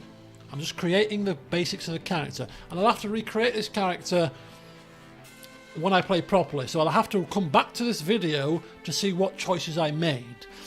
But we will still create the same character when I play the game proper. So the timestamps available, you can customize it a little bit, but the general timestamps is War of the Conquest, which I'm assuming is Aegon the Conqueror coming across on his great big dragon and conquering Westeros for the first time. We've got the Dance of Dragons, which we have to be very careful with, because this is the current Game of Thrones series, A House of Dragons, and if you look at the timestamp and look at the blurbs and stuff, you'll get a bit of an inkling as to what's happening in that timestamp, which may be happening after the current situation in the series. So you've got to be very careful with that. So we're not playing this timestamp because we don't want to spoil the show. Blackfire Rebellion isn't too long after Dance of Dragons, so I'm thinking perhaps maybe even the actual timestamps. I think maybe even the series that we're watching at the moment may even delve into the Blackfire Rebellion, because this seems to be quite an important time as well. We've got the Roberts Rebellion and we've got the Clash of Kings, but apparently if we go to custom game setup, we get a lot more timestamps. But obviously, I don't know what they are, to be honest with you. So, I mean, ultimately, where are we? I don't even know where we are. My escape button doesn't work. Oh, Century of Blood, Harwin Hardal, Full of Sarna, the Fall of Sarna, the Bleeding Years, the War of Conquest, the Faith Militant Uprising, the Rise of the Three Daughters, the Road Prince, the Dance of Dragons, the Conquest of Dawn, the Blackfire Rebellion. All pretty cool. But what we're going to do for the purposes of familiarity, England and Rome and all that kind of jazz, Shelley, is we're going to go with a Clash of Kings, because that is a familiar timestamp, because it's relating to the series that we watched and was butchered in the last two series, but we won't go there because we're just familiar with the characters. So let's go with that timestamp, and we're going to go with Lords, because I always start as the lowest rank. So when we start the series proper, rest assured I'll be starting as a Lord, because that's what we do. We always start the lowest and work our way up. So we'll start as a Lord, so these are all the Lords. And in ode to Britishness, UK, Rome, we're going to go with a Lord in the North, because the North is George R.R. Martin's depiction of the north of England. Yorkshire, you know, you look at the north in the game series, they all have Yorkshire accents. This is very much Yorkshire for me, so this is very much a very comfortable place. We won't be playing as the north in the series, because that would be Shelley having a heart attack and an aneurysm. So we'll not do that. We'll go somewhere else. But for the purposes of character creation for this, we will go in the north.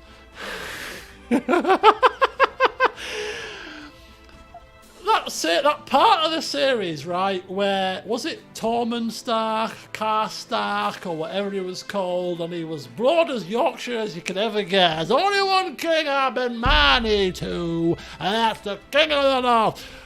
You couldn't get any more Yorkshire than him. It was perfect. I was like, get in there, lad. So yeah, so we'll just go to a random Yorkshire place in the middle of nowhere, and we'll create a character. Okay. Great John Umber, that's the fella. Could you get any more Yorkshire than him? Let's be honest. There's only one king I've been married to. I'm quite tempted to put it on YouTube now. Let's watch it together, but copyright issue. But it's like you could not get any more broad Yorkshire. It's like I was laughing my head off watching that scene. I'm not starting in the north. I'm starting elsewhere, but we're going to create a character in the north. And the only slight issue is, if we start our character in the north now, do we get different custom options based on location? Because if we do, then I shouldn't really start in the north, because I'm not going to start in the north. But if the character creation doesn't matter where you start and it's all the same, then it doesn't matter, does it? Because like the northern people compared to the southern people are going to look slightly different. They're going to look more hardy, dark hair, kind of broad of face. You go down to Dawn, more tanned, more kind of Mediterranean looking. I mean, pick Blackpool, it's perfect. Okay, so let's just quickly try a completely opposite end of the scale. If we pick a southerner, yeah, look, kind of brown of face, more tanned. You see, I told you, didn't I? But these colourings are probably available across the realm. if we were honest, we could probably make him a very pale-faced northerner. Where's skin colour? Ethnicity, there you go. Get all the ethnicities. Northman and whatever else. Oh, damn. Valyrian, High Valyrian. Yeah, there you go. You get the different cultures. Perfect. Okay, right. We'll start with the Northman. Okay, I don't know how we're going to do this. There's some elements of this that are going to be completely randomised and completely... Right. For the record, customization of the character's look, I'll do off camera. And it will be slightly dependent on where we pick. What's not dependent on where we pick is the traits and stats. So forget the look, forget the sex, forget the name. I'll do all that off camera. What I'm more concerned about, because this will impact on my backstory, is the traits and the stats, right? So let's skip all this crap. I'll sort this out off camera. This is the page we're interested in. So we'll name and we'll do all the other kind of other stuff, but this is the stuff that's going to have the biggest impact on the series, is the traits and stats. So now I had an idea how to do this, and I've had a few drinks, so I've kind of forgotten. Yeah, my thought process was I'm going to randomize 3 stats, 3 educations, and then I'm going to randomize the traits. I'm going to pick 4 traits and 1 education at random, completely at random. But I'm going to pick 3 at random, and then we as a collective will vote on which of the 3 we want to keep. So we'll start off with 3 educations, completely random, and then out of those 3 that are picked at random, we as a collective will pick the 1 out of the 3 that we think will give us a good role play or a good character arc or whatever. Does that make sense? So there's some element of randomness, but there's also some element of choice to hopefully provide us with a happy medium. Oh my god! This guy's already picking up my order. This is very swift service. So I need a random number generator.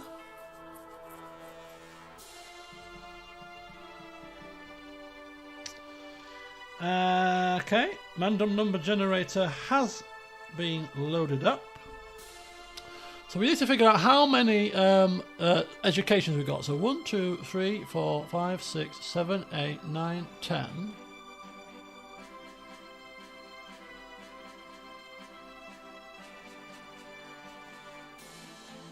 One, 2, 3, 4, 5, 6, 7, 8, 9, 10. Skilled steward. 11, 12, 13, 14, 15, 16, 17, 18, 19. There's 19 educations. So between 1 and 19. So these are the 3 choices. Mastermind Scholar, 19. Mastermind Scholar. Remember these people. I'm not writing them down. This is poor preparation on my part. So we've got the best scholarly education. Mastermind Scholar, first one. Second one is 11. 1, 2, 3, 4, 5, 6, 7, 8, 9, 10. 11. Brilliant Commander. That's the best commander ability. So we've got the best theologian, the best commander, and 15. 1, 2, 3, 4, 5, 6, 7, 8, 9, 10. 11, 12, 13, 14, 15. Is that the same one? Brilliant Commander. What was 11? Have I made a boob here somewhere? 1, 2, 3, 4, 5, 6, 7, 8, 9, 10, 11. Oh, 11! 11 is Brilliant Steward. 11 is Brilliant Steward. and 90 and 15 is brilliant commander. So we've got the best steward, the best commander, or the best theologian. That's quite handy rolls. So, folks, theologian, commander, or steward. We've got quite lucky.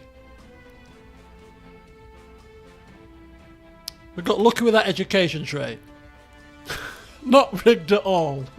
Clearly not. I don't know. 11, 15, 19? They're just random numbers to me. Okay, what we're having. 2 people for steward. 3 people for steward. 1 for commander. 4 for steward. 2 for commander. 5 for steward. Marshall is fun in this mode. I'm seeing a lot of steward stuff. I think steward is getting the vote. Littlefinger coming through. Our little fingers twitching here. Okay, I'll go with brilliant steward then. Nobody wants scholar. Who wants a scholar? That's boring. I want to be a maester. Piss off, mate. Brilliant steward. Brilliant steward. Right, we've got a brilliant steward. We've got our little master of coin character. Okay, right. Okay. So traits we're picking 4 because we can develop traits as the series goes on. So we've got our trait. We're not going to touch any of these at all. We're going to give ourselves probably 1 child as a backup, but now I don't know how many traits and stats there are, and counting them would be quite arduous. So I'm literally going to go. I'm sure there's about. Does anybody know how many there are? I've got the eye on the order. Don't worry. I've got the eye on the order here. The order is not even at the shop yet. He's still wrapping up. Right. Does anybody know how many traits there are to make it easier? I don't really. 1, 2, 3, 4, 5, 6, 7, 8, 9, 10. Lisp. 10. 11, 12, 13, 14, 15, 16, 17, 18, 19, 20. Strong. 20. 1, 2, 3, 4, 5, 6, 7, 8, 9, 30. Falconer. 1, 2, 3, 4, 5, 6, 7, 8, 9, 40. Kind. 1, 2, 3, 4, 5, 6, 7, 8, 9, 10, 50. Gregarious. 1, 2, 3, 4, 5, 6, 7, 8, 9, 10, 60. Concubine. 1, 2, 3, 4, 5, 6, 7, 8, 9, 10. Brawny. 70. 1, 2, 3, 4, 5, 6, 7, 8, 9, 10, 80. Dragon Egg. 1, 2, 3, 4, 5, 6, 7, 8, 9, 10, 90. Authoritative. 1, 2, 3, 4, 5, 6, 7, 8, 9, 10. Resurrected. 90. 1, 2, 3, 4, 5, 6, 7, 8, 9, 10. 100. Direwolf. 1, 2, 3, 4, 5, 6, 7, 8, 9, 10. 110. Sturdy. 1, 2, 3, 4, 5. 116. 116. 116. Okay, my order is on the way. Right, so random chance, 1 to 116. And we've got to pick 4 traits, but 3 per choice. So, I feel like we should probably get somebody just put it in the chat, the 3 choices. Just somebody put it in the chat when we get them. 23. 23. 1, 2, 3. So this is 10. Lisp is 10. It's in tens, isn't it? 20. Strong. 1, 2, 3. Scholar. Scholar. Scholar, scholar, scholar. So the first one is scholar, which basically gives us... Where's scholar? Can we get scholar up here? Scholar is... Leads a life of scholar, poring over the books, +3 to learning, dragon hatching chance 25%. So scholar is the first one. Bit boring. Next, 38. 38, let's go. Lisp is 10. Strong is 20. Where's strong? Where have I lost it? Strong, 20. 30 is lustful. 38. 1, 2, 3, 4, 5, 6, 7, 8. Envious. A sixth deadly sin. He's envious. He looks at people with a touch of envy. You got some bamboo rum. Nice. And finally, 29. 10 lisp. 20 strong. Falconer. So the choice, my friends, is Scholar, Envious or Falconer for the first trait. Falconer for Hurt Cupboard, Envious for... Pick one Hurt Cupboard, pick them all. Scholar, Envious and Falconer. Right, Envious. Oh, you all want to create a really nasty character, don't you? Yeah, you all want to create a nasty character. We've got 2 for Falconer. Envious is getting a lot of love. A man that covets another man's ox. One of the 10 commandments. Thou shalt not covet another man's ox, you envious swine. What does a falconer do? He's an avid falconer. What do you think he does? What does an avid falconer do? What does a falconer do?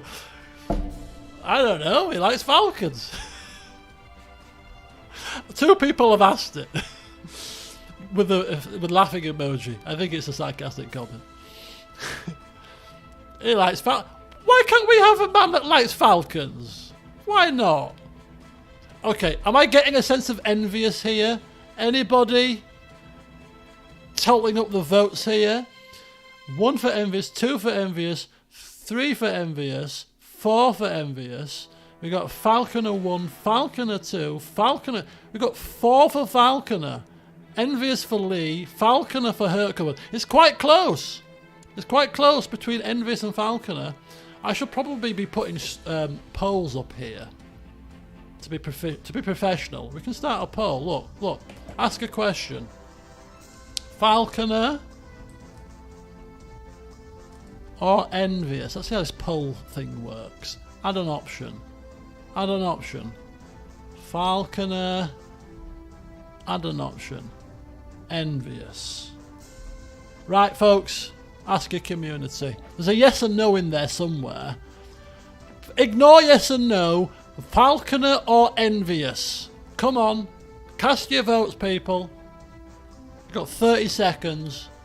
Let's do this in a professional manner. This is a new feature that YouTube have added recently, apparently. How do I look at the poll? Somebody's pressed yes. You people do that for a laugh, aren't you? Seriously. Falconer's 44%. Envious is 44%. Come on, make a choice. You can't have it split. You can't have it split. Come on. You got 10 seconds. Falconer's just ahead. 10, 9, 8, 7, 6, 5, 4. There's no. I couldn't figure out how to delete them. 6, 5, 4, 3, 2, and 1. It's Falconer in the poll. Falconer is the correct answer. Is it? I don't know if it's the correct answer. It's an answer we've got. Where's my character gone? Where's my character? Have I screwed my character up? He was a brilliant steward, and he's... Did we pick the first... Is this our first trait? Is this our first trait? Yeah, this is our first trait. Falconer. I clicked X. Right, we know who it is. We've only picked this is the first trait. So first trait is Falconer. He likes falcons. Where's my food? Just checking my food. Can't miss my food. I can't have the door knocking and he's leaving the food outside getting cold. He's 7 minutes away. Right, we can pick at least one more trait out of 4. Okay, next trait. Let's go again. 53. 53. Right, lisp. Strong, 20. Lustful, 30. Wrath, 40. Ambitious, 50. 1, 2, 3. We've got just. Just is one of our 3 choices for our second trait. Oh, 4. That's easy. 1, 2, 3, 4. A drunkard. Guys, be serious.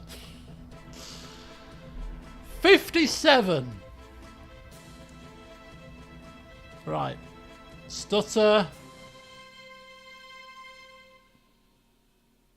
Oh.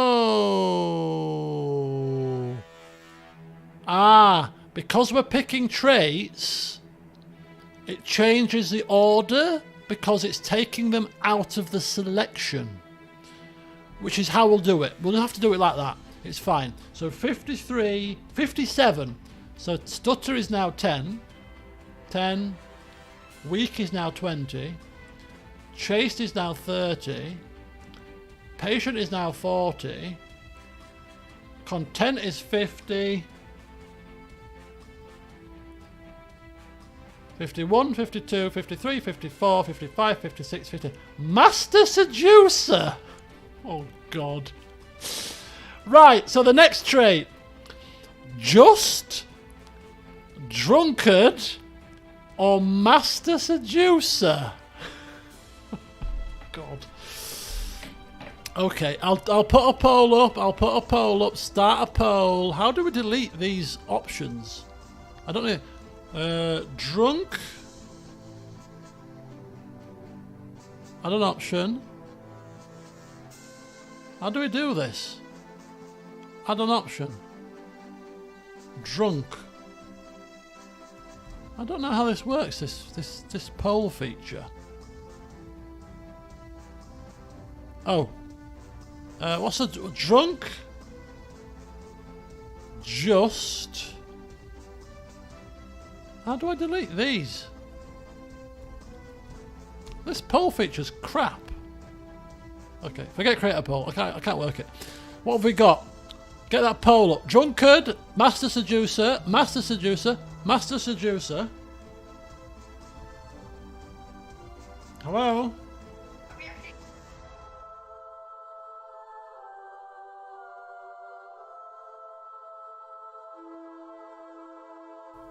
Okay, right, where were we?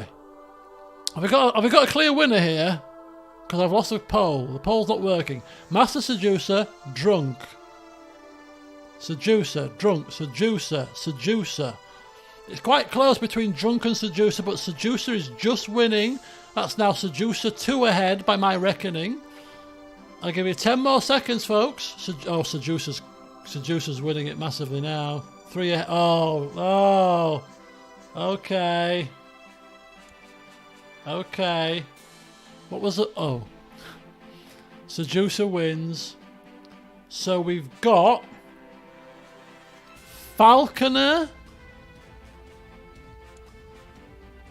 I hate how this works, actually. This is really crappy. Somebody keep tabs, because this is not working very well. We've got Falconer. Master Seducer. Holy hell. This is not too bad. This is not too bad a character. He likes a bit of a rumpy pumpy and likes birds. I mean, kind of goes hand in hand. Oh, this guy is a minute away. We won't be able to get another one done. We'll do a quick one. 108! We'll do a quick one. 108. Right, quickly, this last one. 10, lisp. 20. 30. 40. 50. 60. 70. 80. 90. 100. 1, 2, 3, 4, 5, 6, 7, 8. A boar. Oh, a boar always follows this character. Right, I have to go down and get my dinner now. It's arrived. But there's 2 more to pick for our 3rd trait.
Oh, right.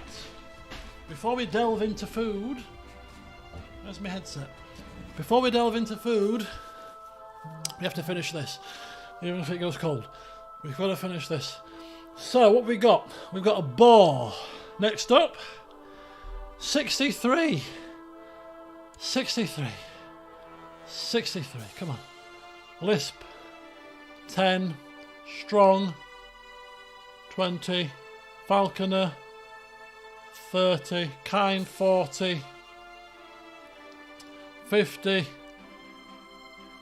60, 1, 2, 3. Architect. A boar follows this character around. An architect. The character loves buildings, architecture and machinery. Anything to do with sieges. And our final one, 81. 81. Okay. 81. Right. Lisp 10. 20. 30. 40. 50. 60. 70. 80. 1. Dragon Dreams. I don't know if we're able to have that actually, but as depending on who we pick, possibly. But we've got a boar, a pet boar. Could be good for falconing, having a pet boar along our side. Architect or Dragon Dreams. I vote boar. Let's make this guy Dr. Doolittle. He likes falcons, he likes boars. Anything to do with animals, he's on top of it. He's got like a harem of attack animals. Attack dogs, attack boars, attack falcons. Boar. It's 3 for boar. Dragon Dreams is probably Targaryen only. Probably. Look, okay, I'm not even waiting any longer. We are having a boar. We are having a pet boar. We are having a pet boar. It's overwhelming already. So we've got a falconer that's a master seducer, that's a skilled steward, that has a pet boar. The final trait of the 4 that we're going to pick, which will shape our character. I'll still pick an area. I'll still create a backstory. But we've got the premise, we've got the basics to work with. 88. Jesus Christ. Right, okay, here we go again. This food is making me hungry. Lisp. 10, 20, 30, 40, 50, 60, 70, 80, 1, 2, 3, 4, 5, 6, 7, 8. Fashionable! This character really knows how to dress. Okay, that's interesting. A fashion icon. A fashionista. Okay, 13. That's an easy one. Probably a bad one, though. 10. 11, 12. Ugly. That's quite disparate. He's a fashionista or he's ugly. One or the other. And 70. Let's go with 70 from here. Lisp 10. 20. 30. 40. 50. 60. Shrewd, which would kind of tie up with his stewardship.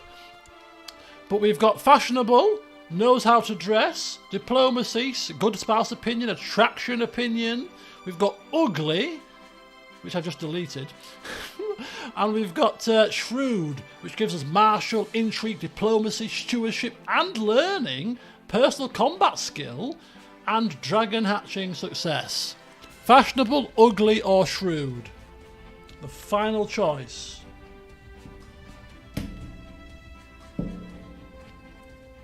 Fashionable, to emulate Littlefinger. A fashionable person that's good with money. Let's go shrewd. Shrewd, shrewd, shrewd, shrewd, shrewd. Fashionable 2. Shrewd with 4. Shrewd with 5. It's almost a landslide for shrewd here. So I think to cut this short, for people that are too slow on the typing here, I think it's going to be shrewd. So we have a brilliant steward who is... Somebody please type this in the Discord server somewhere in the CK2 set in the CK2 channel. Please put these in there somewhere. What were the traits? We've got a falconer. We've got what else did we have? We've got falconer. We've got shrewd. We've got something else. We've got a pet boar. We've got a pet boar. Falconer, a pet boar, we've got shrewd, and we've got what else? What was the fourth one? Master Seducer. Oh, Master. We could have some fun with Master Seducer. So a Master Seducer who's a falconer with a pet boar, but he's also he's shrewd and he's a very good man with money. So he's very switched on. He's very clever. Probably going to be quite a good, clever man with his money and his penny pinching and his, maybe on a council somewhere, small council. But when it comes to behind-the-scenes activity, that's a bit of falconing with a pet boar. That's completely normal. But then also, a bit of a Casanova. I think that's a serviceable character for roleplay purposes. Not as out there as it could have been. Not as out there as it could have been, and of course in the Discord server, in addition to the character traits that you're going to put in there, Ollie, there's going to be scope for naming our pet boar. Clearly, we need a name for our pet boar who will go with us through life, and we have to actually obviously figure out how old we're going to be because we've got traits that give us a lot of age. So we're probably going to have to give ourselves a son. We're probably going to be controlling a character that's over 50 to start with, but hey. But there you go, that's our character. It gives us a little bit to work with. I'll flesh out the character name and do a little bit of tinkering maybe with the stats to bring the age down a little bit. But that is our character. He is a kind of a Littlefinger type, but he's got a few nuances. He's got a couple of nuances. He's a Casanova, a bit of a romancer, a bit of a seducer, lots of adultery going on, as is his right as a man in the medieval kind of period. Yeah, he likes a bit of a hunt. He's a typical man's man. I mean, all that's missing is drunkard, really, and he's got the whole kit and caboodle. Right, Shelley, go to bed, get yourself off. Thank you for sticking around for this. What I'm going to do now is I'm going to showcase the food. Then I'm going to eat the food, but whilst I'm eating the food, rather than you watching me eat, which obviously isn't the greatest, I'm going to play for you the Christmas Comedy Cuts, a 30-minute video of some kind of Christmas comedy-esque things, and some things that necessarily might not be funny, but things that I found quite funny or quite poignant in my games. There could well be much more than I've put in this little video, but these are things that every clip here has pretty much been recommended by somebody somewhere. So it's recommended by you guys. So just give me a second to sort myself out, get my food out, get another drink poured, and we'll crack on with Christmas comedy cuts, as I've called it. And after I've showcased this delightful Korean fried chicken, which you forced me to buy.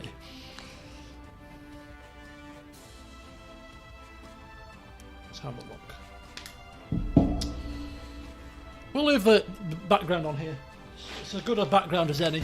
Right, okay, so we have 2 boxes because we've only ordered 2 things. But the first box clearly is a burger here.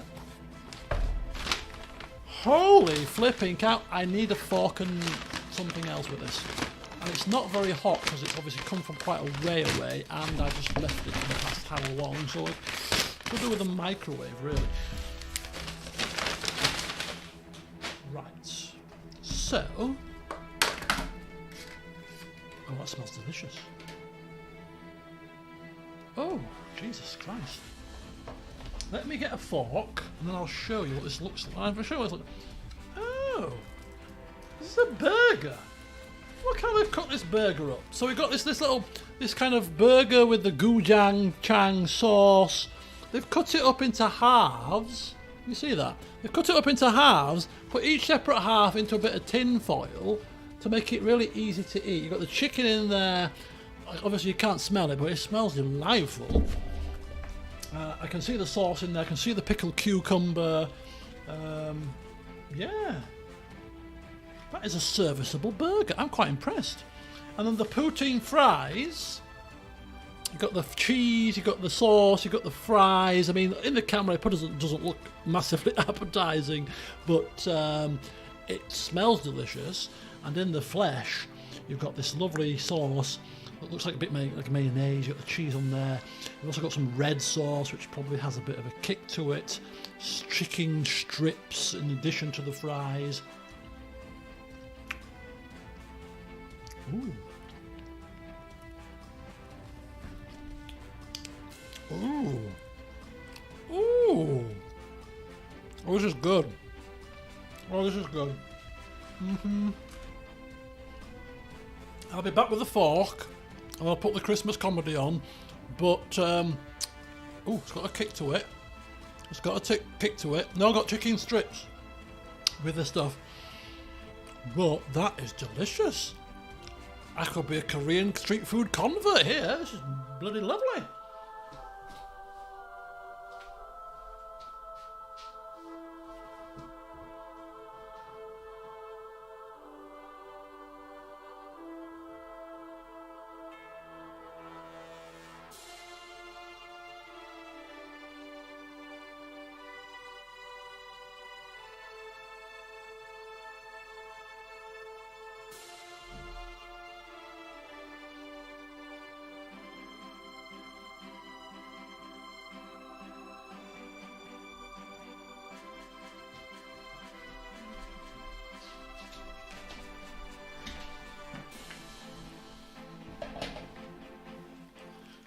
Yeah, I did my stint of being killed when I was eating that ghost chili. I mean, I did my bit for society when I was eating that stuff. I mean, don't get me wrong, this sauce is quite spicy.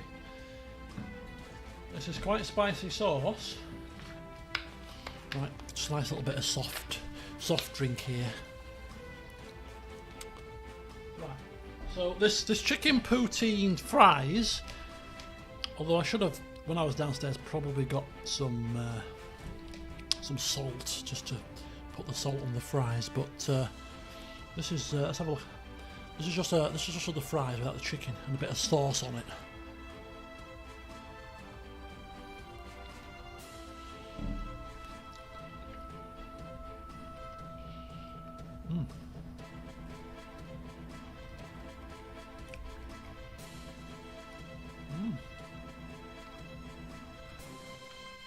I've got to admit, this is rather delicious. You've got the mayonnaise on there, the sauce, the spicy sauce, the chips, this lovely fried chicken with a battered coating.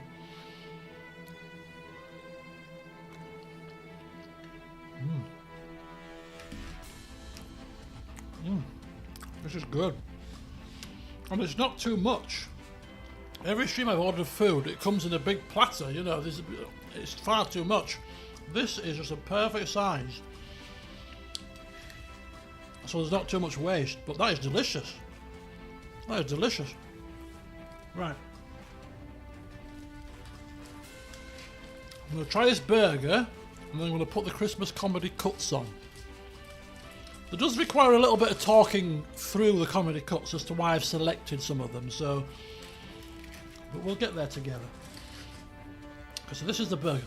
It's not the biggest of burgers for £7.99. I mean, if you look at... I mean, it's difficult context-wise to look at the size of something on a camera, but if you look at the size of that, that's not like the biggest burger. You know what I mean? To be a little bit critical, but it's not about size, it's about taste. I mean, it's obviously half, but the other half is in here, but even still, with both halves together, it's still not a massive burger.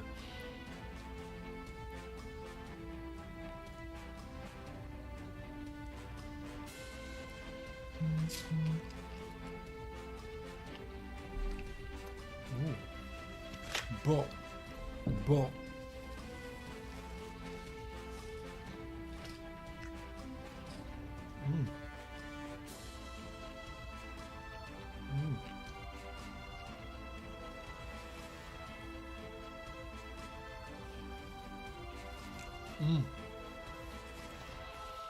that is one good thing about having a burger that's like this, is that you don't have that kind of all the toppings sliding out, your hands getting messy, because that's one of my biggest pet hates about burgers, is when the bread bun disintegrates before you've eaten the burger, all the bacon and stuff flying out.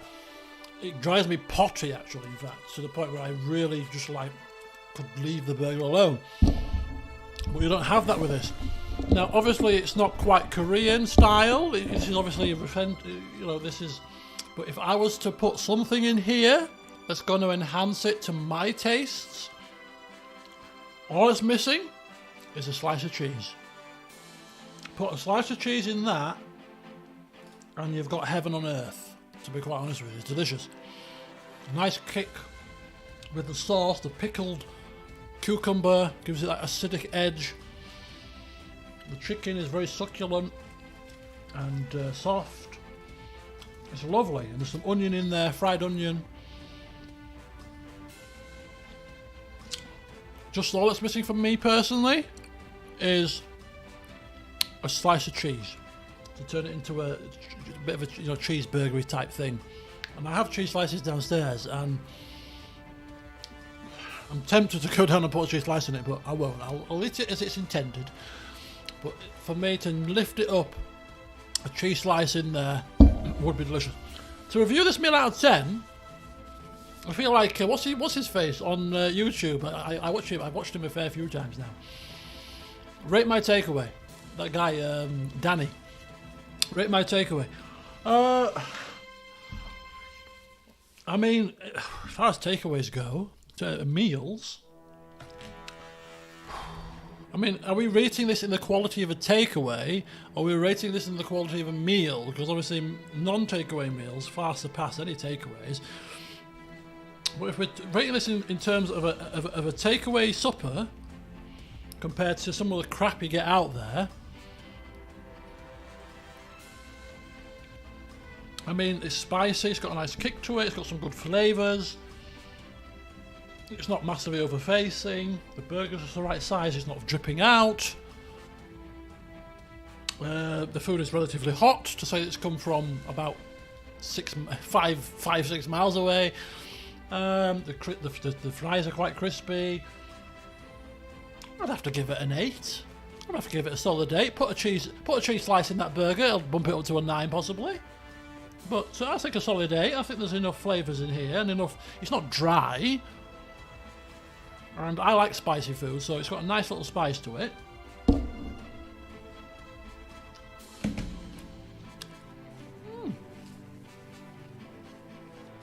I gave that an 8, quite happily.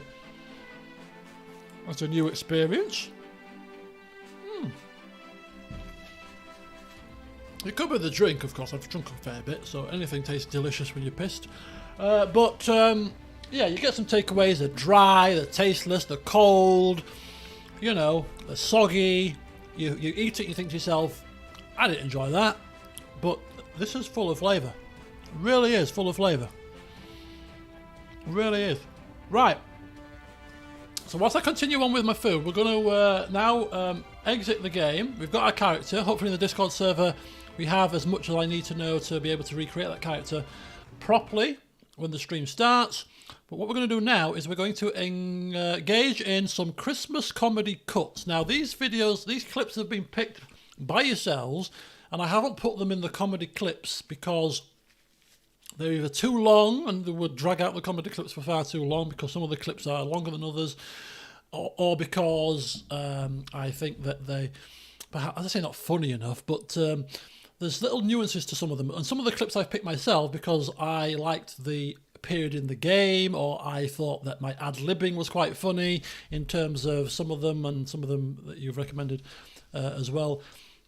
You'll see when I pick them, but basically this is 30 minutes of some clips just to give you a wet your whistle for comedy clips, and we'll watch it as I'm eating away this lovely Korean fried chicken takeaway. So here we go. Christmas comedy cuts.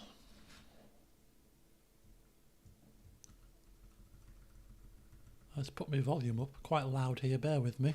I'm on mute and the here, bear with me. Start again. Will Yeeham make it to the end of the campaign? It's not loud enough. We shall find out in a few turns' time. Because there's not long to go, I don't think. Oh, hang on. Not long to go. Double demo cam.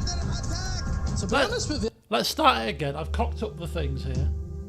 will Yeeham make it to the end of the campaign? Right, let's try again. We shall find out in a few turns' time.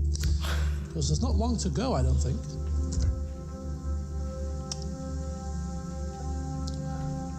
Not long to go. To be honest with you, that's not massively a heavy. We might still have a chance. Yes, Abdul Abdishman. Well done, sir. Well done. We are supreme. There's another full stack. Our ships are under attack. Damn. Now, if you win this, it's worth another drink.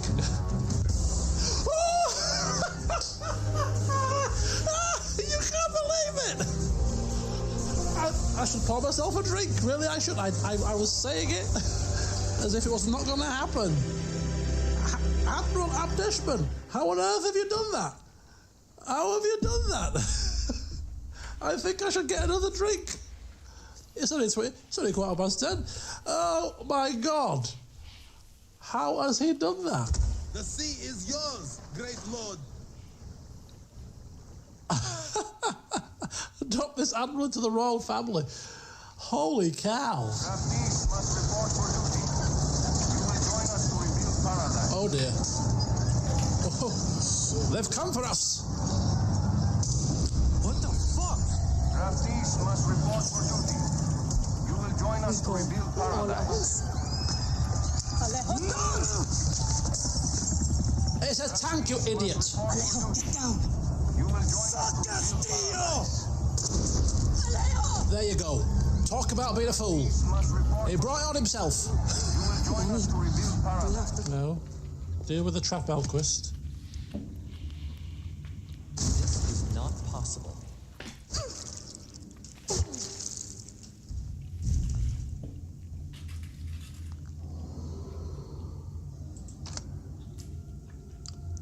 I mean, it's not as if we're, not dead enough, Elquist. You know?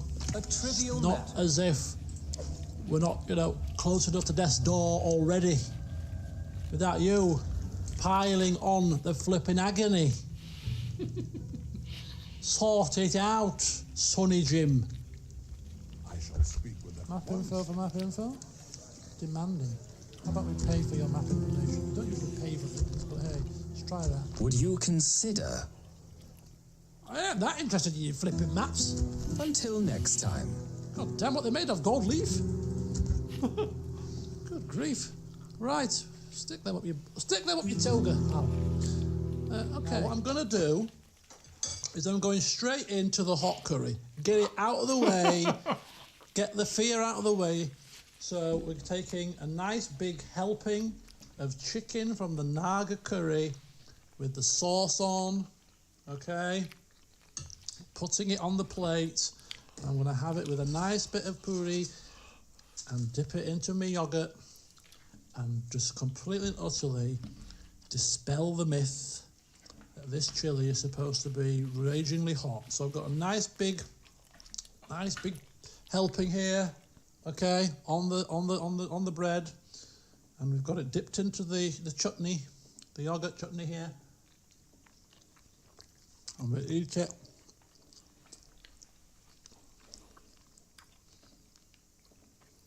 Oh, a bit hot there.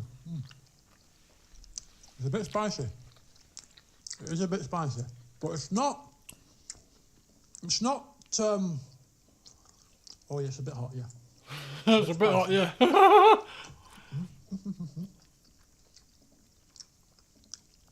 A bit of the extra juice. That's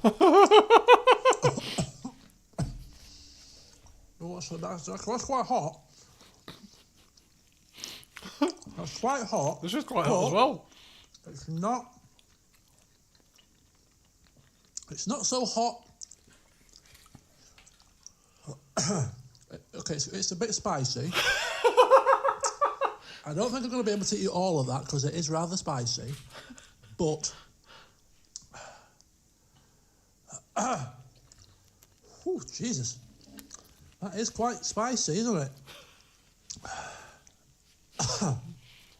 Fuck's sake.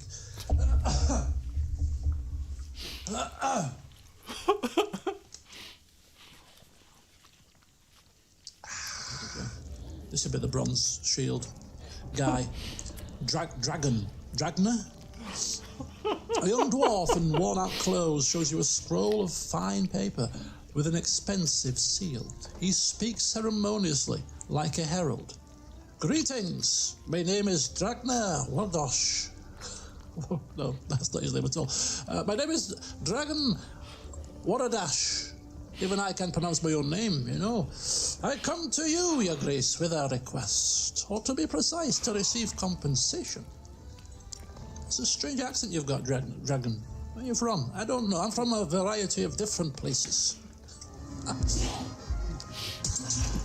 Too close and too dangerous. Come on, Poochie. Poochie? Kitty. Come on, Kitty. Go and get the nasty, evil people. Bitey. Oh, hostage! Oh, God! I helped you, you damn creature! I helped you! That's how you repay me? We need to do something. We're in a bit of a quandary, aren't we? I can't use the skeleton arm with that. I can't use the skeleton arm with that. I can't use the skeleton arm with that. I can't use the skeleton arm with that. I can't use the skeleton arm with that. It's our little remix. To use with a tree. I can't use the measuring cup with that. Ooh, we've got a second. We've got a second verse here. I can't use the measuring cup with that. I can't use the measuring cup with that. I can't use the measuring cup with that. I can't use the measuring cup with that. We've got a second verse. Would you believe it? What are we talking about? And our faction leader has got a mercenary captain alongside now, who's going to advise him on tactics, recruitment, and also pillaging. An advisor on pillaging. You're not, excuse me, sir, excuse me, if you don't mind me saying, you're not quite pillaging correctly. What do you mean, holding armfuls of loot? Hang on. Well, the building is not burning. Oh, right, I've got to set on fire as well. Oh, I see, sorry. Hello, King Lemon. Hello, Finley, welcome. So, if we ever want to pillage, loot and pillage, we'll seek the advice of our mercenary captain in the future. There is Chandra. There is cheese in this already. There's cheese in it. Sandra? Bloody Sandra? Sorry. What? Sandra from the estate? No, it's a pillage. I had to announce that. Sorry, it's a big and major announcement here, folks. There's cheese. There's cheese in this burger. Oh, I've just realised. Which now knocks it up to a 9, clearly. Loot and pillage, we'll seek the advice of our mercenary captain in the future. Chandra, please, come here. Sandra? Bloody Sandra? What, Sandra from the estate? No, it's not flipping Sandra. It's Chandra, actually. Chandra. Sean. Long A sound. Bloody Sandra. Decius. Hello there, friend. May I... You never believe me if I told you. Well, I'll take your word for it. But perhaps you'd be interested in selling it to me. I mean, it's not as if you have any use for it down here. For the right price, I'll tell you where you can get your own. Now you're talking, I'm interested. How about 100 denarii? How about 5,000 denarii? Oh, that's a little excessive, don't you think? It's not the poem Ulysses we're talking about. Think of it as an investment. A few little coins in exchange for riches beyond imagining. All right. But I'm going to need it. Ignore that. Oh, sorry, but I don't trust you. Well, how do I know I can trust you? I managed to get this boat, didn't I? I suppose you're right. All right, you drive a hard bargain, but here's your money. Now, the location of that boat. It's in the shrine of Diana. What? But I already knew that, you imbecile. Everyone knows that. I can't take that golden bow because stealing from the goddess in her own shrine would break the golden rule. You promised to tell me where I could get one of my own. You can take it, and you'll be able to keep it for the rest of your life. What is this? Some kind of joke? You gave me what I wanted, 5,000 denarii, and I gave you what you promised. What I promised. I promised to tell you where you can find it, and I've told you exactly where it is. Eh? Don't you just love these little loopholes? Eh? Oh.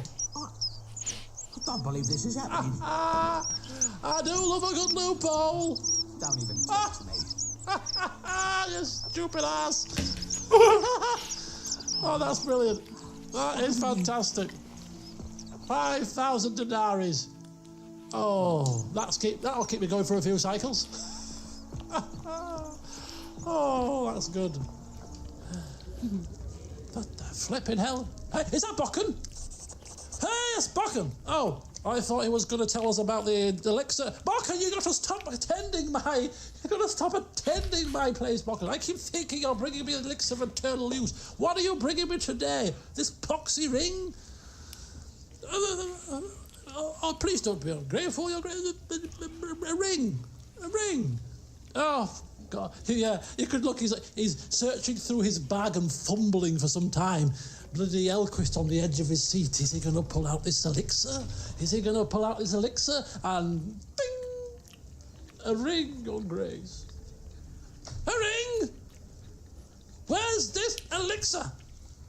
Oh, I'm still working on it. Don't worry. It's coming soon. I don't want a ring. I want elixir of eternal youth.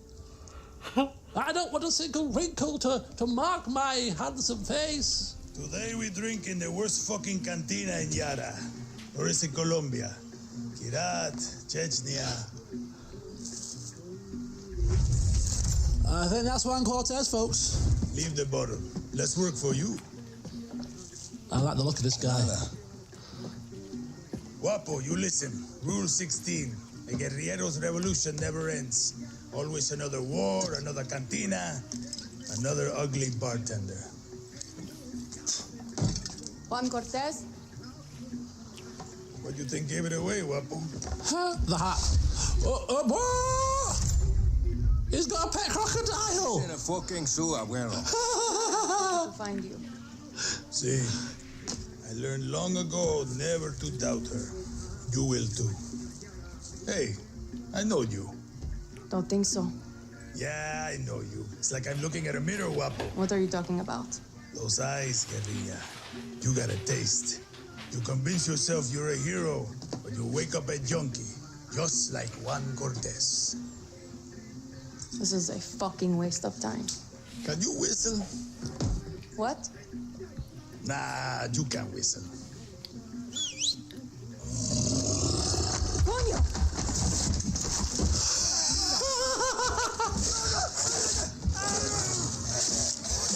You fucking rat. You're worth more dead anyway. Kill him. Smash a bottle on his head.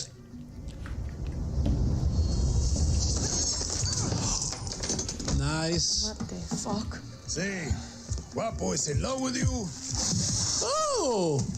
and I ruined the only copy of my book. Bueno, mis socios, vámonos. Once again, we have outstayed our welcome. That's a nice gun as well. Okay, I like this guy. He's got a pet crocodile. He's...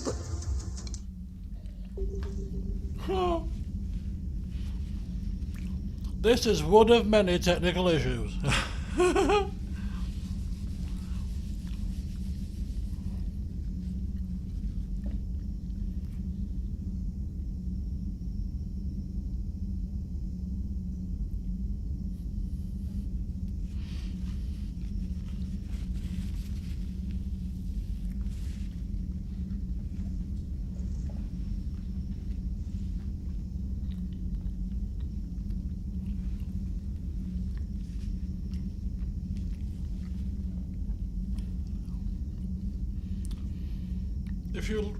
If you lip read what I'm saying, this is why I put this one in, is because I was adamant that I wasn't on mute.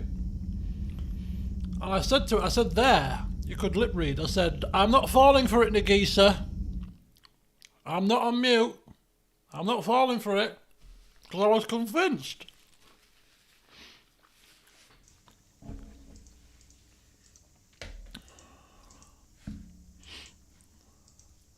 Yeah, that burger was delicious, by the way. Okay, I'm now off mute.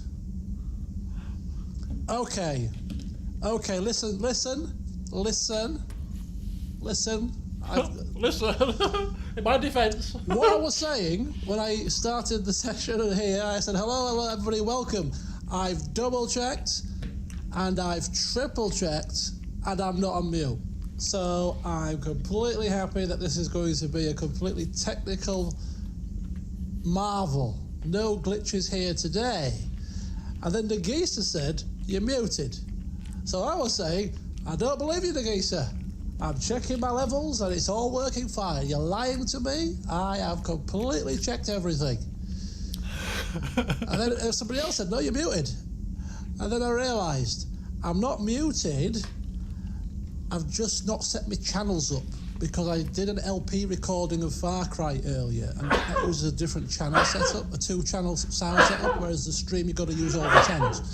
So I forgot to put all my channels back on. So I wasn't muted, I just didn't have the right channels selected. There's a difference. Alright? Okay. Oopsie daisy. Oh, wrong button. Oh, sorry. Sorry about that. Why is there a bull running towards me? No, you do not want to do that. No, what are you doing? What are you doing? No, please, I don't want to kill him. I don't want to kill you. Get me inside. Why is there a bull chasing me? What have I done to upset you? Look, there's a bag here containing... Oh, I just want to collect the stuff. Go away.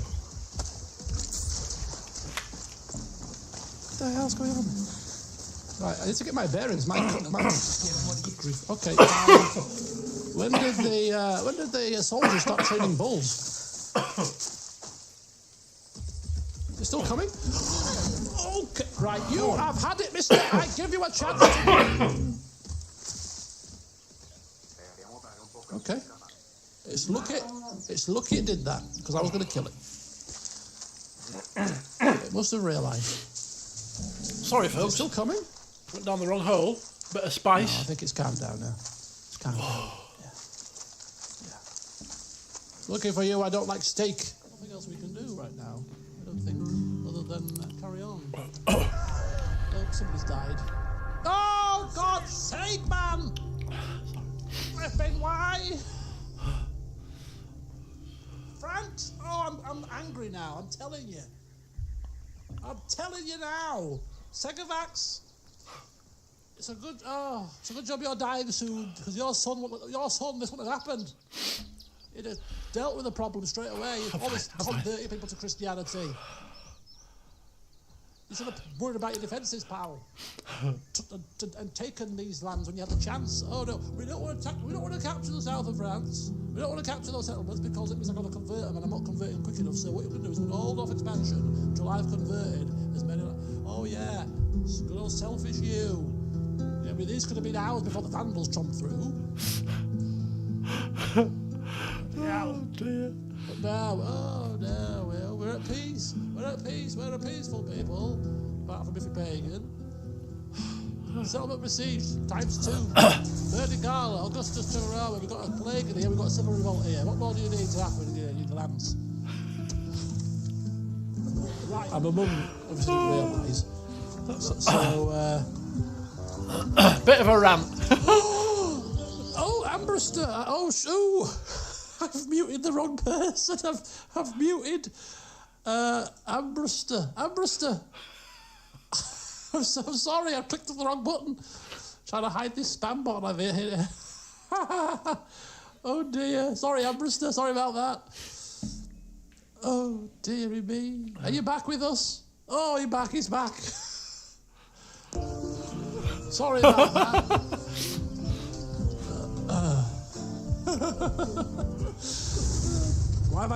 Why have I done this?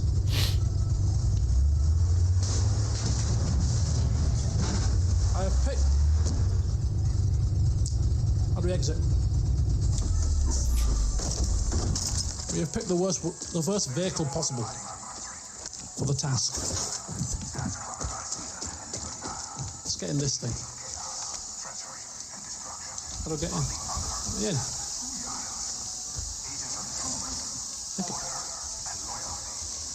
It sounds broken. Okay, let's pick a vehicle that's facing the right way.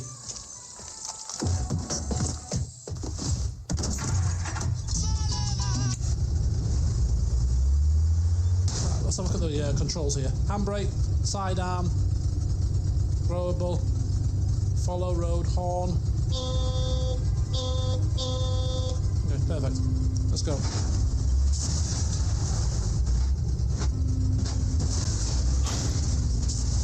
I'm on 2 wheels. Okay, that didn't work either. How hard is it to find a flipping vehicle in this joint? What happened to this thing? Oh my god, are you okay? Try this one. Bloody hell. Right, let's go. Let's go. I just want to get in a car and drive. Taking her back completely zips it shut now. My presence at your court was proof that you value good relations with the Satovas. Now you can confirm your loyalty by heeding my advice. Mind the problems of your own barony and don't hurry to solve the issues outside your borders. Is she leaving us? Sandra! Sorry, I didn't mean to shout at you before. No, Sandra! Sandra! Sandra! What's happening to my court? Unjust and Vanky has just turned up. Oh, Grace, I came to say farewell. Who the hell are you? Alas, I must return to my homeland. Who? I don't even know who you are.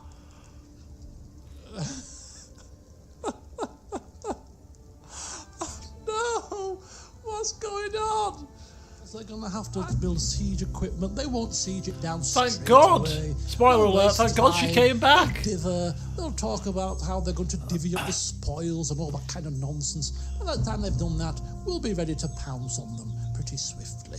So that is the plan for how we're going to deal with this slight incursion. And then once we have dealt with that and dealt with this, then I think it pertinent that we should teach these Western Roman dogs a bit more of a lesson, because the previous ruler decided that, oh, we don't want to upset the Franks by capturing Colonia Agrippina and Augusta Trevorum. Oh no, we don't want to do that. We don't. Well, I flippin' well do. I do want to ruffle some feathers around here and teach people a lesson that they should not meddle in the Romano-British affairs. So once we have dealt with these idiots, we shall conquer these two Western Roman settlements, and then we shall put our plans together to take the rest of Gaul out of their hands, and that should then hopefully teach them not to meddle in our affairs anymore. And if it doesn't, then we shall have to take further steps. How does that sound to you? Sounds all right. Very good. Now leave me to convert the rest of the populace then, will you? I'm rather busy. Said Segavax to the messenger. Okay? So that's the plan. I would probably say it's a shirt, to be fair. We don't really like Liverpool fans very much. I say we as in collectively we, but I'm not the most dire... Oh! Well, I came to say goodbye, and, well... I think one of my mandibles got hooked on our helmet. Oh, God! It might have caused a rupture, so I asked him to check. Yeah, of course. Well, you know, because of infection risks, didn't want to jeopardize the mission. Yes. So is everything okay? Everything is fine? I'm really happy for you. Both of you. Thanks, Shepard. Oh. Appreciate it. Guess it helps to have something to come back to. Yeah. What do you mean to come back to? This is just a fling, Bakir. I'm using you for your body. You're so mean. And I'm okay with that. You bloody fools. Oh. Honestly, I've never seen that before because Tally died last time. Oh, excellent stuff. Give me an example of them. They've walked past.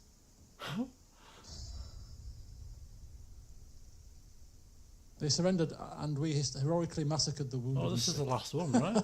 Yes, we did. Oh, not quite. We don't want a plague breaking out here, you stupid! Kill them all, the sickly bastards! Woohoo!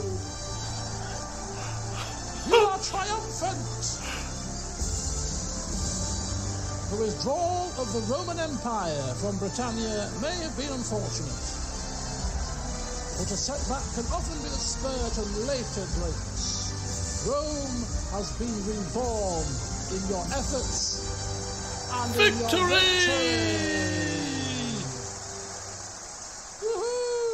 Woohoo! So there we go, folks. Victory has been had, and we will continue playing. The Eastern Roman rebels have been destroyed, simply so that we can just do this as well, because I'm a greedy sod. Do that, and do that.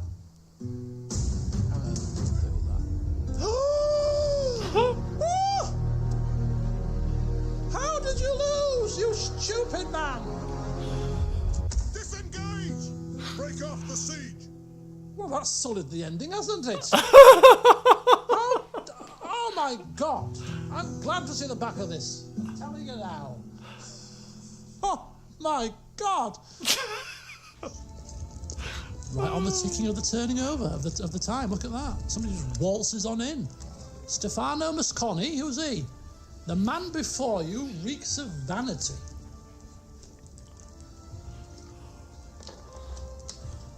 His black hair is curled, styled and generously waxed from the hair atop his head to the points of his moustache. His cheeks and forehead are powdered white, giving him a pallid look. His hand rests casually on the golden hilt of his rapier. As he approaches, a mean, sly smile appears on his face, clearly practiced and prepared in advance. Ah, the ruler of this barony. I am flattered by your attention. Sir Stefano Mosconi of Pitax at your service. performs a derisive bow. See, I'm rather busy. Is that so? What brings a Pitaxian noble to my barony, might I ask? Yes, I was just travelling back home to glorious Pitax after paying a visit to Restov, all in service to King Castruccio Iravetti.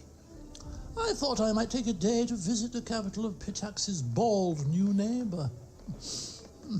I must say, I really should have spared myself the trouble. It's hardly worth seeing. Yes. Well, a 5-year-old could tell you are deliberately trying to offend me, Sir Stefano, so perhaps you could just cut to the chase and spit out what you've come here for.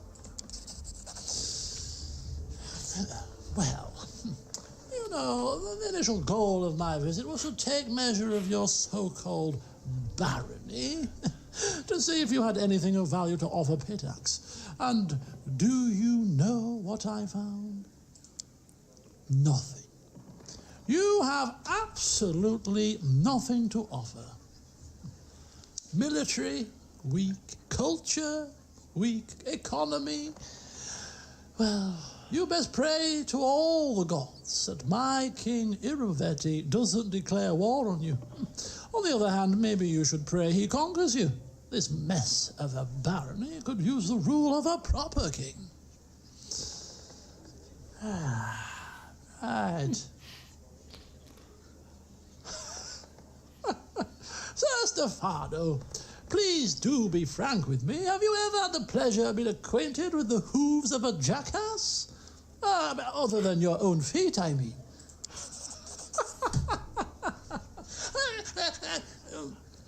Now, allow me to personally tax your cortege so as to help improve my economy, and as taxes are especially high this year, I do hope you'll be able to pay. The punishment for failure to pay is imprisonment. My king will not suffer. Yes, King Iravetti, wasn't it? Well, worry not. I'll be sure I send him a melancholic missive relaying news of your tragic fate. Yes, the tragic fate you met after attempting to escape your chains. Now, if there's nothing more, I'd suggest you go replaster your face with whatever makeup you've been using. Your cheeks are so bright, the red glow must be visible from Amsterdam. Oh, Lord, well done, Nelquist. Well done, sir. I'll take my leave now. Yes, run along now, run along. What the hell? Fantastic. Well done, sir. With his stag helmet on and everything. Oh, that was probably one of my favourite scenes of the entire game. And one thing that was particularly gutting was when I was recording the sessions for my holiday. You'll maybe remember that one of the sessions, the audio didn't record the commentary, so I did after commentary. And the one session that it happened was when he came back a second time and we executed him. And obviously I had to do after commentary for that scene.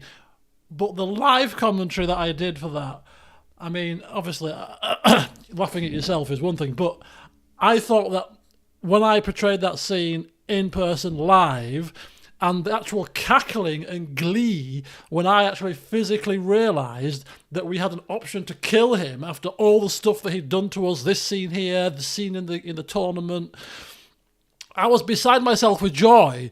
And you can't recreate that in an after commentary. So I was absolutely mortified that I'd lost that footage because, well, I didn't lose the footage, but the audio didn't record. I was so horrified. I did my best to recreate and explain what I was doing in the live commentary, but it wasn't the same. I was gutted because it was seeing the second time he came to the court. It was amazing when he was being dragged away by the guards and stuff. So I was so disappointed. But anyway, that was probably one of my favourite scenes of the game. I think that was so well written, and yeah, it was good to get one over on that little prick. But anyway, so we'll just quickly, we're not going to do anything actually, because we're going to quickly finish off my review of this food, because I finished it now, and then we're going to go into Nagisa's little segment, which he's prepared for us, before it gets too late, which is a little bit of a fun kind of game that we're going to play. I don't know how it's going to work, but we'll do our best.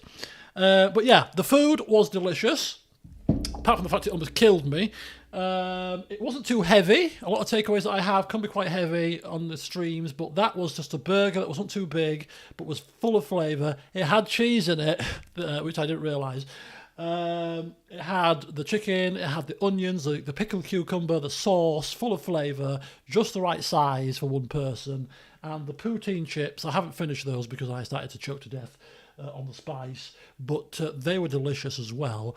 If I was being critical, I would say that for me personally, the burger with just a regular fries, some salt on and some mayonnaise would have been more than enough, but I wanted to taste that poutine Korean fries, but they were delicious. The chicken strips, the fries were nice and crispy, and the sauce on there, the mayo and the other sauce on there, the spicy sauce. I'm telling you, for my first sample of kind of Korean fried chicken, I'd get that again, happily. It was delicious. It was delicious. I'm not too heavy. I like takeaways that aren't massively greasy and aren't massively heavy, and that was neither. It was just a nice portion size for one person, to the point where I've poured myself another Morgan's, and I don't usually drink after I've eaten. If you see a lot of the party streams when I've eaten a takeaway, I don't drink after it very much, because I'm full and I can't eat and drink, but I'm not full. I could happily have a few more rums now to finish the stream off, quite happily. Tasty food. I will order that again. I'd get that with probably with a side of just regular chips, which will be obviously cheaper for a start, but also because you can order that Korean burger as a meal. It comes with a drink and some regular fries for like 8-9 quid rather than 20. So I'd order that again. So thank you for those who recommended Korean fried chicken. I can't remember who mentioned it first, but it was in a stream somewhere in the past. Whoever you were, Korean fried chicken, good choice. Good choice indeed. Although if I was going to order from Korean fried chicken again, I'd have to try probably another dish. Different style, maybe some chicken wings. Somebody says that some chicken wings are quite nice. Right, this is where now I'm going to be tested, because I've had a drink, but I've had some food to soak it up, so I'm not too out of there. Bearing in mind I'm off to the doctor's at 10:10. I'm going to be breathing on her because she wants to look into my mouth. So she's going to get poutine fries. She's going to get Korean spices. She's going to get double rum. I hope she's got a mask on, because it won't be pleasant, I tell you. No matter how much Listerine I put in my mouth tomorrow morning, she's going to get the backlash of a night before. It's her own fault. She should have booked the right date. She was the one that got the date wrong. Right, so Nagisa. So we had a bit of input from Chris with the Wildermyth stuff, which is going to be coming in down the line, but it was nice of Chris to be able to share that with us on the stream. Now Nagisa has prepared for us a little bit of a game. Now, if we look to the agenda items here, we're doing well. We've done Witcher Next 3, we've done the Witcher update, we've done the CK2 character creation, and we've done the Christmas comedy cuts as well. We've done the takeaway ordering and the takeaway eating. So the only things we've got left really, and we've done the Wildermyth section. So we're doing very well. We've got the Nagisa's little game. We've got Beat the Viewers, which is a quiz show that I've devised, which we may get to. And then we've got the Q&A section. A couple more rooms is required before the Q&A section, which will be the final section to draw close to the session. So a few more of these, another 3 of these, you know, another quarter of a bottle of Morgan's, then I'll be ready to spill the guts and the question and answers. So what this is, good night Ollie, thank you for coming, have a happy Christmas, is Nagisa has put together an extensive playlist of all of the soundtracks of games that I've played in the past, and our job is to, together, I'm assuming rather than a competition, to come up with what game is that soundtrack from. Is that right, Nagisa? Is that what we're doing here? So that'll be good fun. So we're going to get to listen to some classic soundtracks. And you know me, I'm a sucker for soundtracks when it comes to games, right? So, yeah. So let me get this set up. Obviously, you guys are seeing a blank screen right now. Just my desktop background. Entertain yourselves with my icons that I have, the kind of stuff I access on a daily basis. You'd be like, what the hell's that? What's Geek's Toy? What's that about? What's Geek's Toy about? Why have you got what's Geek's Toy icon about? Never you mind, people. It's a betting software. Let me get this up. Add it to your questions and answers. Nagisa, right. So enter this site. Let's have a look here. Let me enter this. Right.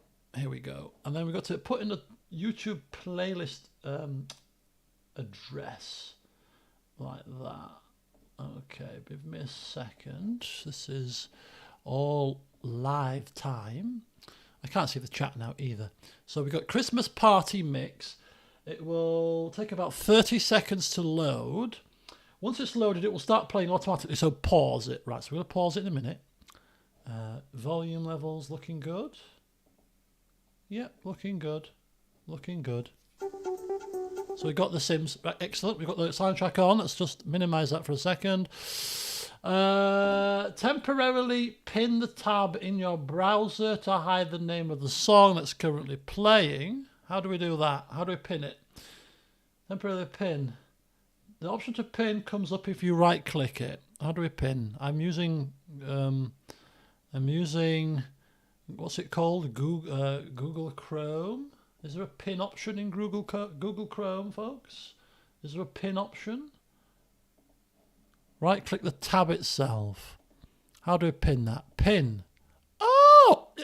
I'm learning new features in this stream. I'm learning that I can play things on YouTube on repeat, and I'm now learning how to pin windows in Chrome. I didn't know these little tricks. Good grief. Drag the browser window down below the edge of the screen to hide the songs like that. Click on the shuffle button second from the right there. This will shuffle and start playing. Drag the window to find out what it is and guess. Drag the window down. Excellent. So I think that's pretty much it. So what we have here is basically we are going to play some soundtracks on shuffle, and together we're going to guess what game the soundtrack is from, and then of course we'll probably listen to the soundtrack in a bit more of its detail, and to the background of the soundtrack we can probably do some questions and answers. What do you reckon? Unless there's anything else. What was my list of stuff?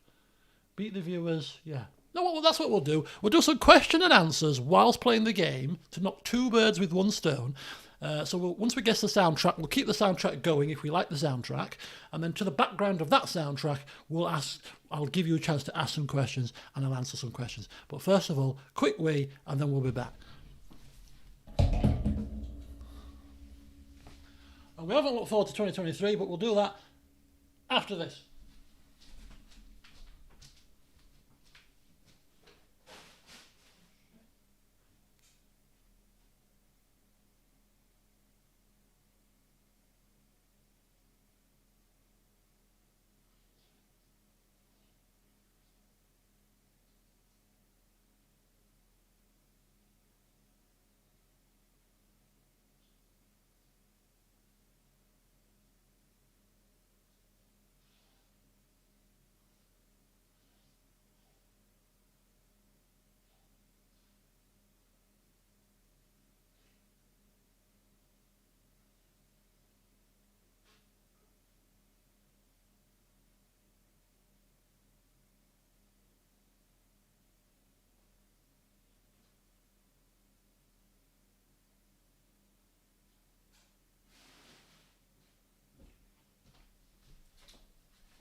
Right, we are back again. Let's minimize that for a second. Let's bring up. Oh, can we bring up like a kind of a semi background? Oh, the background's gone now. You can make do with my background of. I can make myself a little bit bigger also now that we're not watching a video. Bring myself a bit bigger. There we go, my ugly mush. There we go, we'll do that. We'll do it that way. Let me bring the chat back up. There we go. Right, okay, so here we go. This is like our first track of Nagisa's playlist. Let's see if we can figure out what game it's from, and then if we like it, we'll keep it running for a bit, and we'll start the Q&A session too. If it's something that we don't think is quite conducive to conversation, we'll move on to the next one, and we'll do this for a good 20 minutes or so, and then we'll move on to the next segment of the session. Right. Oh, this tooth of mine. Not good. Right, here we go.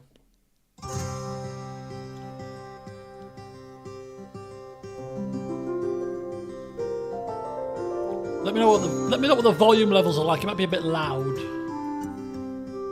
26 should be better.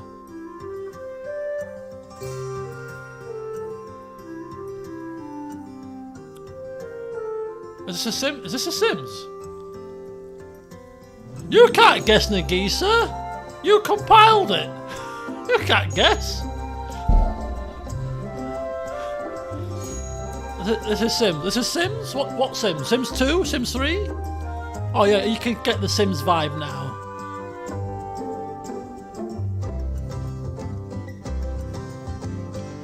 Sims 3. Very Simish. Okay. Is that on shuffle?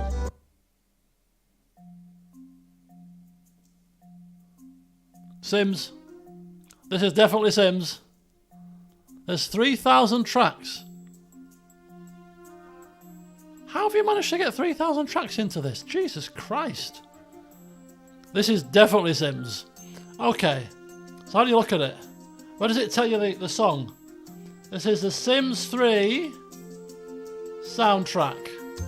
This is the main soundtrack, right? Why is it only playing Sims? Let's go to the next one.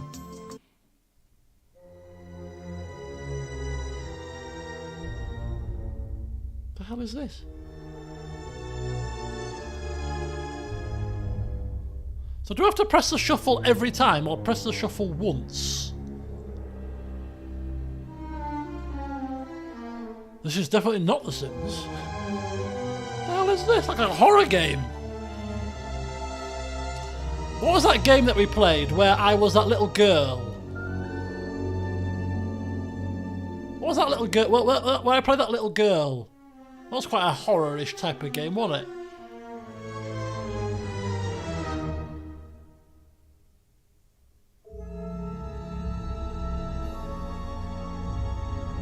Little Nightmares, that's the one. Little Nightmares, yeah. Little Nightmares, that's my guess. Anybody else got any advance on Little Nightmares? Anybody else got anything different?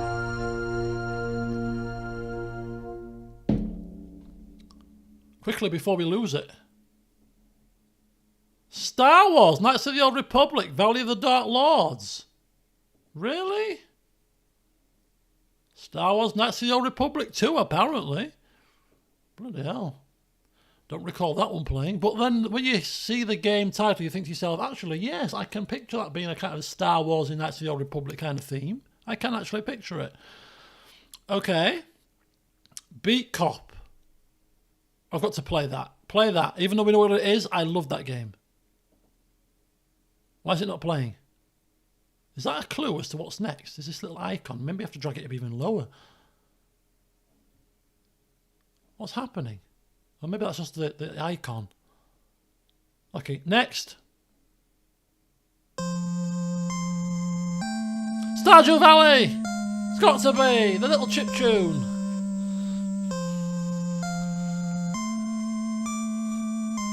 Stardew Valley, it's got to be!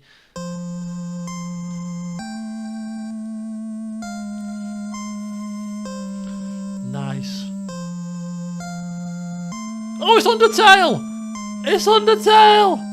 Says Radix. Radix is right. Radix has got it. It's Undertale. Oh, we were too hasty. We were too hasty there. Well done, Radix. Undertale. Oh, I was convinced. Bugger. I think we should make it into a competition. You versus me. Because I'm a competitive soul. I'll write my answers on a piece of paper. Let's see what's next. There's over.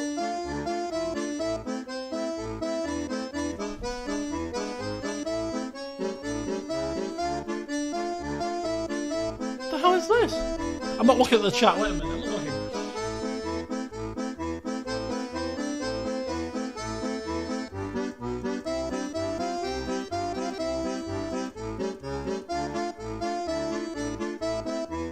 I feel like I should know this.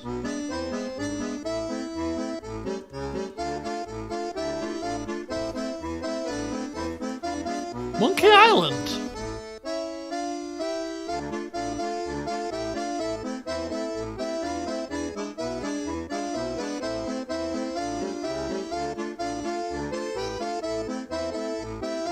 What the hell is this?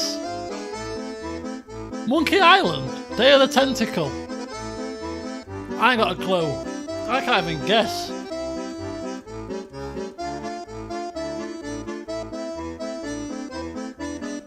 Metro! Last Light Redux! Look at that!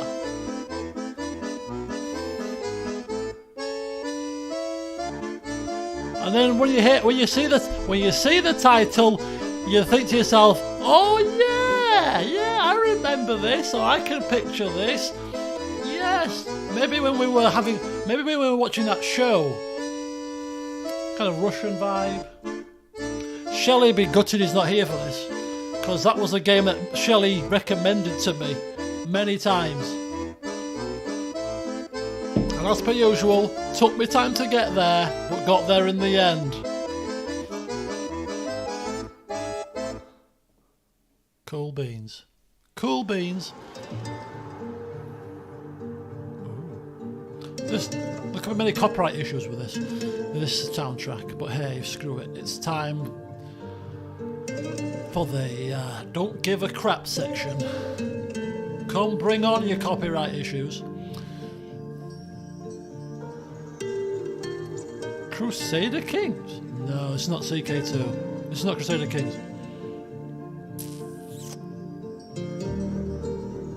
Someone just put in a comment not so long ago, can you go to a nightclub and continue streaming? Do you want to see me go to a flipping nightclub in this state? I'd rock the dance floor, baby, in my Christmas t-shirt for £4.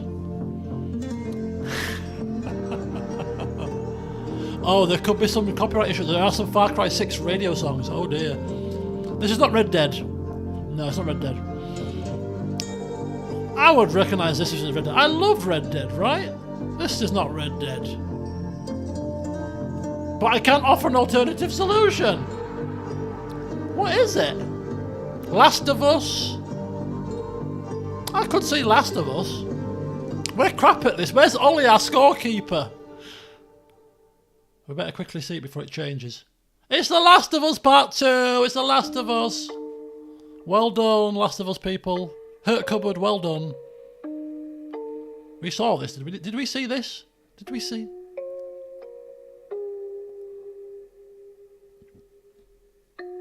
Did anybody see the title of this one? I didn't see it. And I don't know what it is. This is a fun game, is this? I like this. I thought it'd be really easy, you know. But it's actually quite difficult. Little Nightmares. It's my guess. Little Nightmares again.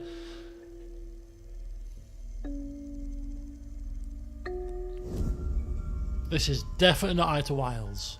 There's not many soundtrack musics that I don't know from Outer Wilds. I've listened to the soundtrack many times. If this is Outer Wilds, I'll be shocked. I'm saying Little Nightmares. Layers of Fear even. Maybe actually Layers of Fear is a good call. Layers of Fear. Well done. Good call. It's definitely a horror game.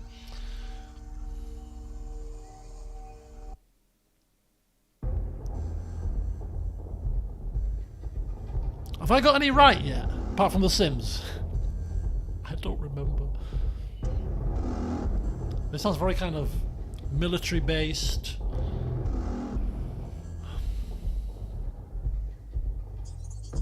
Metal Gear? No.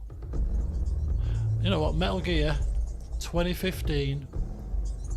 One of my favourite games of all time.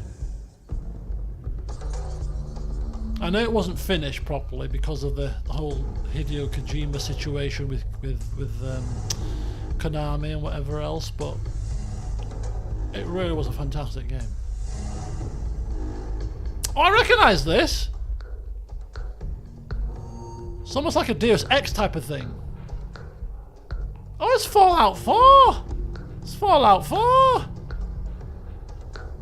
Oh, bloody hell, strike me down. Never liked that blasted game anyway.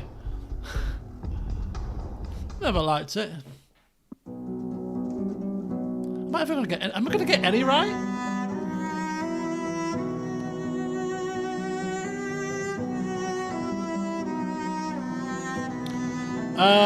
Uncharted. Uncharted. Sound like a very I don't know. Uncharted? CK2? This is quite a difficult thing.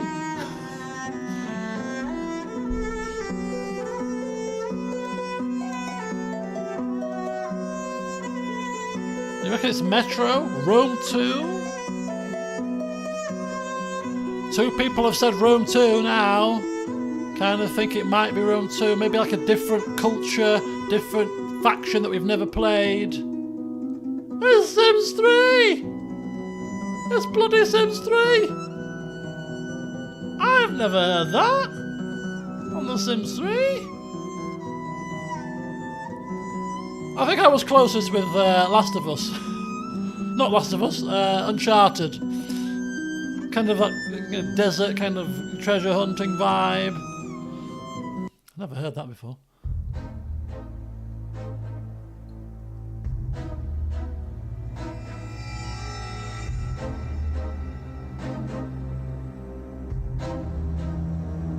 What the hell is this? Outlast.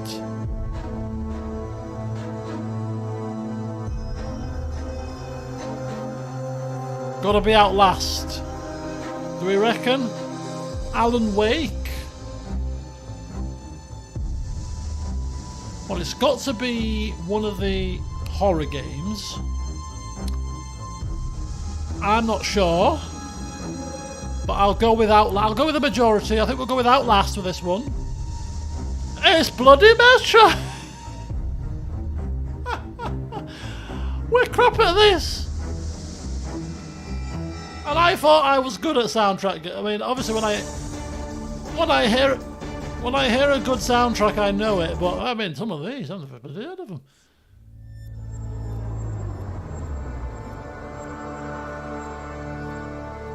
Metro is the new London. Metro. It's Metro, but it's Metro, people. Metro. I'll put my mortgage on it. If this is a Metro, I'm telling you this. I'm turning this off as well.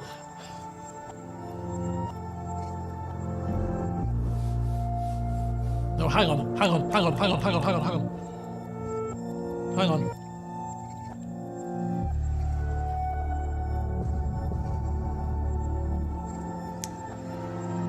This is where I block Ambrister.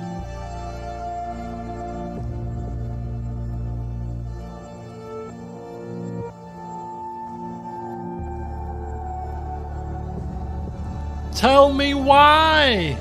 Nobody would have got that one. Tell me why. I really enjoyed that game, actually.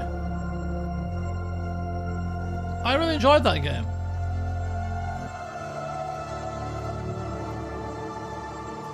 I haven't heard a decent track that I would want to... 2 Point. This is definitely 2 Point. 2 Point Hospital or 2 Point Campus, one or the other. 2 Point Hospital, yeah.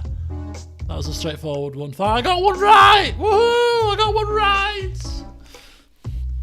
2 Point, baby. something that's like really... Ooh. Witcher. There's got to be Witcher. Got to be. Witcher 2, Witcher 3, maybe Witcher 2. Witcher 2 maybe?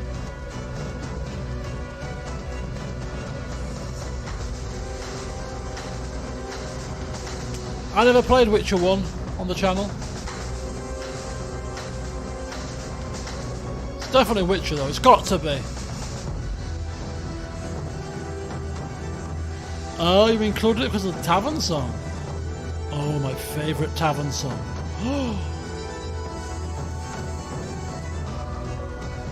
It's The Witcher! Woohoo! We got it right! Well done!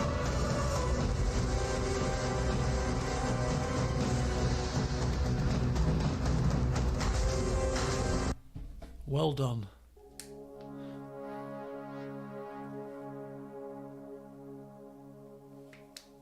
What the hell is this?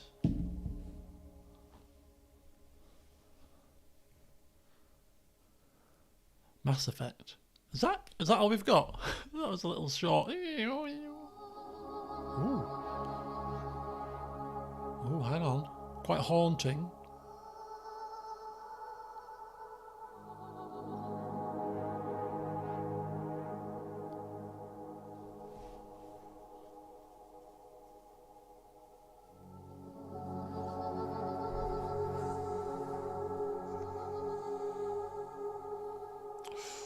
Ooh, I thought we should know this.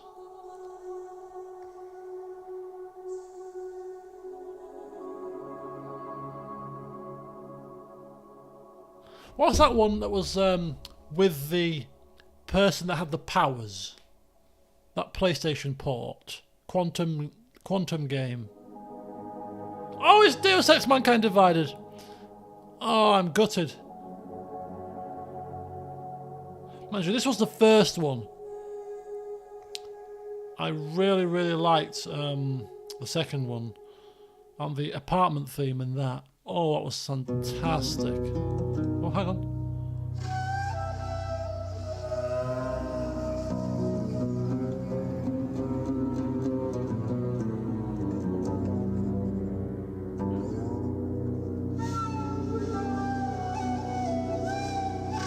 Rome Total War Remastered. Yeah. No brainer. No brainer. I don't know if I'd have got that, to be honest with you. But you were all confident on that one, so I'll give you that one. Rome Remastered.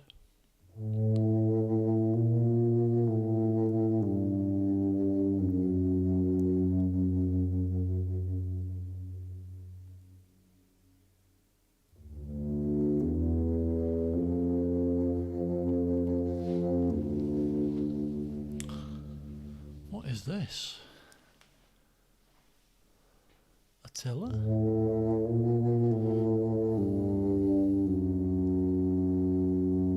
Oh, I recognise the tune. I recognise the tune. Oh.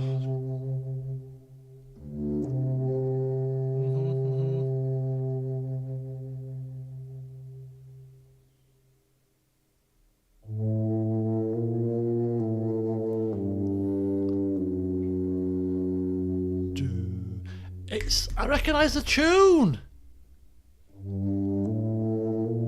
No. No. Oh my god. When I see the title, I'm going to be so pissed off at myself.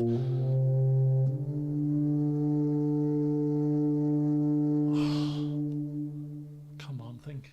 I recognise the tune.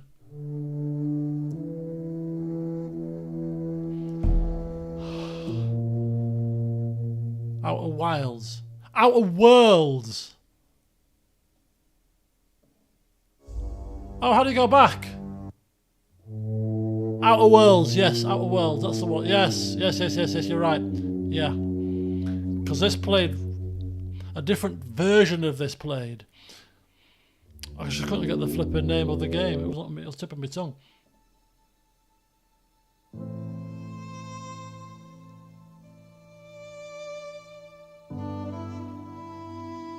this is nice. What's this?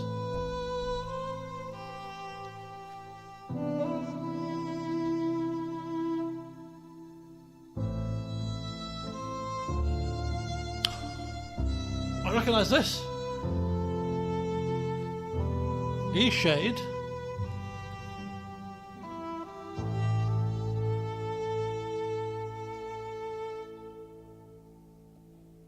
Metro Exodus. I didn't know if it was going to end, so I brought it up because I thought it was going to end shortly. But this is really nice. Dawn of Hope.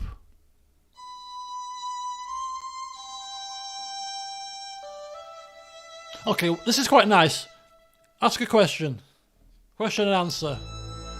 This is really nice. This is, yes, it's kicking in now. It's kicking in properly. I've listened to this. I've listened to this outside, properly outside of the game.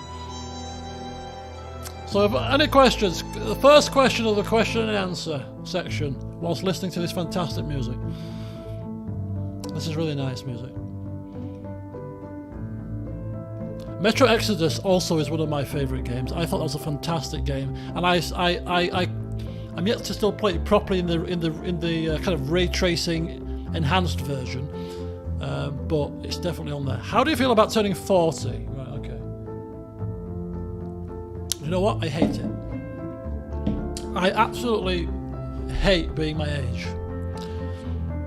Really, because in my head and in my mind, this is really nice music, by the way.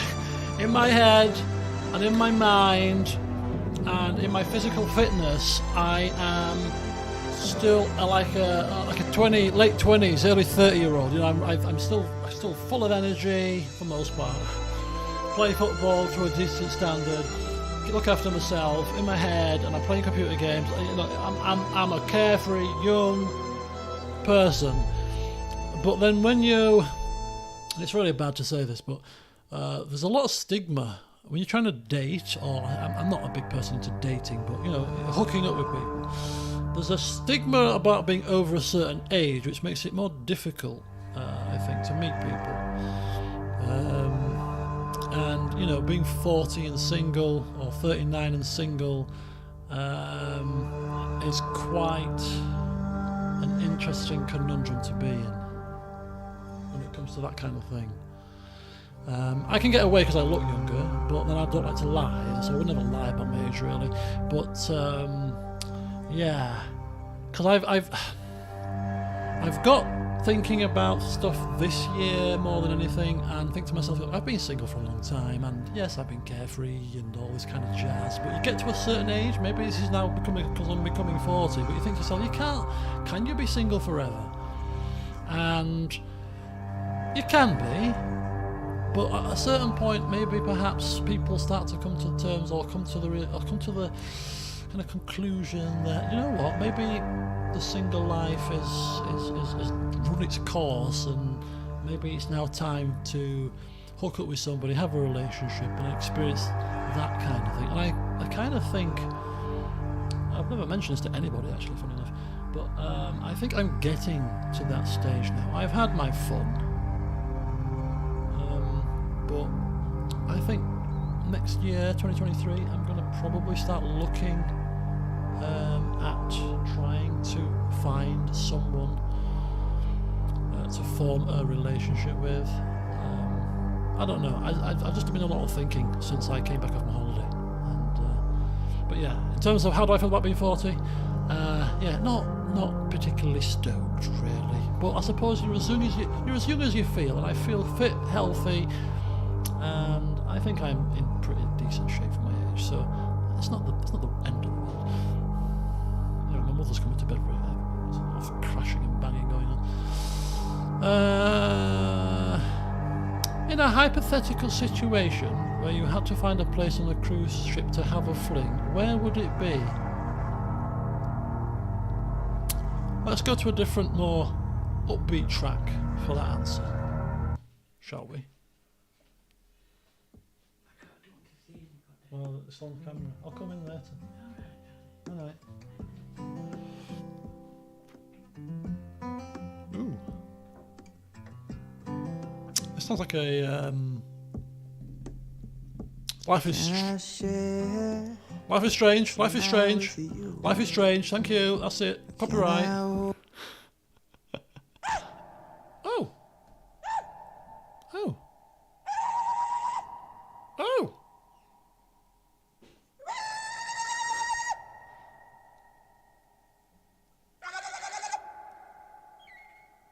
What the hell is this? The hell is this? Nagisa, hold that question. I will LP Free Kingdoms, clearly.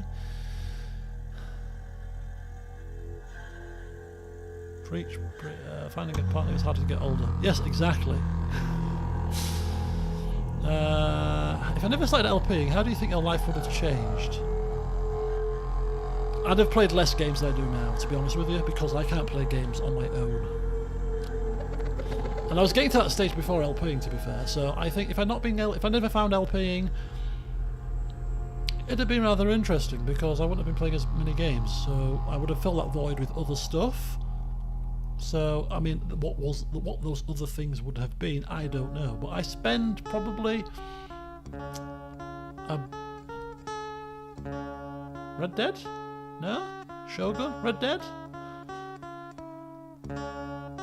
This sounds like Red Dead to me. Of course it is. Of course it is. You can't play a masterpiece like that and not realise when a track comes on.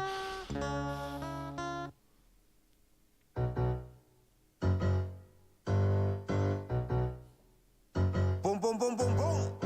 Okay. Far Cry. Far Cry. Far Cry.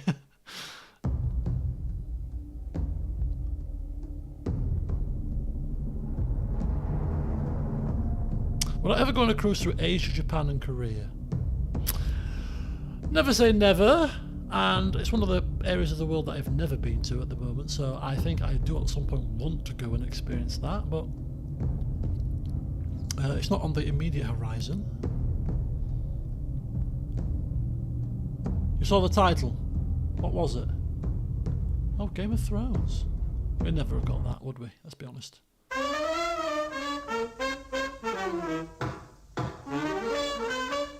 Chicken Police? Fallout 3! Fallout 4! Fallout 3, I was right first time. Fallout 3.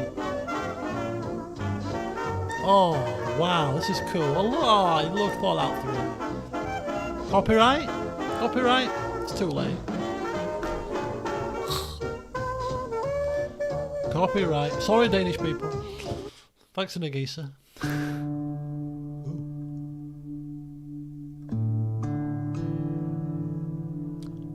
Let me tell you,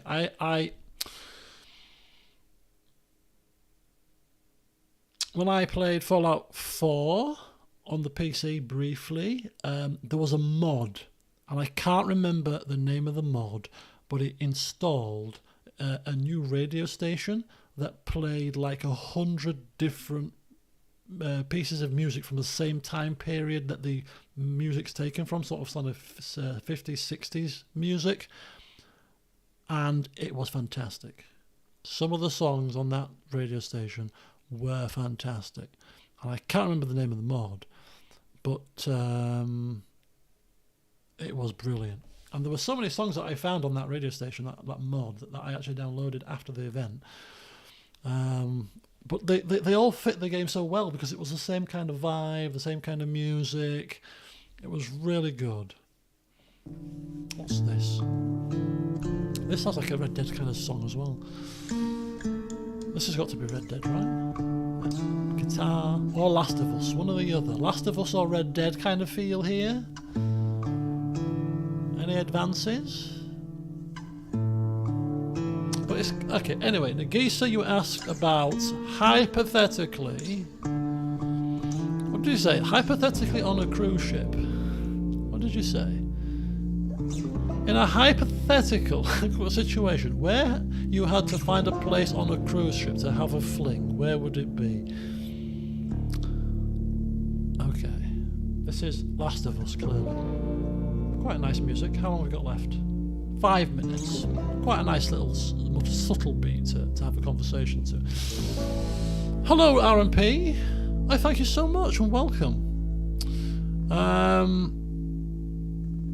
Okay, so if you can't go back to a cabin because they're occupied by family members, right, and you want to hook up with somebody on a cruise ship, and it's after about 11:30 at night because otherwise there's too many people milling about. You get to 11:30 on a cruise ship and most people go to bed because the clientele of a cruise ship tend to be older, so they go to bed. So you get to 11:30, right? This is sounding all too familiar, folks. You get to 11:30 and the ship is very quiet, apart from people that are cleaning the floors, cleaning, you know, staff members. So the first choice of location, because a lot of the internal places where you might ordinarily go are closed because they close a lot of the bulkhead doors to clean them. So where you might go into the theatre, because the theatre is this big 400-seater theatre, which obviously is no longer in use because there's no shows on, as you first kind of think was, oh, maybe the theatre's free, you know, a bit of a woohoo on the back seat, whatever. No, the theatre is shut, the doors are shut. Okay, we can't go to the theatre. We'll go up onto the deck, top deck. There's going to be nobody on the top deck at 11:30 at night. You're in the middle of the Bay of Biscay or the middle of the Mediterranean or whatever at 11:30 at night. It's too windy, it's too cold, and the deck is shut because the weather was too bad. So the first choice of protocol would be top deck if the weather's conducive. However, the weather's not conducive on this occasion, therefore you can't go onto the top deck. So I put it to you, good people of process of elimination, where does that leave? Do the math. Do the math, Nagisa, and anybody else watching that's of appropriate age to do so. Do the math. What is this? Is this still the same music? Is it still Last of Us? Yeah, it's still Last of Us. Okay, let's move along.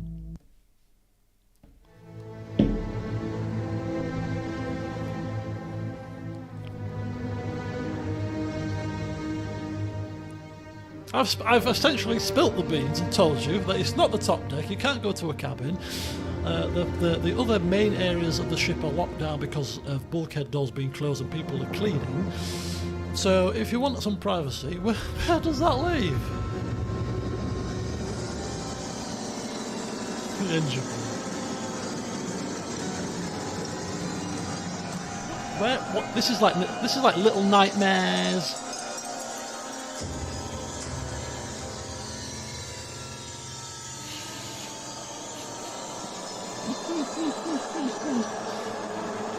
It's Metro! It's Metro, of course it is! It's London!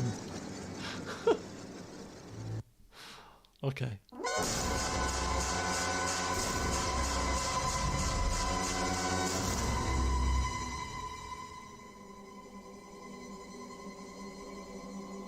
What the hell is this? Outlast. Outlast. Oliver Feeney got that. I'm trying to find something nice and peaceful to give you the answer to my question. This is so bad. This is what drink does to you, see? You spill your guts. It sounds like Total War to me.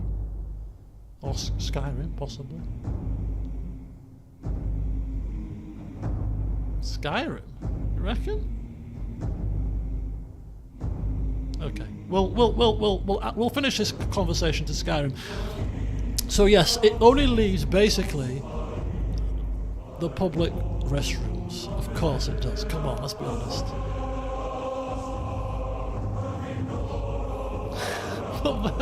Public restrooms. And then old Cluso here, when it was suggested, there's nowhere else to go other than the bathrooms, and I was like, I never in my wildest dreams, as if it's like it's a fantasy, never in my wildest dreams would I ever have thought myself capable of doing anything in a bathroom, a public bathroom. I was like, no, come on. And then my kind of horror of the situation quickly change to, hang on a second, how about the disabled? It's going to sound so bad. How about the disabled bathroom? Because A, it's a separate room and not a communal one. 2, it's much larger because there's more room. And 3, there's handrails to put your clothes on. Up here for thinking. Terrible. And there endeth the story before it gets far too worse than that. Good Lord. What have you reduced me to?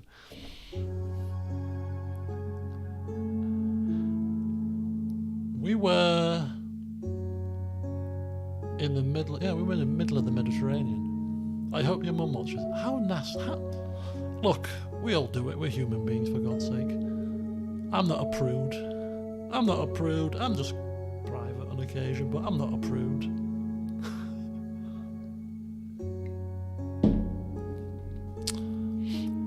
Right, what's this?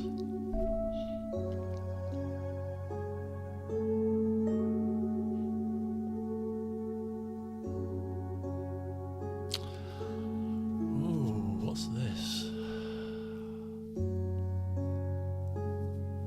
Am I still in contact? This is the thing, isn't it? You try to keep in contact, but it's never. It's a holiday thing. Plenty more fish in the sea. Whereas when you're on a cruise ship with a finite amount of people, slightly different, isn't it? Disco Elysium. Been watching since I was 16, 27 now. Wow, this is what happens. People have been watching for many years. People that were like 13, 14 at the time, 12 years. It's insane, really, but thank you for watching. Keep going, I'll do my best. As I'm talking about getting to 40 here, and you know, feeling like an old fart in some respects. What happens on the boat stays on the boat.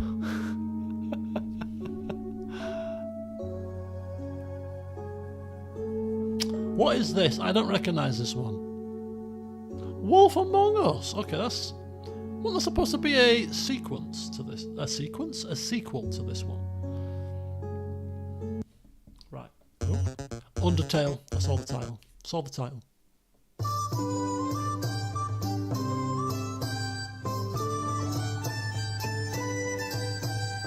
We should get this. Pillars of Eternity. Pillars of Eternity.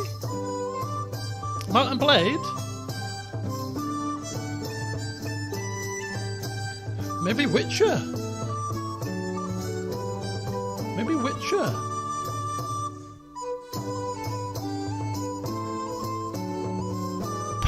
Baldur's Gate 2. I can't believe I didn't get that. Terrible.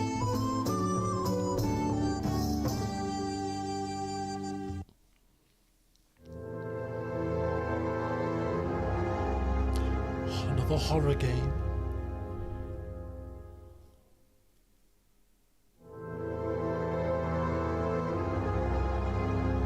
I know, we should, shouldn't we? Baldur's Gate 2, for heaven's sake.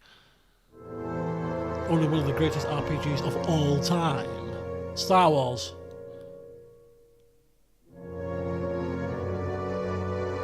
Pillars of Eternity. Definitely Pillars of Eternity. Yeah, Pillars of Eternity 2, Dead Fire. Definitely Pillars of Eternity. If you were to ask me between 1 and 2, I wouldn't have been able to tell you, but definitely Pillars of Eternity.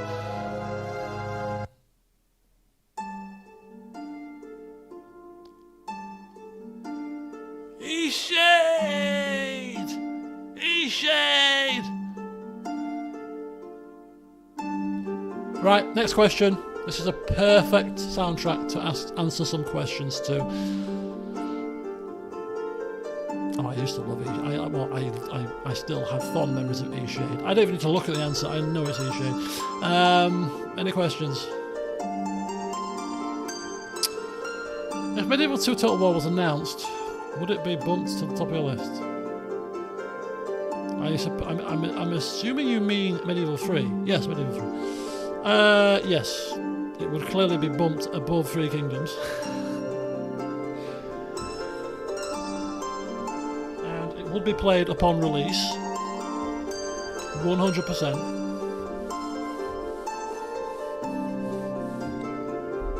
Oh, this is such... Oh, E-Shade.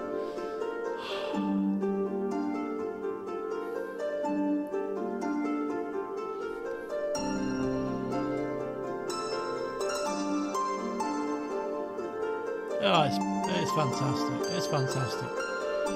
Another Three Kingdoms delay on the horizon. What if they did a Medieval 2 remaster? That's interesting. I'd play it, but it wouldn't bump. It wouldn't be like a. It wouldn't be like a, I'm playing this now. But I'd certainly play it.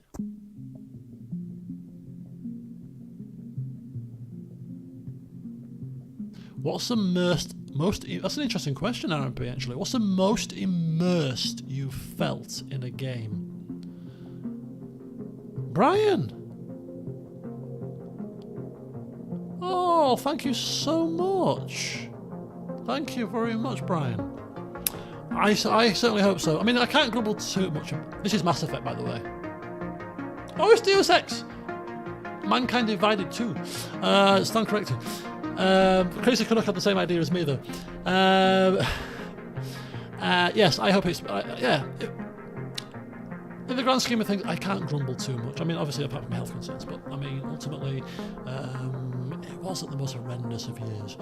But, yes, if the 2023 can be a smoother year, I'll certainly take it, that's for sure. And any New Year's resolutions? To be more proactive with certain things. So, like, I have bought myself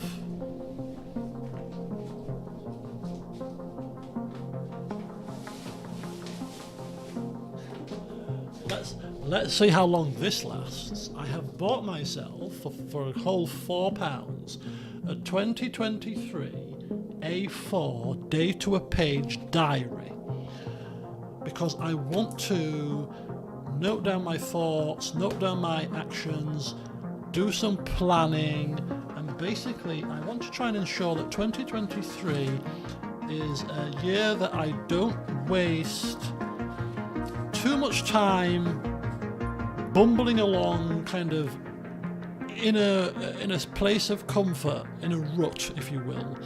And I want to try to set myself multiple goals at various stages throughout the year, kind of small baby smart targets to lead towards perhaps a bigger goal.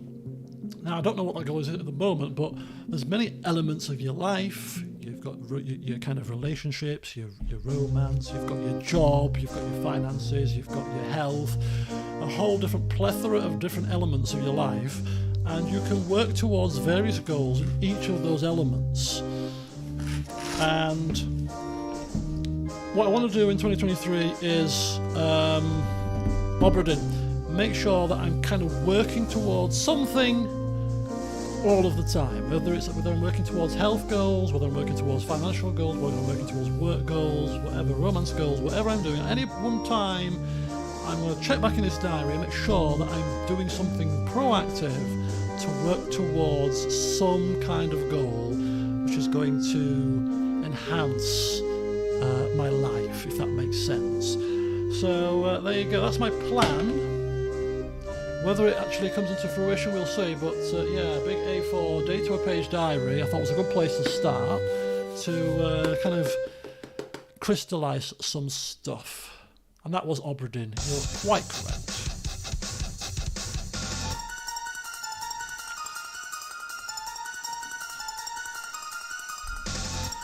What's this?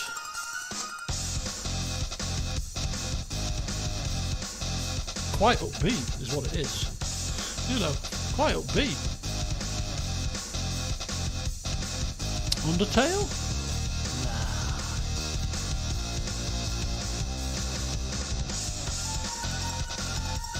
I said something like maybe even like a road trip. What's it like, that Road America game, Road 96 kind of stuff? Oh, Command and Conquer. remastered? Red alert? Okay, but we'll do 3 more, and then we shall finish off the stream with whatever else is outstanding. Crazy taxi.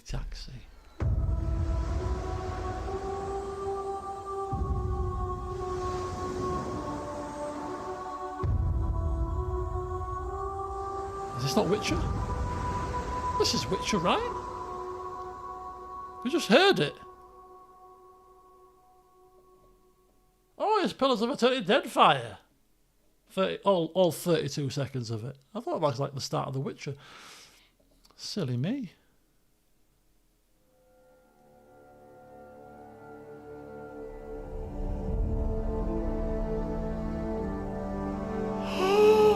Now we can't fail to get what this is. We can't fail to... Oh, it's a delightful toad of Pathfinder Kingmaker. Oh, I don't think there's going to be many soundtracks in Pathfinder that I don't recognise by now. I played the game for over 200 hours. Can you imagine that? In the Discord server, I put a variety of different playlist lengths of my various playlists, and it was rather surprising to a lot of people that Skyrim wasn't even in the top 5 list of playlists in terms of total playtime, considering that I played that game for almost 4 years. In terms of total playtime, because I played that game at a time when I could only upload 10 and 15 minute videos, its actual total playlist playtime wasn't even the top 5 of games that I've LP'd. Pathfinder is clearly the longest at this point, but there was CK2, there was Witcher 3, there was also Stardew Valley, and something else that was ahead of Skyrim in terms of total playlist time. Yeah. Any more questions?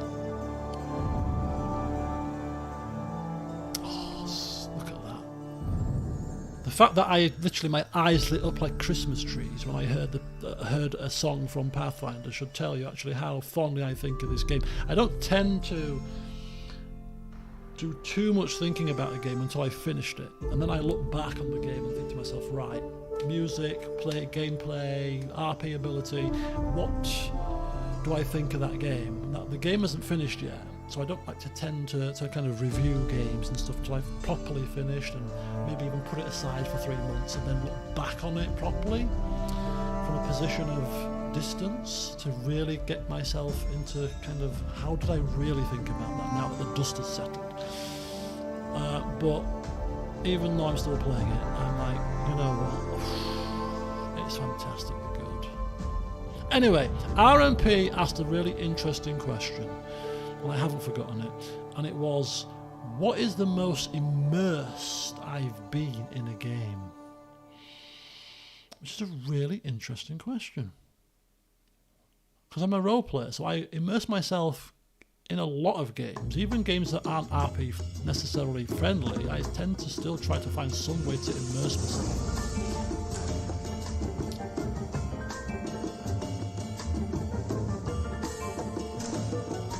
So that's quite difficult.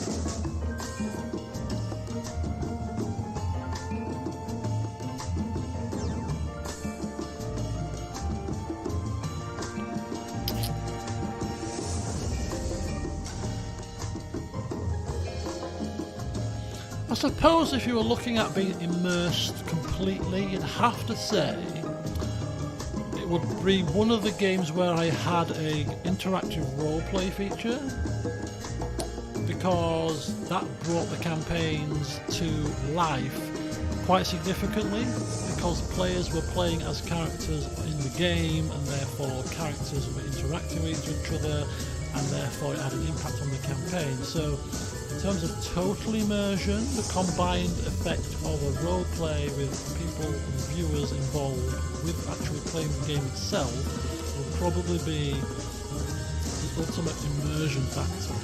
So if we were looking at that as a means to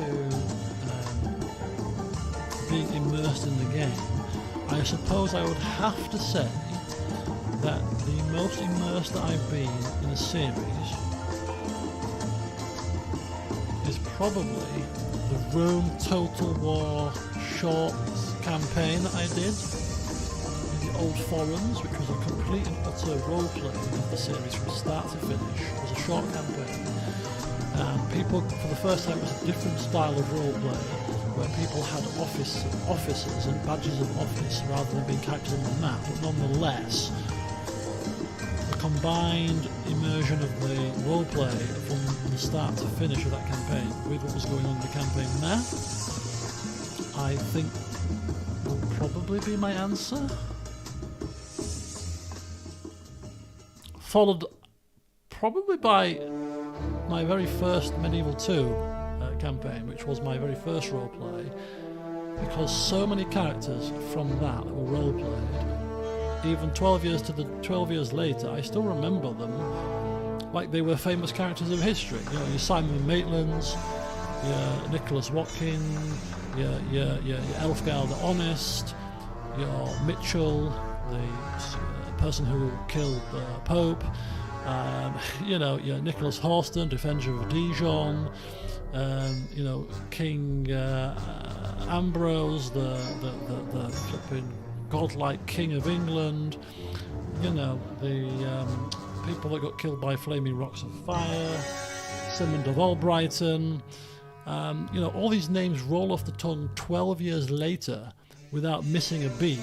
And not to mention, of course, forget Toby the Damned Killer, the most epic assassin we've ever had in a Total War.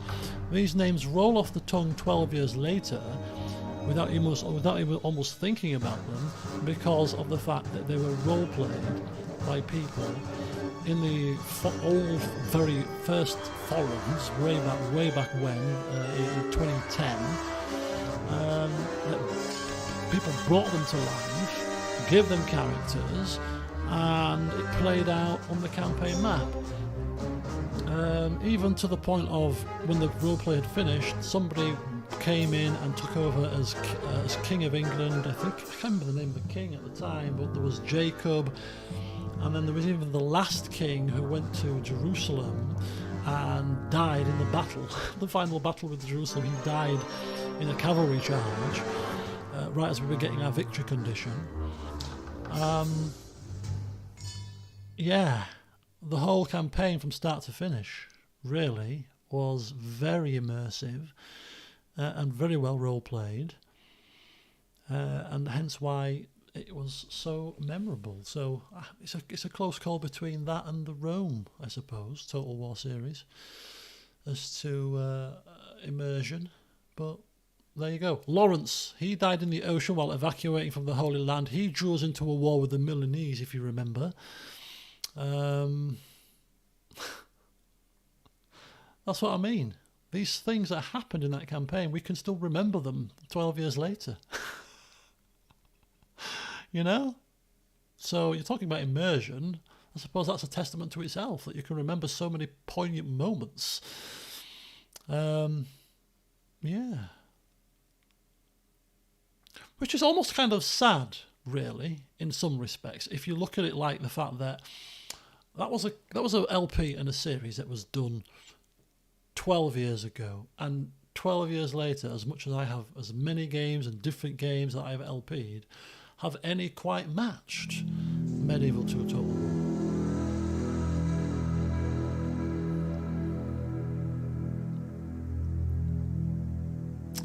Why is this like a big load of feathers?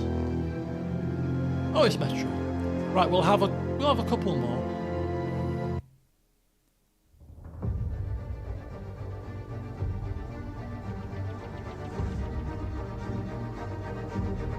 Okay, I recognize this.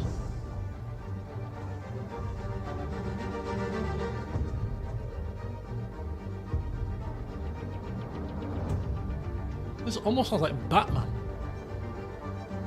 Ah, Oliver's got the same thought here. It sounds to me like Batman. I'm going Batman. It is indeed Batman. Well done, Oliver. We got that one. Right, this is the last one. Although this playlist obviously is going to have to be interrogated in more detail, Mikisa.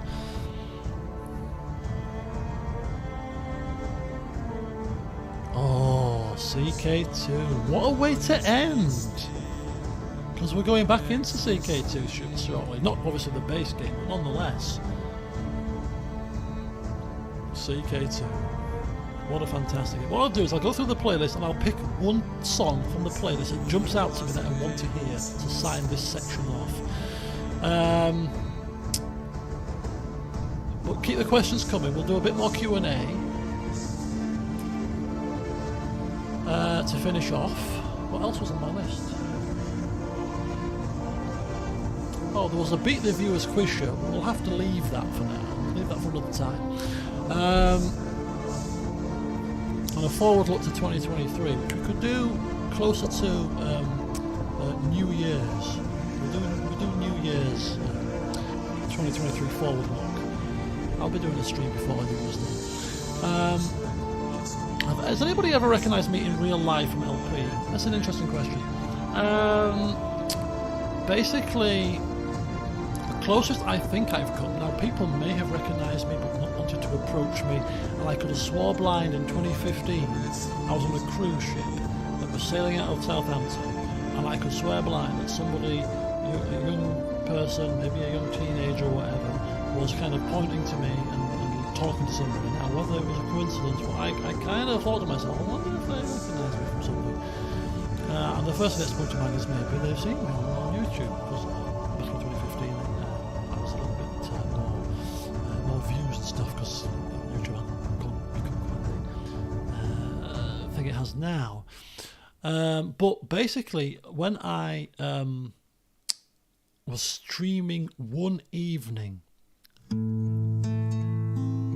to about 3-4 years ago, and I was talking about the fact that I'd gone to Whitby, and some people might remember this. I was talking about the fact that I'd gone to Whitby that day, or the day before, or whatever, and I took my mother to Whitby just for a day out, got stuck in traffic, it was horrendous, and took me 3 hours to get there, and blah blah blah blah blah. And then somebody in the stream said, I saw you in Whitby, you were stood next to the charity shop.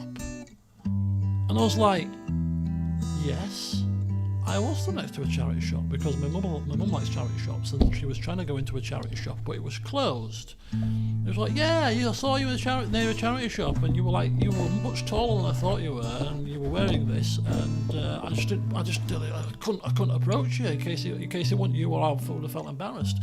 And I was like, yeah, it was me. You were right. I was in Whitby, and I was at a charity shop. And it's like, yeah, oh my god. Like really bizarre, strange.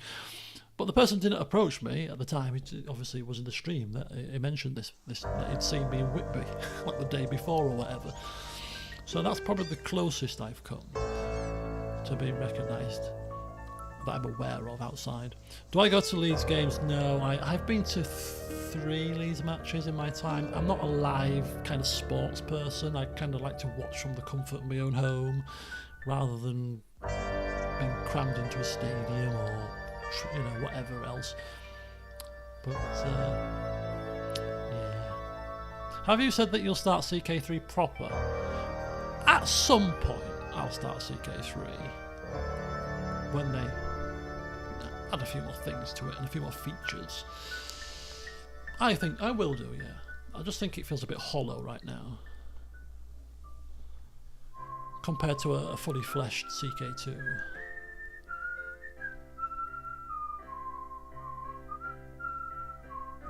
Monkey Island. Right, let's have a look at some soundtracks that we know we can see on the list that we might want to have a quick play of.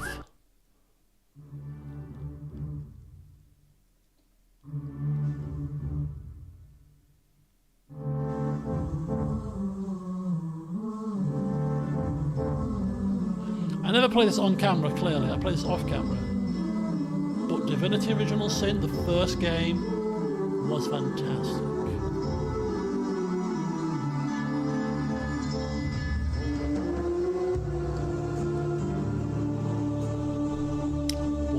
fantastic.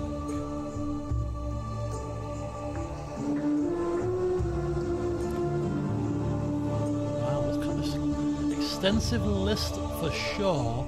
This is like the comprehensive list of gaming soundtracks from the channel. This is fantastic. How did you have the time to do all this? Return to the Obra Dinn, the Doom, please. Where's that? Where did you see that? Did you see that somewhere?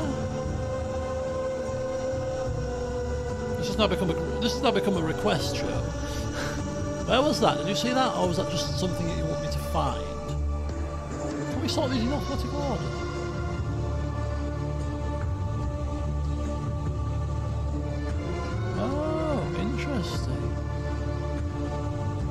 Oh, right, okay. It's a very long playlist, so for me to find something, considering that it's not in alphabetical order, is going to be difficult. If anything kind of jumps out at me, I'll have a look.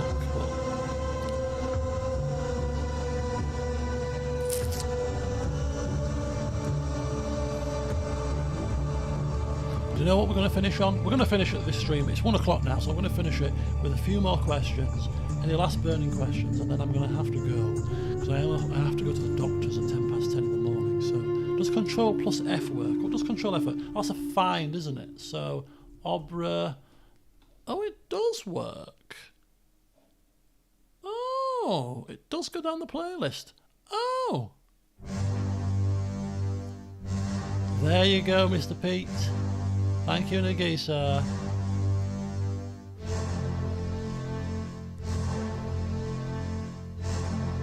Oh, this is fantastic. Yes, I like this. A lot of Deus Ex.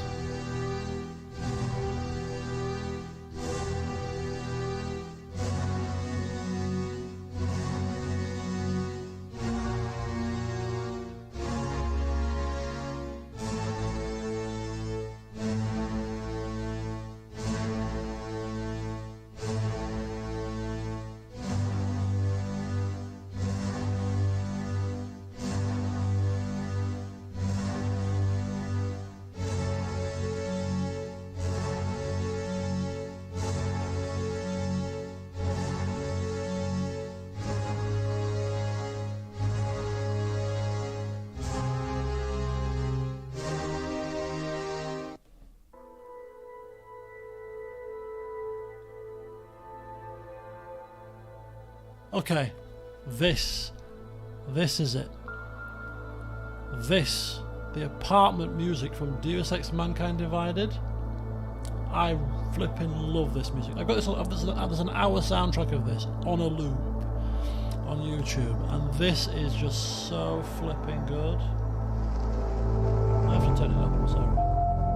Oh, this is so good. This is fantastically good. I'm so gutted that they didn't make a third game. They pulled out. Oh. Right, last questions. Any questions before we all go to bed? First of all, well, before you all depart, I just want to say a big thank you for you all for turning up tonight. It's been fun as usual. I've drunk a grand of half a litre of rum, pretty much. So I've had a good time. Had some snacks. Had my first sample of Korean fried chicken. Yeah, it's been good. It's been fantastic. And I've shared some stories with you, some of which I wouldn't share with my flipping mother, but hey ho.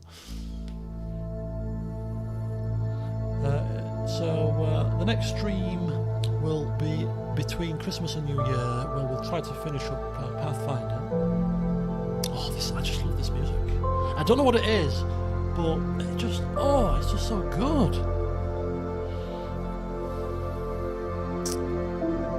Have you ever tried Paradox games like EU4? No.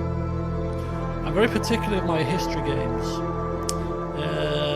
I like medieval history, I like Roman history. I'm not a big fan of history that involves guns, gunpowder, world wars. I'm not a big fan. So it has to be a certain time period for me. And if any games fall outside that time period, I just tend not to be overly fond or keen. No. This is not satisfactory as a way to end, I'm afraid. Deus Ex, Mankind. I feel like that was cut far too short. Apartment theme. There you go. You can see I've got it there on loop for an hour. I feel like we need a bit more of that before we finish. Can't have it too much. All right, Fitbit, let's hit this new move. Okay. Obviously, I am a content creator, right? And I don't do this for the money, but I do get a few little pennies from stuff.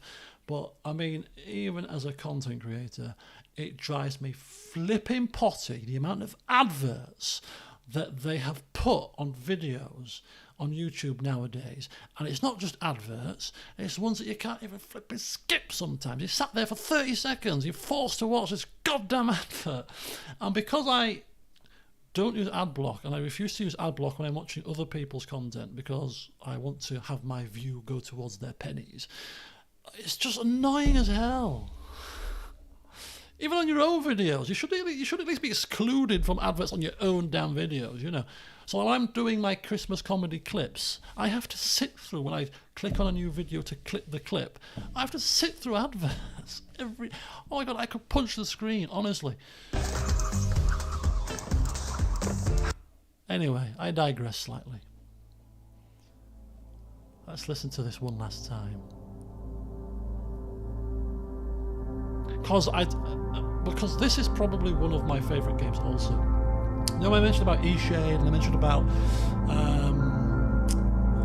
Forgotten City, about games that kind of came left field and I played them and didn't expect to enjoy them quite as much as I expected. I enjoyed them far more than I expected. This was another one, because remember, I played Human Revolution pretty much when it first came out, I think, and then this came out, and then I didn't play this until a good 2-3 years after it came out, and I loved it, absolutely loved it. This is a better version. This is the full. Yeah, this is a version I like. It's just, I don't know. Something hits a chord with me with this music. I don't know what it is. It's really bizarre. But sometimes certain game music, I could sit here now for another hour and entertain you by going through my favourite OSTs of all time, if you wish. But no, I can't. Yeah, Merry Christmas, LeChuck. Merry Christmas to you all. What is Taskmaster? Never heard of it.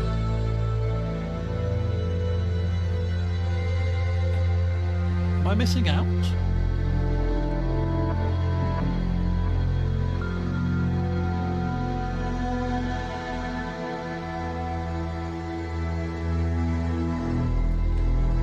We could save that idea for the anniversary stream.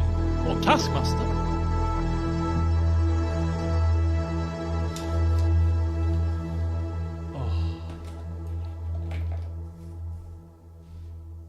Oh, there was a reason why I really like this, and because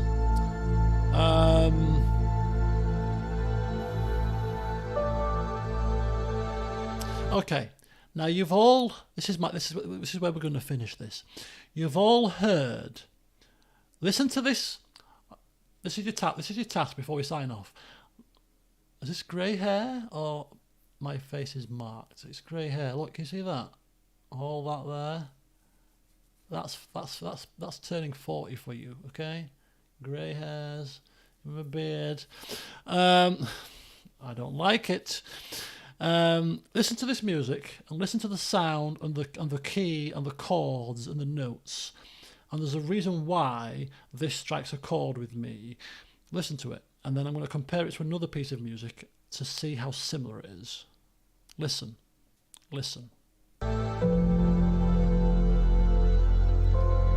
Just listen to the chords. It's not this bit.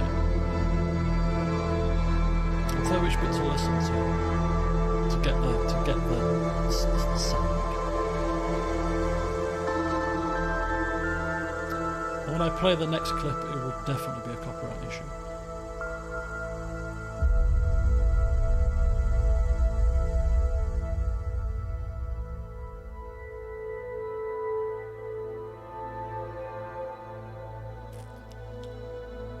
It's this kind of just kicking in now. It's just kicking in now. It's just kicking in.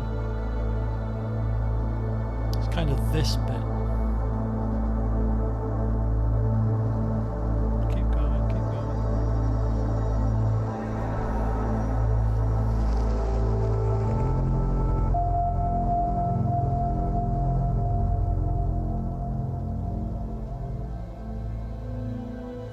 This bit now. Listen to this bit.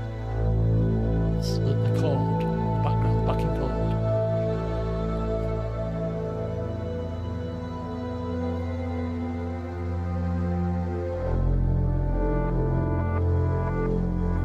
Yeah, keep going. That makes you crescendo here.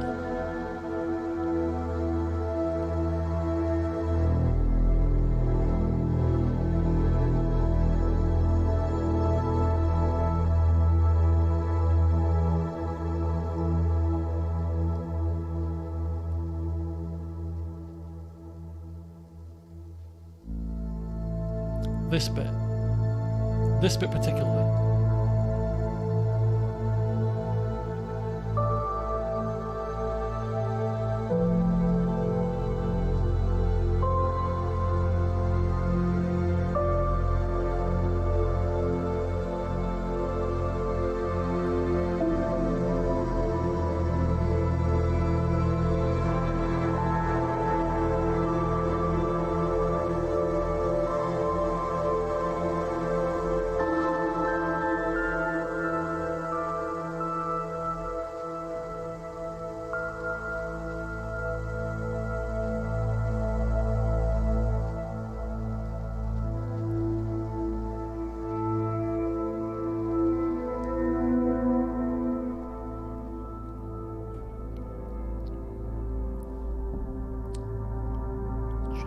There's a certain bit of this that really sounds as if similar to what I'm going to show you in a minute, but it's not quite kicked in yet properly.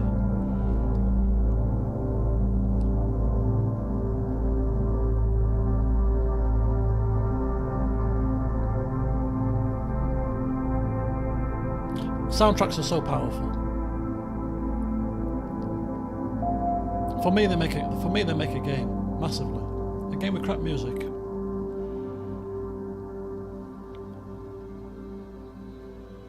Okay, yeah, this bit again. It's this sound here. This bit.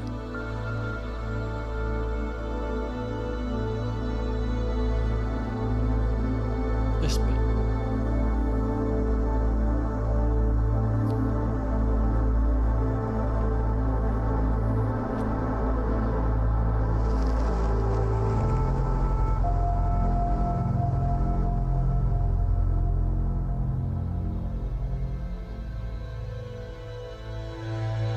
This is about this way.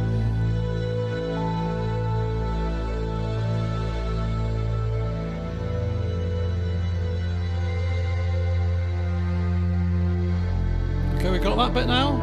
It's played about 3 times. It's very short in this version, but it's that kind of that chord that plays like. So remember that, and then we'll turn to why I think I really like this.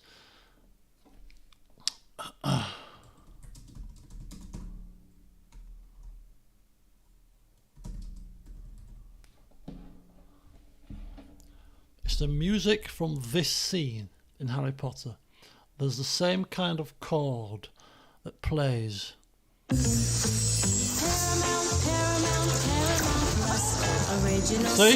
Non-skippable. Non-skippable. I just love it.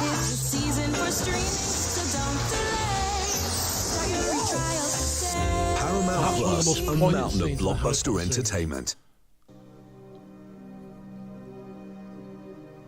If you truly loved her, no one can know. I should never reveal the best. I mean, this is certainly a copyright issue. Only way. Must be told. What's mine? There. Listen to the sound here. This bit here. Very So similar. when the time comes, Very similar.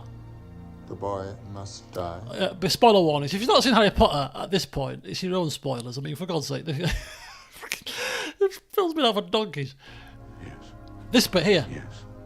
He must die. Quite a similar sound, vibe. I mean, I think so. You might disagree. But it's very similar. That's like that. Deus Ex reminds me of this bit of this music.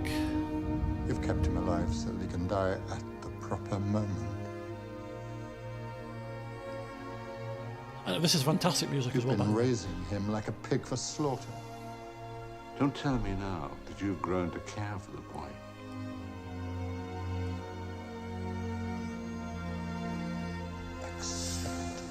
This bit, this little bit here, very similar to that music. Lily. After all this time. Always.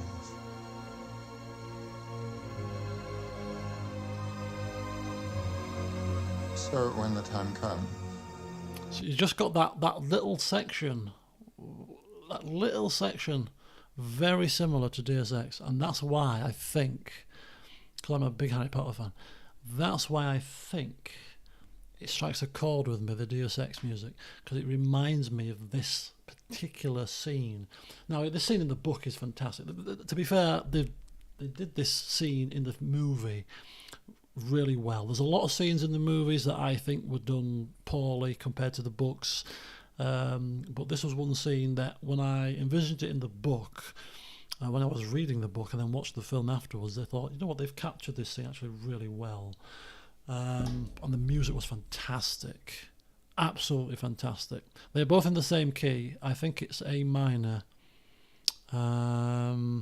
which would obviously go to some way to explaining the similarities between the two. It's the chord that is the same, you see, and but that's why I think I like the Deus Ex soundtrack for the apartments theme, because it's very similar to that. And this particular scene, you know, in Harry Potter, quite a poignant scene, and one which is kind of bizarre. I mean, again, Harry Potter spoilers, but you know, if you haven't seen Harry Potter by now, when are you going to see it? When I was reading the books before, because I was never a big fan of the films, so I read all the books first before I even saw a single film. And when I was reading the books, I think most of us will probably have the same feeling that, you know what, there's just something not quite right with the Severus Snape fella. Or it doesn't all seem like it's cracked up to be. Even from early on, you know, there was just something there. And then watching this scene with it all playing out, it was tear-jerking stuff, really. But anyway, there you go. On that note, we'll end today's stream, because I'm going to go to the bathroom and then I need to go to bed because I'm up at the crack of dawn to go to the doctors. But anyway, thank you for watching this evening, folks. It's been a pleasure as always. And have a fantastic Christmas. And hopefully I'll catch some of you between Christmas and New Year. And we'll finish off some Pathfinder Kingmaker. But thank you for watching throughout the entire year. And until next time, go forth, have a good one, and I'll see you soon.